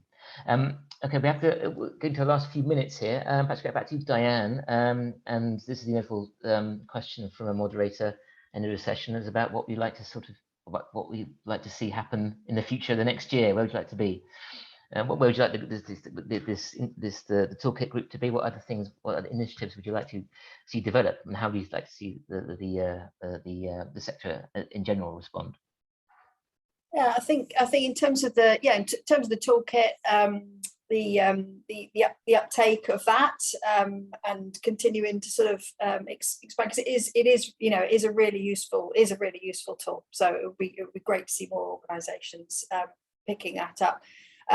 It becoming more of a topic that is talked about and is managed and monitored in your organisation and down your supply chain, and becomes that sort of business as usual part of the way you manage a business, and that it's not just seen as a person's responsibility.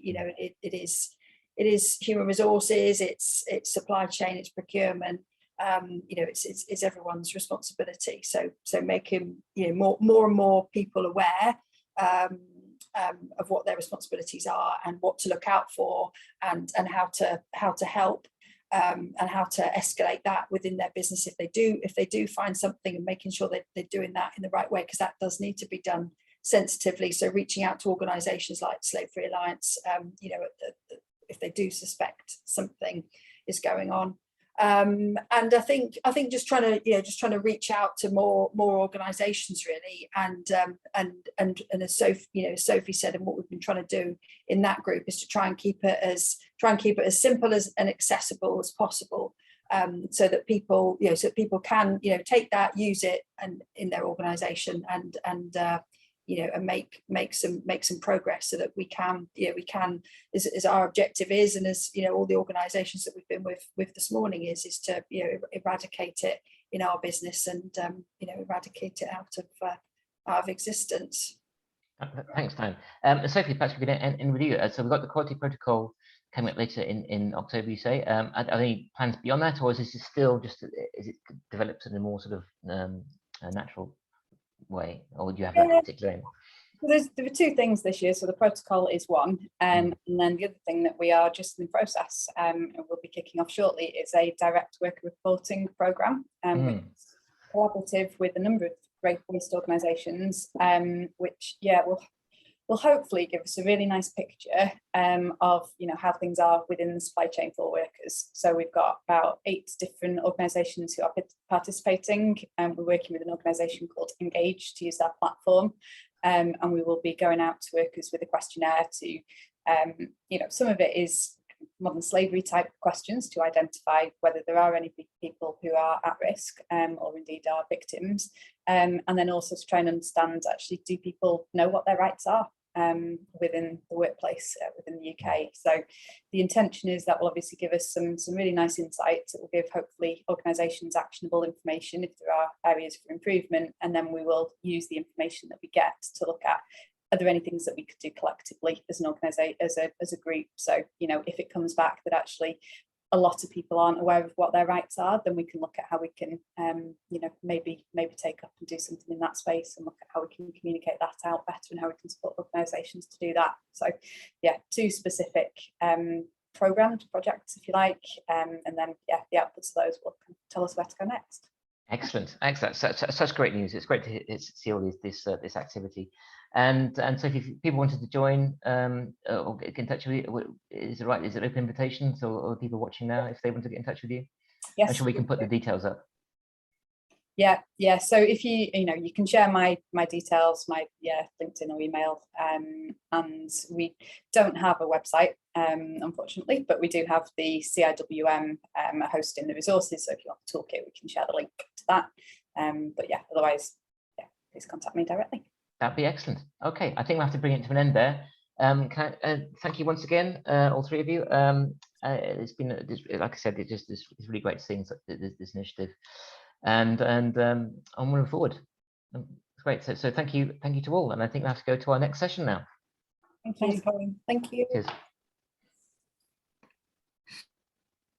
So okay, so next up, then we have a short screen break, and we'll see you again at 10 to 3.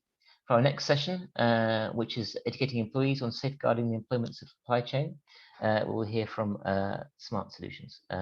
So that's coming up next. See you later.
Welcome back, everyone. We have a good coffee break. And I hope you've enjoyed the conference so far. I think we've covered an awful lot of ground. And don't forget, please do send any questions. You can send them directly via Zoom now, or you can send them to us later on. And we will endeavour to answer them all. Our next session is jam-packed with practical tips on how to train internally, work with clients, and educate your supply chain. To future-proof your organisation's journey into safeguarding and how to keep your employees safe. So without further ado, please welcome Jade Oliver Morris, Human Resources Director and Environmental Support Services at Smart Solutions. Over to you, Jade.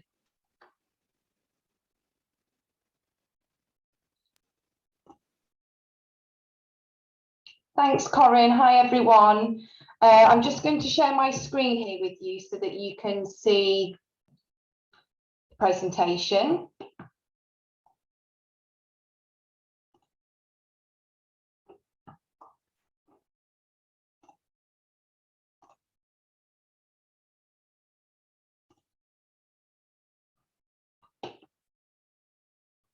Hopefully you can all see that there. Okay, so thank you MRW for having me today. As you can see there, my name is Jade. I'm HR Director at Smart Solutions Environmental Support Services. I'll try and cut that down to ESS during the presentation so it's not such a mouthful. I head up our Modern Slavery Task Force at Smart Solutions. And today I'm going to talk to you about who we are as a business, how our modern slavery journey began, prevention and detection methods, our supply chain, our detection response, output and evolution. I hope you'll have lots of questions throughout, so if you pop them in the questions section at the bottom of the screen, and then we'll cover those at the end. So we were established back in 2007 and we're a labour provider primarily into the waste and recycling sector. So we certainly specialise in that area. And we have 5,000 flexible employees engaged daily, and they're managed locally by 270 on-site permanent employees. Our turnover is actually just over £100 million, and we recruit and provide labour across the whole of the UK. So how did our journey with modern slavery begin? Well, back in about 2014, beginning of 2015, one of our teams in the Birmingham area alerted us to some suspicious activity. They couldn't really put a name to it. It was just an uncomfortable feeling. Something just didn't feel right. And I'd like to put into perspective here that at that time, modern slavery was not a focus, and it certainly wasn't at the forefront of our minds. I think it's fair to say it wasn't on any business's radar at that time. So we certainly weren't talking to our staff about it. From that point, we realised we needed to have some investigation done, and through that investigation, the police were involved, as were Hope for Justice. And we realised that modern slavery had definitely infiltrated our workforce. So from that point, we've over the last 7 years now, gosh, it's gone very fast. Over that time period, we've implemented a number of robust procedures and practices to tackle modern slavery in the best way we possibly can. And I want to talk to you about those now. So looking at prevention and detection methods, I'm going to run through these and give you some detail. I can't go into great detail because we really would be here all day, but I'll run through as much as I possibly can. So one of the first things we did was to implement a number of IT reports. And those IT reports really were the basis of everything that followed. So the report ran on a weekly basis, and to begin with, we were looking at duplicate bank and address details to ascertain, did we have more than one person with the same bank account? And did we have multiple people living in the same address? Those reports would prompt further investigation. So that address, how many bedrooms are in that property versus how many people did we have registered as living there, for example. We could also then obtain some information through intelligence that we've gathered over the years, blacklist account details, blacklist address details, and suspect names. And on a weekly basis, our report runs to match against those details. We've also checked against next of kin. Again, this runs on a weekly basis to have a look at how many people have the same next of kin, not just by name, but also by contact detail and email address. So those reports can give us some really valuable information that can then prompt further investigation. They've also allowed us to build up a master log of, I think we're at over 700 lines of data now on our master log. And that's, you know, it's vast and it's really incredibly valuable. When any flag gets raised to us, we can use that master log to start our investigations. We carry out pre-employment checks on our permanent employees, and this can be a financial check. So we know that our permanent employees are at risk of being bribed by perpetrators. I'll give you £50 if you place 10 workers in your business. So we know that that is a risk. So we conduct those checks before somebody starts permanent employment with us to ascertain what their level of vulnerability is, particularly from a financial perspective. We do train our employees on that bribery threat as well, and we also conduct thorough modern slavery training. That training takes place when the employee starts with us during their induction, so it takes place before they even start recruiting, but they also get that refreshed annually. And we also train all of our flexible employees at their point of registration, and that's really to allow them to spot the signs, because we know that some victims don't know they're victims themselves. Susan was touching on this earlier. And so it's really important that we're giving them as many resources as possible to allow them to self-identify if they need to. Some of our training is very specific and in depth. So for example, geographically, we looked at which areas of the UK are most at risk, the West Midlands, London, the North East as examples. And our teams in those areas receive very targeted training and more in-depth training based on that risk. We have a confidential helpline, which is manned 24/7, an email address and on-site drop boxes to allow our employees to speak up confidentially if they need to.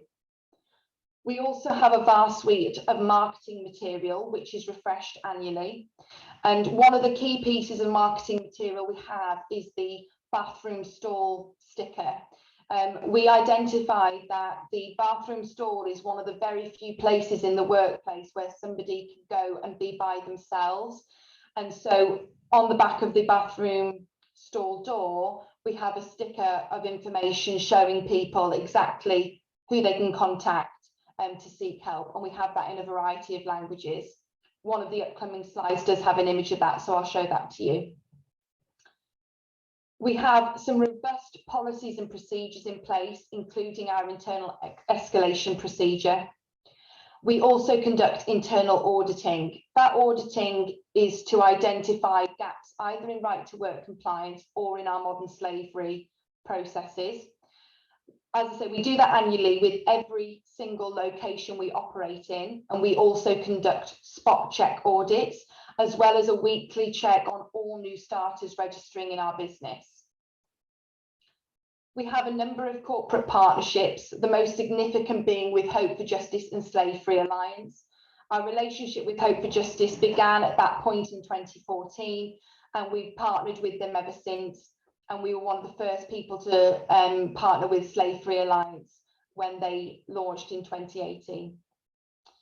We also have some partnerships with various police forces, the strongest being with the West Midlands, but we also have connections with the Met Police and the police in the North East. And we're also always striving to build that network and continue to collaborate and share information as we can.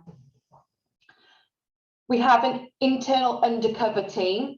This team drops into sites around the UK periodically to pose as workers, to pose as flexible employees, and they will work alongside those individuals and just have casual conversation with them throughout the working shift to ascertain small nuggets of information that our account management team, our HR team may not be able to pick up easily through day-to-day interaction. So some of that might be, you know, what are you up to at the weekend?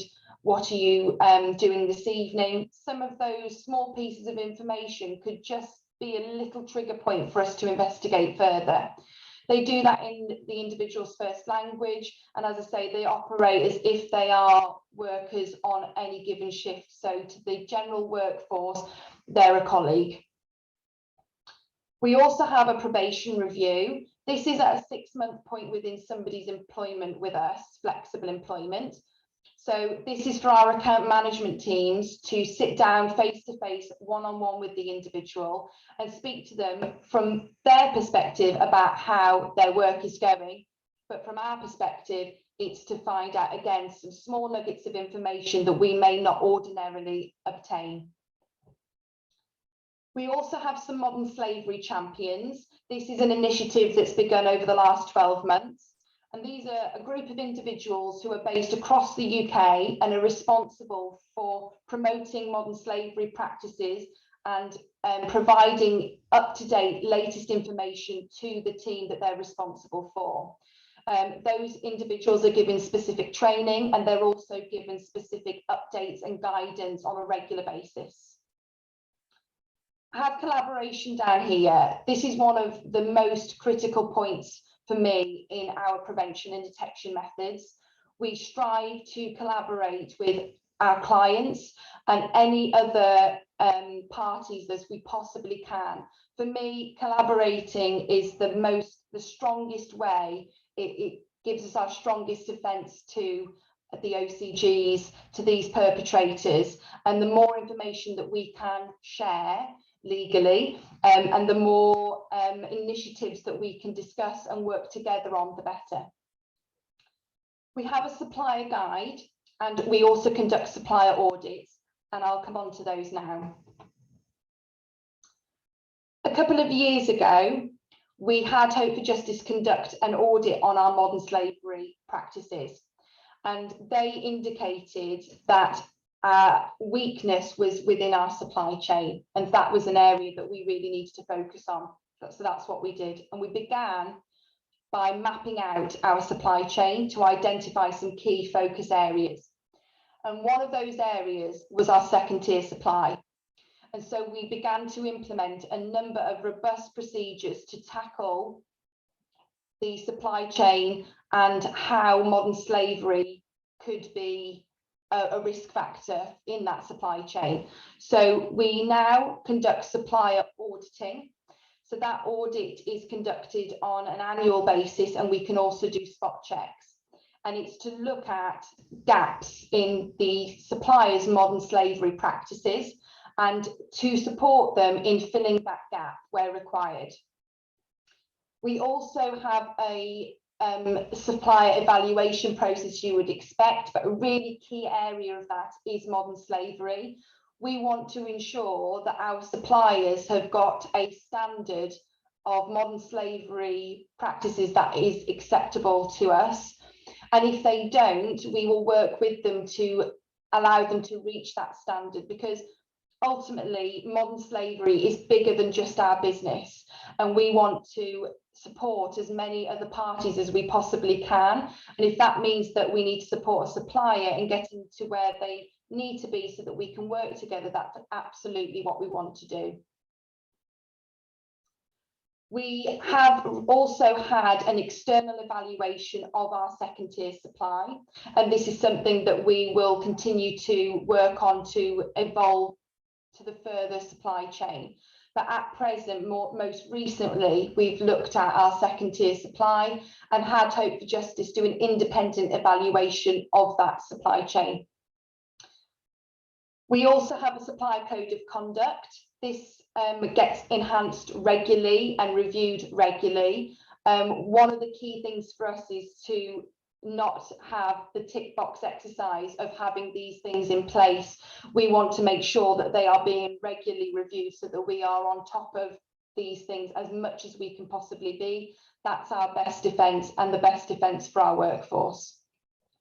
We've also got a supplier guide. We launched this a couple of years ago as an education and support tool.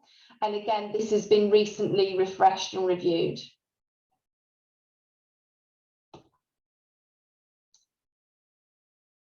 Our detection response. What do we do when an incident is flagged? So we launched this incident report pack a few years ago, and this is to allow our on-site teams to have a suite of tools available to them in the instance that they feel they've identified a victim or a perpetrator of modern slavery. It gives them the escalation process so they know exactly what steps they need to take. But it also provides them with some resources. For example, on the screen here, you can see food and amenities and accommodation. If somebody needs some extra support, we can provide that to them. If it's not safe for them to return to their usual accommodation, we can provide them with some accommodation until further help is obtained.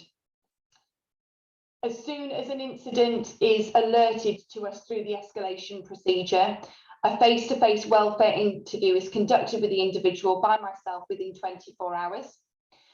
That interview is to allow us to identify the risk areas, whether that person needs immediate support, and whether they are legally classed as a victim of modern slavery. And dependent on the outcome of that interview, they'll either be referred into the national referral mechanism, to the police, or to another support function. If they're not a victim of modern slavery, that doesn't mean we're not going to provide support. It might just be of a different kind. We do, in some instances, need further support from Hope for Justice and Slave Free Alliance if the incident that's reported is particularly complex. So in that case, we would get external support to help us in that initial investigation. And we set out our aims and objectives in our modern slavery statement. Yes, it's a legal requirement for us to have the statement annually, but it's really important to us that we use our learns from the year, our learnings from the flags that we have throughout the year and our investigations to build on that modern slavery statement so that, again, we are ever evolving and continuing to be as strong as we can possibly be. In terms of output, we've seen a number of brilliant outputs that I'm really proud of. First off, our employees successfully identify victims and perpetrators. We also have workers who directly reach out to us and ask for help. We've gained a presence in local communities. An example of this was in the West Midlands. We had a number of people on varying occasions come to see us on site in our location to say either that they were a victim of modern slavery or that they knew somebody that was. And these individuals were not connected to Smart Solutions at all. They didn't work for us, but they'd heard locally that we were the people to go to if they needed help. We also place victims back into work. So following their referral to the National Referral Mechanism, we've been able to then replace them back into work once they've been relocated. We also work with a number of charities that focus directly on getting victims of modern slavery back into work, and we work really hard to try and find them a role that's similar to perhaps to one they've been doing before, or at least a position that is a suitable distance away from where they were victimised. And we also actively support police inquiries, and we have done for the last number of years and continue to do so. The graphic you can see on your screen here is the sticker that I referred to for the toilet stall. So you can see an example of some of the marketing that we've produced.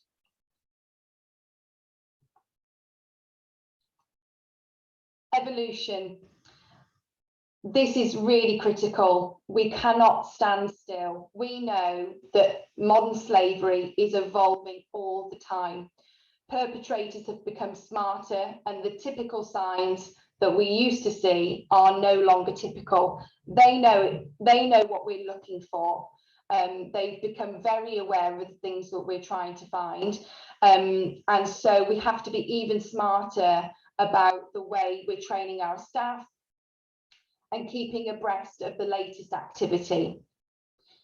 As I mentioned, our internal staff are under threat. That's not going away. So we've got to make sure that we're really on top of that and making sure that they're as safe as they can be. Compliance documents are getting easier and easier to falsify as we have improvements in technology. That's going to always continually evolve, and we must stay on top of that. And the victim profile is changing. Susan mentioned this earlier. We know that there are more females that are coming through. The demographic is certainly changing there.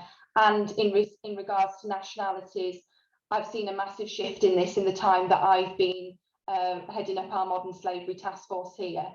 British people are now the #1 most victimised nationality in relation to modern slavery, followed by Albanian and Vietnamese.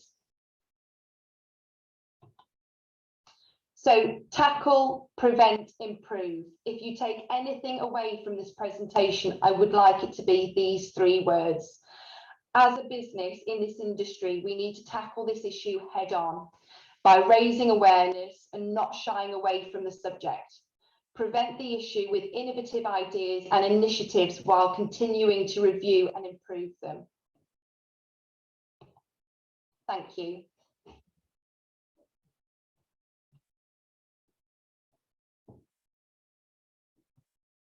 Let's have a look at the questions here.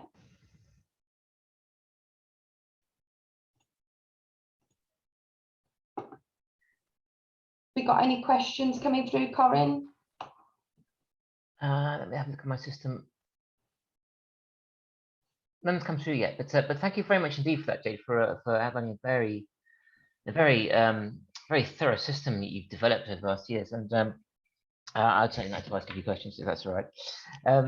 Yes, so you mentioned this really goes back to 2015, when, as you said, the country as a whole didn't really know anything about this problem, and there's no legislation on it. It's been, we have to go very quickly, but in a very short time.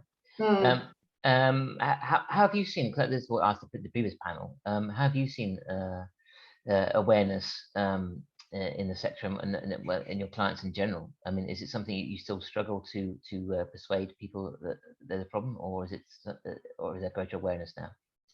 I would say it's varying. There's certainly a much greater awareness, absolutely, and doing things like this really obviously helps with that. Like I mentioned in my presentation, back sort of 2014, 2015, nobody was talking about this. And so absolutely, we've definitely seen a lot of change in that area, which is fantastic. And we collaborate with a lot of our clients, which is great. I think in some areas, there still is a complacency that, it's not going to happen here. And I think if everybody can get in the mindset of it can happen in my business, I think we'd be, a lot further on in trying to tackle this, because we'd have a much, greater approach to everybody trying to deal with it. I think part of the issue, and certainly some things I've seen firsthand, is that because this was such a new to everybody at that time, our police forces have also had to get to that point as well. And so we have seen a variation in terms of different police forces' levels of awareness in it themselves, because, obviously they're all trying to get up to speed, just like we've all been. But that's certainly greatly improved. I know sort of back a couple of years ago, there would be times where we would contact certain police forces who wouldn't know what we were talking about, or would try and class it as something other than modern slavery. And I think following the inception of the Modern Slavery Act, that was a massive shift in that. And yes, certainly now we've got a much greater pool of support, which is fantastic. And we've been collaborating on events for a few years now with RWM, and I think it's 2019. I think We were Yeah. there along with BIFA at an MRW session, and that was the first time I think the waste sector had seen anything on this subject at that point, certainly at RWM, and that wasn't that long ago. So we have seen a lot of progress in a short space of time. And I suppose Smart Solutions itself obviously was highly impacted. That's targeted directly by the gangs themselves in a very sophisticated way. So your response is obviously shock, and then having to deal with the outcome, and so you understand the threat. But one of the things that we discussed around, as I said before, at a round table, was that obviously you're one of the bigger players in the sector in general, but a lot of labour is sourced in indirect ways, in unofficial ways off Facebook. Are you aware of sort of the extent of that of that market, if you know what I mean? Is there any sort of data out there? The volume of potential victims and yes. Well, how many workers might be sourced through unofficial means and therefore more at risk because they're not going through Smart Solutions? I see. It's a hard question. There may not be data. And I think given that the stats on modern slavery are always caveated with this is, a rough estimate. I think the stats are always indicated to be low estimates. It's very difficult to say. One thing we do know from Hope for Justice is that certainly in the West Midlands we got to a point where the OCGs were very aware of us. But of course that just drives people elsewhere. So we did get to a point where we didn't hear or identify anything for a good amount of time, certainly in the West Midlands. And that's really because they didn't want to come anywhere near us. It had been very clear to them that we were very on top of what we were doing. And if they put people into our business, it was likely to get picked up. And so, yeah, that's always, when something is in place to tackle it, they're just going to move them elsewhere, and that's why everybody needs to be working together to deal with this, so we can narrow that pool. I think it's a very powerful point. A very powerful point indeed. That the criminals, OCGs, and it's quite shocking, isn't it? We're using the term OCGs, organised crime groups, which normally I suppose most people would sort of just be watching that on TV, and that's where they get come across that phrase. But to you, it's actually your reality. I think that's quite shocking. Yeah. But yeah, you're absolutely right. That really, a sector-wide coordinated approach is needed, and with other sectors, all sectors really, because if you push it down one area and come to another area, highly motivated, highly clever people behind the exploitation. I think it's extremely valuable point we have there. I think, are we ready to go to the next session? Let me see if we are. Yes, we are indeed, I'm told by my admin people. That's great. So thank you once again, Jade. It's wonderful to hear. Thanks for having me. And well, this is a subject that MLW will keep going back to, and I'm sure we'll hear from you again very soon on this. That's great stuff. Thanks very much. That's Jade. Okay. Bye.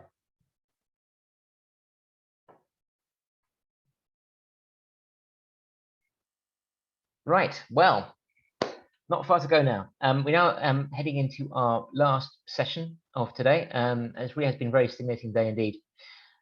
We covered so much ground, and there's so much of the ground we could cover, which is one of the reasons, of course, that MLW chose this as a topic. Our next session contains not just one, but two institutes. We're looking at the Green Jobs Delivery Group, which is a government initiative at which the waste sector managed to get a chair at the table, which is not necessarily always the case. This is where leaders from business, industry, trade unions, academia have been handpicked to act on upskilling and training the green workforce of the future, as the blurb goes. However, the Environmental Audit Committee recently criticised the government for not actually saying what a green job actually was or how to measure it. So this is one of the things that the reason why the group has been set up, and we're going to hear from. We welcome back the ever effervescent Adam Reed, Martin Baxter, Director of Policy and External Affairs at the Institute of Environmental Management and Assessment, and Margaret Bates, who is the Executive Director of On-Pack Recycling label. And as a professor herself, I think she has a very interesting perspective on education and skills in the sector. And there we are. Hello to you all. Corinne, welcome back. Great. Hi, everybody. It's not often I have two institutions in one session. It's just, but you're not rivals at all, are you? Martin, collaborators. Collaborators. Definitely, that's definitely the right word, isn't it? Collaboration. It's the only way we're going to solve this problem. And not the truth. Excellent. Wonderful. Well, perhaps we could start off, perhaps with Adam. What is the Green Jobs Delivery Group? Yes, another sort of mouthful of a name. Why is it needed, and how did the waste sector get a seat at the table? Because I understand that you managed to sort of creep in there. Yeah, it's a good question. I mean, there's a Green Jobs Task Force last year before, and when I was doing the report that Sarah Jane introduced earlier in this conference, you know, we were conscious that there was already a green jobs thing happening, and I think, you know, when we were looking at it, we were like, well, we don't want to be outside of the green jobs agenda, whatever it might be and wherever it might go. So first and foremost, it was, surely we've got green jobs, you know, just as green as anybody else. Let's make sure that we're on the same page and we understand what that transition looks like. And then I think we started, you know, and that, you know, task force then reported, and we were feeding in as a kind of marginal sector. There was representation for the likes of Aldersgate Group and IEMA, and I think that was important that they had an eye on our sector. But I think because there was so much work going on with CIWM, supported by the likes of ESA as well, we started to become quite visible. We started to talk about sectors that maybe Department for Education, BREX, BEIS and DEFRA weren't necessarily talking about when they opened their conversation about green jobs. So I think because we were active, because we were proactive, we got an invite to join a group that's a delivery body. And so now, you know, the emphasis is very much on, well, we've got an understanding about the direction of travel. What we need now is a transition plan. We need to understand what needs to happen when, where are those skills coming from, when do they need to be in place, which sectors might transition first, which sectors are critical for other sectors to transition. That's all part of the next 3 to 6 months. And you know, Martin and I are, you know, first meeting only a few weeks ago, and you know, very positive start to what's, I think, a very critical time for UK PLC. And when you say delivery, what exactly is the government going to do? Is it going to be funding behind this? It's going to be just asking people to do things nicely? What kind of delivery? Well, I'm not sure we can guarantee what they're going to do. I think at the moment they're putting enough of us in a room who've got sway and influence and understanding to be able to help map transitions. Now, we may come out with recommendations that say we need to pump prime, we might need to invest, we need to encourage colleges, we might need to dictate a little bit to universities. That might come, but for now, I don't want to prejudge where we're going to go. All I know is you've got the right organisations representing the right sectors, having grown-up conversations with the right government departments, which is a first in my experience. The you know, Department for Education, BEIS, DEFRA, all in the same room.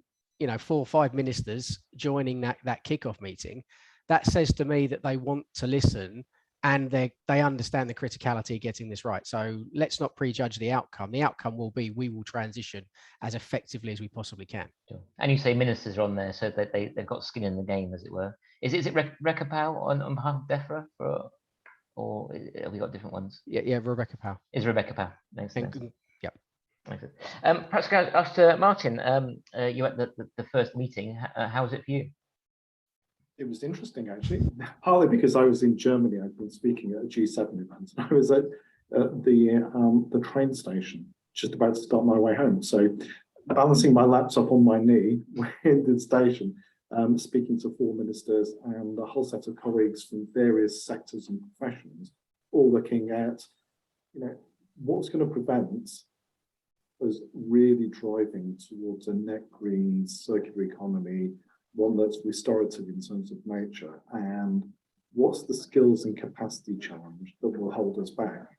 And what I got from that session was firstly a real sense of commitment and agency from the ministerial team across different parts of government. That was really, and they were fully engaged in the meeting.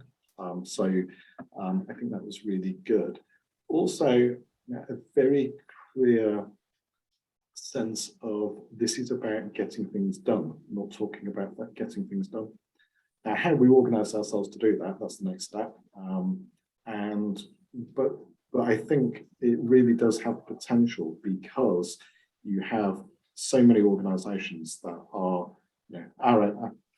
as a professional body, we have to ensure that we have a skills pipeline to support the economy in the direction it's going. Likewise with CIWM, CEIM, but also, the engineers, the designers, everybody really. And so I think this is really exciting, partly because it's about unlocking potential. Young people that we speak to have got a great interest in this. So articulating to them how they can have a role, not just in terms of a career, but actually they can be part of a solution to challenges that are of great concern to them. I think that's something that we have to think about how we tap into. It's about people with different capabilities operating at different levels. So you mentioned universities, but there'll be colleges, there'll be people in apprenticeships. So this is a whole economy shift that we have to go through to deal with the big challenges that we face. And that means that everybody who's working in the economy is likely to have to do something different along the way. And our job is to help to catalyse change to prepare people for that future and to do that as quickly as we possibly can.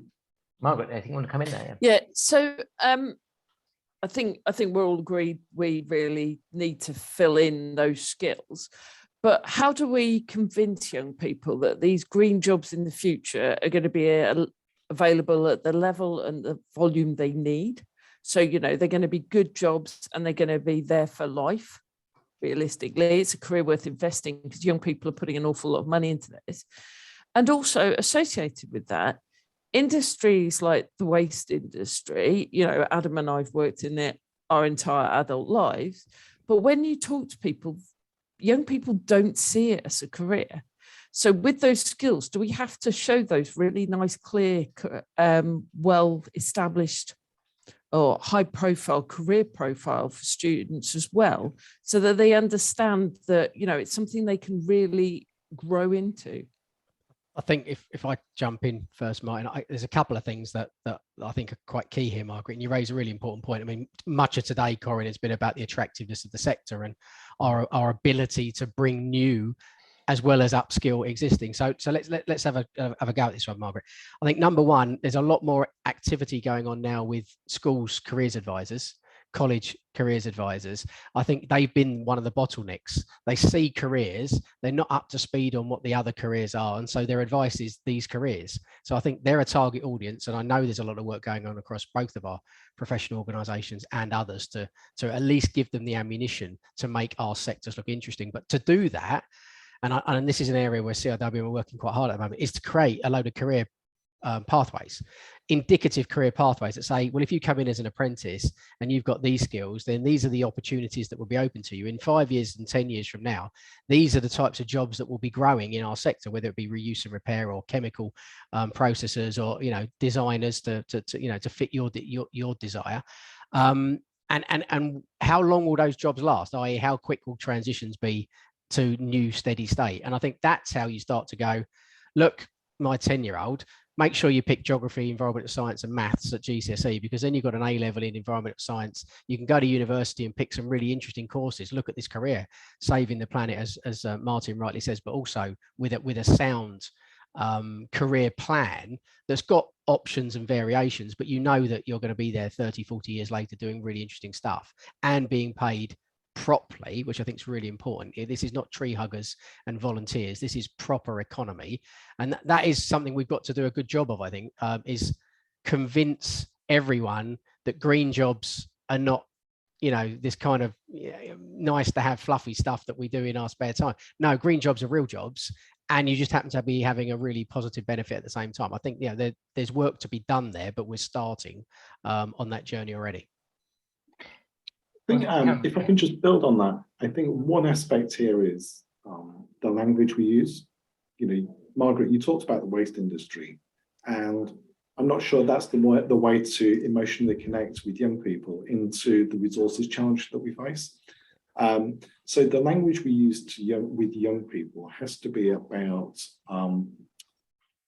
the opportunity to do things differently, to use language that they can connect into emotionally, as well as building that sense that these careers and jobs are durable, as Adam said, that they're fairly paid, well paid, that they have esteem in relation to other professions, because we know that we have to compete with people at a young age whose parents might be pushing them into business studies or being a lawyer or an accountant or an engineer. So we have to be able to showcase the routes into our profession as being something that they would aspire to and that they can relate to. But there are real opportunities to do that.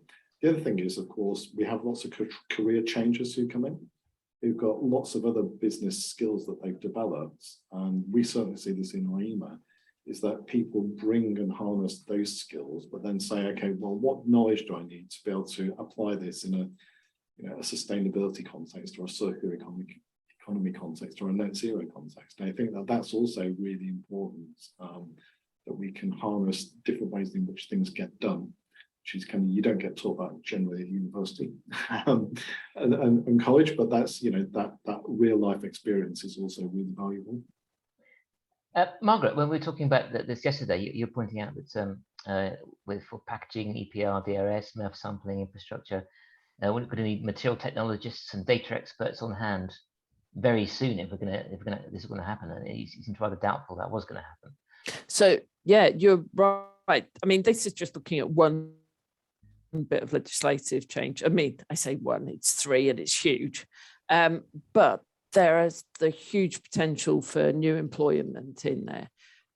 People, and we're going to need people who need to understand data. We're going to need to understand recycling and packaging and any combination thereof. And in some areas, for example, we're talking about hundreds of millions of new resource per year.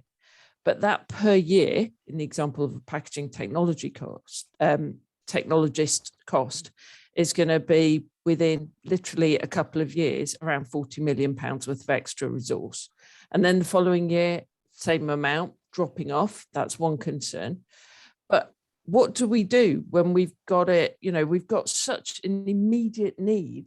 How do we balance that immediate need, like literally within the next 2 years, we don't have time to train everyone up, and then the need for going forward, that sustainable flow or funnel of people coming through with those skills?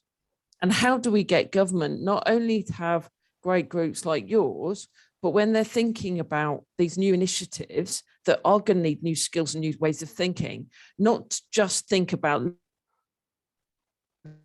literally how quickly we can physically do it, but how we embed skills in that development and legislation.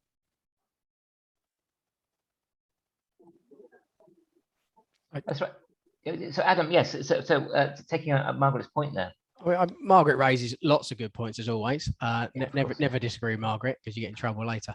I think there is an immediate need. I think the next 2 to 5 years, I mean, there's, I don't know, 30, 40, 50,000 jobs probably needing to be either created or trained to be appropriate in the design space, in the monetary flows, in the data analysis, in the real-time recycling, in the upcycling space. I mean, there's a lot of education and engagement, I fear, that we're lacking at the moment.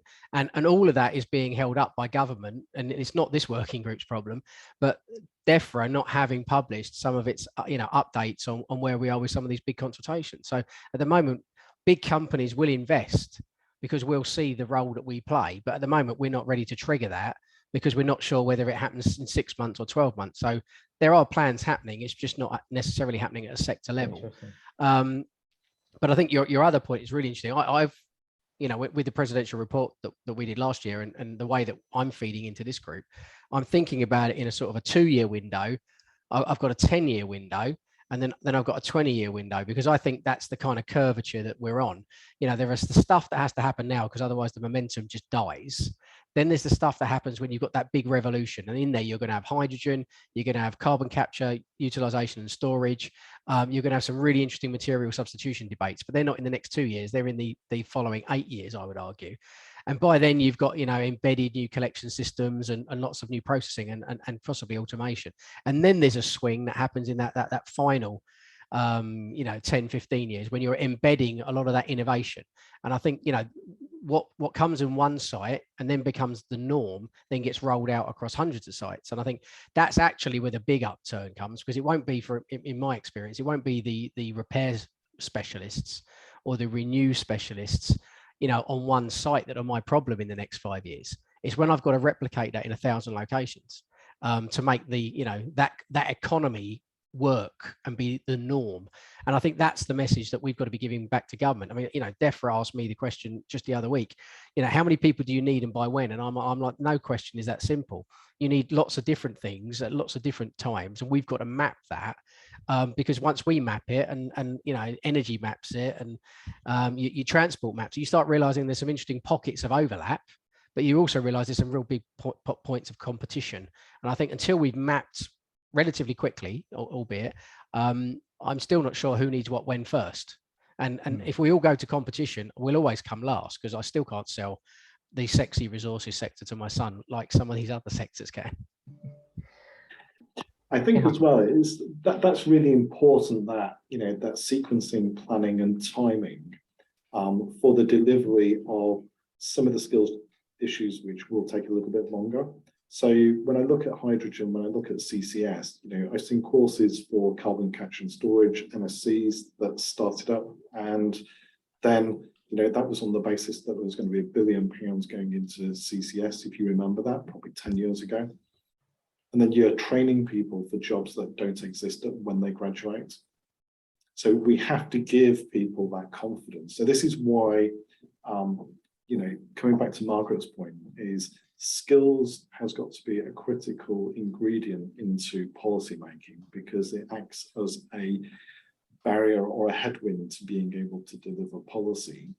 But we have to be able to give enough time to get everything organized so that we have certainty that when we have trained people, whether that's in short-term courses or longer-term programs, that they do have the jobs and the work and the workforce needs at that point in time. Otherwise, we create a real challenge.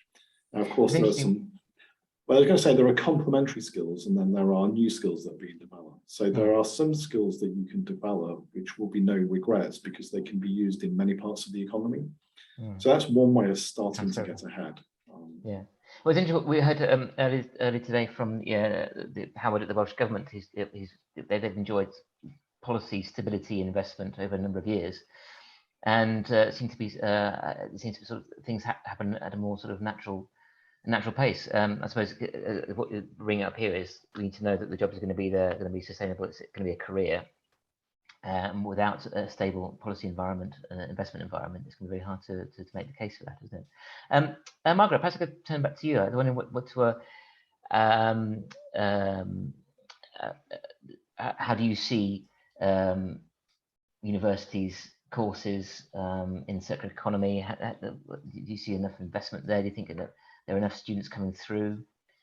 What's your opinion on that, as a professor, obviously? Well, lots of universities would argue that there's never enough students coming through. I would argue we went for quality rather than quantity. But there's always a risk that, as I said before, both Martin and Adam said, you've got, compared to a lawyer, I can guarantee I can always have a job as a lawyer. Can I have that if I'm an expert in carbon capture or heat pumps, or has some other technology going to wipe me out? So it's always quite hard. It's also really hard at the moment in the innovation space because of Brexit, frankly. We're now at risk of not knowing whether we'll get huge amounts of research funding for that, because that was the main source of research. And it's not only about doing that research and innovation, but if you're an academic who thrives in that research and innovation space, which in many cases is the definition of an academic, you're going to leave. You're going to go somewhere else. You're going to go to the continent and work there. And do we want all our people to not only have their research over abroad, but their education, because the skills they need to be taught just aren't available.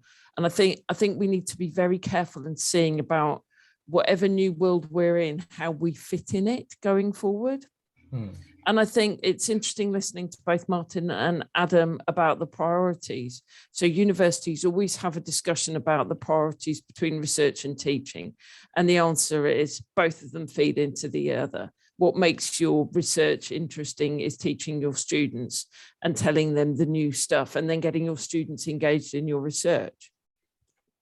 But there's so many, I don't envy them at all, some of the priorities they're going to have to go through. We've had some interesting questions on the Q&A about how do you balance, you know, the full-time courses with people who just need to upskill or already in there, or FE and HE. And also Adam's saying that he doesn't think he'll prioritize his area, our area, I'd like to say, Adam, but the question is, should he? Are we going to have to be in a position where we're going to say, actually, on policy reasons or environmental, some other metric, we now have to focus on resource management for this sector, this industry, or is there going to be some other priority in there? And how are we going to manage those? And how are you guys on this group going to be able to sort that out? Well, there's a question for you, Adam. Martin, Yeah, I mean, I think the interdependence between different sectors is absolutely critical as well. So when I look at the Environment Act and resource efficiency, powers that government has taken on eco-design, product durability, repairability, recyclability, availability of spare parts, the ability of government to regulate manufacturing techniques, materials that they can use, a whole long list of things. So the manufacturing sector is looking at that and thinking, okay, well, what does that mean? But of course, manufacturing depends on resources, depends on materials coming in, it depends on what happens to those materials and how they flow through the economy. So the intersection of circular economy through manufacturing means that the resources and waste sector has to be a key part of the collaboration in order to be able to optimize how we're going to train design engineers, not to just design the products that we want when we want them, that we can actually manufacture them, that we've got security of supply in terms of the materials that are going to be used, that we know how we're going to recover and continue to extract economic value from those materials multiple times over of high quality. So we have to work in collaboration. There's no point training those design engineers now to do something that you as a sector can't actually deal with. And it's no good you as a sector jumping in Adam, getting all excited about his innovation and resources and things that he's going to do if actually the manufacturers aren't ready to do this at the same time. So we have to be able to bring this together and map out that whole system that says these are the drivers from a regulatory perspective, which are coming at different sectors, and that at some point then we will be able to say, actually, this is when we need all of these people to have the capability to do something differently. Because unless everybody can play their role in that whole value chain with the right skills and capability and knowledge to do that, and we change our systems and business models around it, it ain't going to work. But I think the beauty of what we have in beauty and a government group, well, when I look at the hair of Adam and I, then we're kind of not going that way. But I think the really interesting thing is that we do have people who are looking across the whole system, which I don't think has been particularly well. It's not been done before. Yeah. We're just starting to join those dots. It's not just this sector. There's electric vehicles. We need installation engineers. We need people to certify them as being safe. So we need a huge number of electrical engineers and electricians. If we're going to meet that, and we're also going to do something with heat pumps, which means we need the whole plumbing industry and the manufacturing of heating technology to be rewired as well. So this is a huge challenge.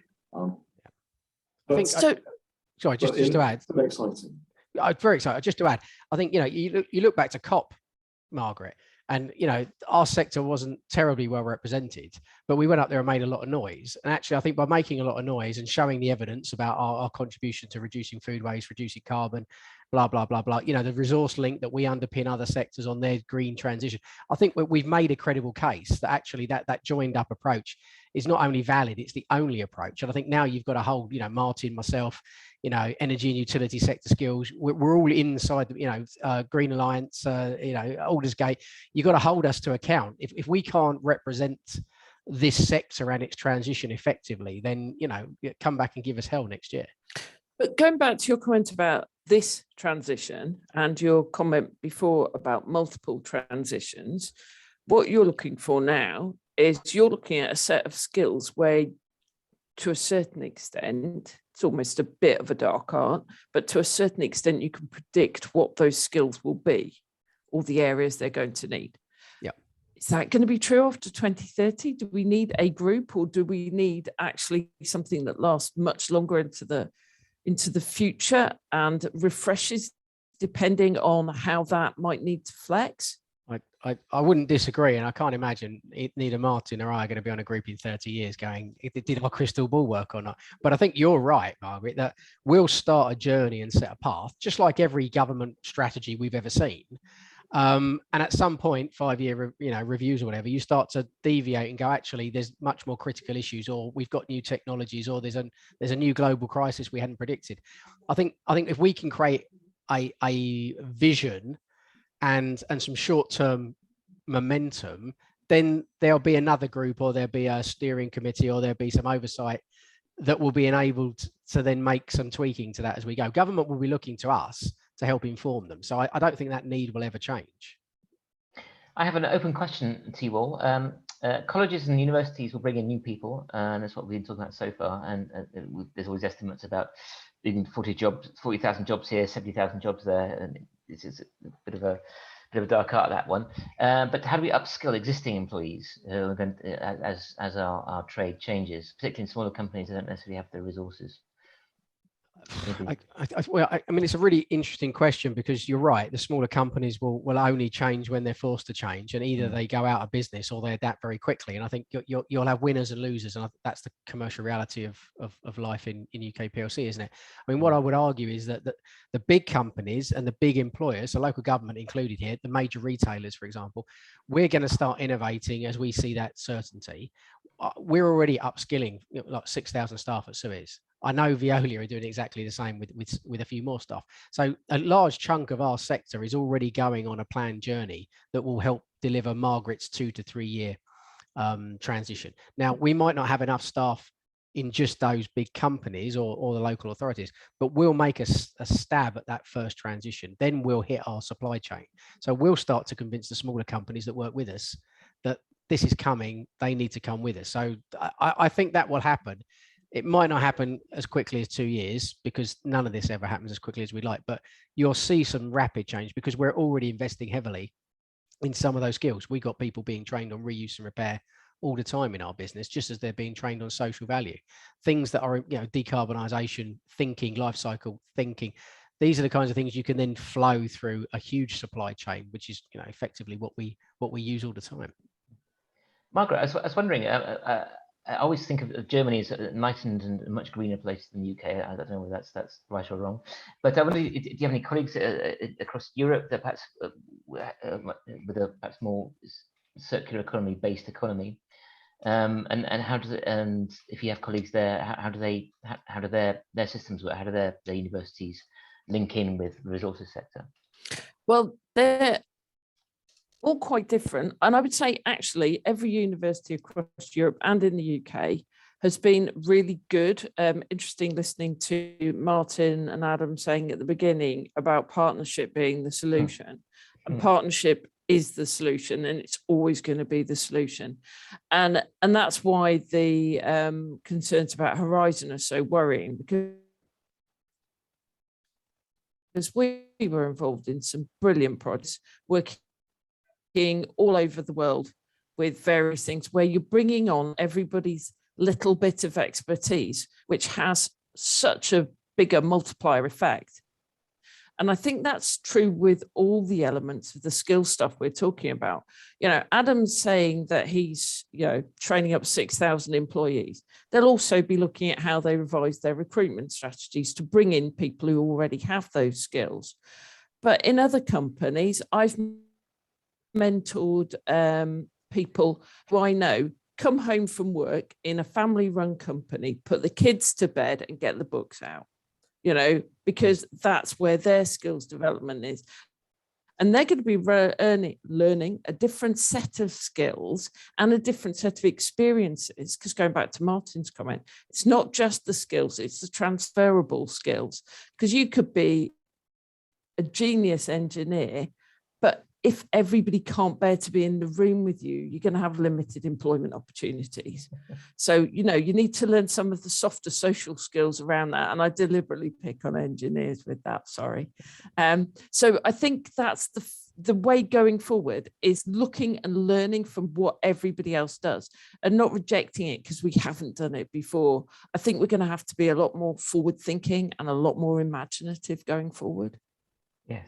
I think we're going to have to wrap up fairly soon, but I do want to sort of one final challenge, because we started off talking about this Dream Jobs group, and I was reminding Adam yesterday that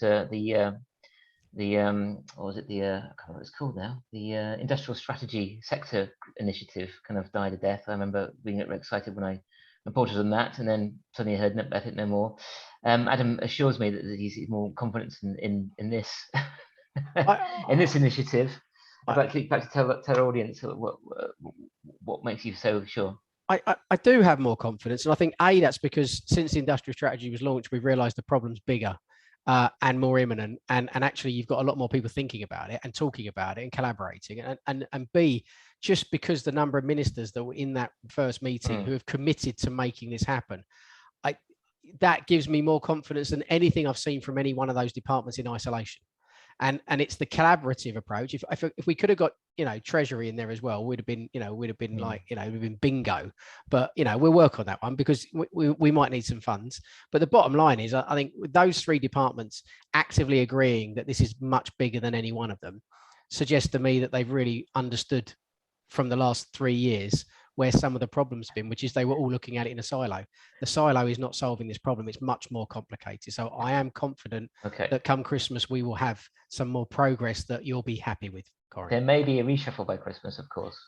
Oh, these working groups carry on, Boris or not. Martin, same question to you. What makes you, are you certain that this will actually lead to some sort of useful initiative out there?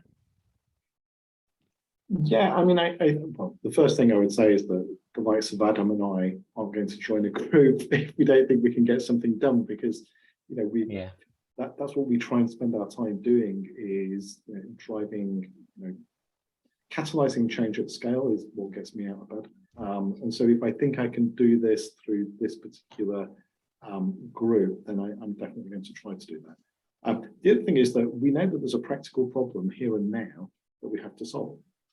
So there are shortages of people to do the work that is already here.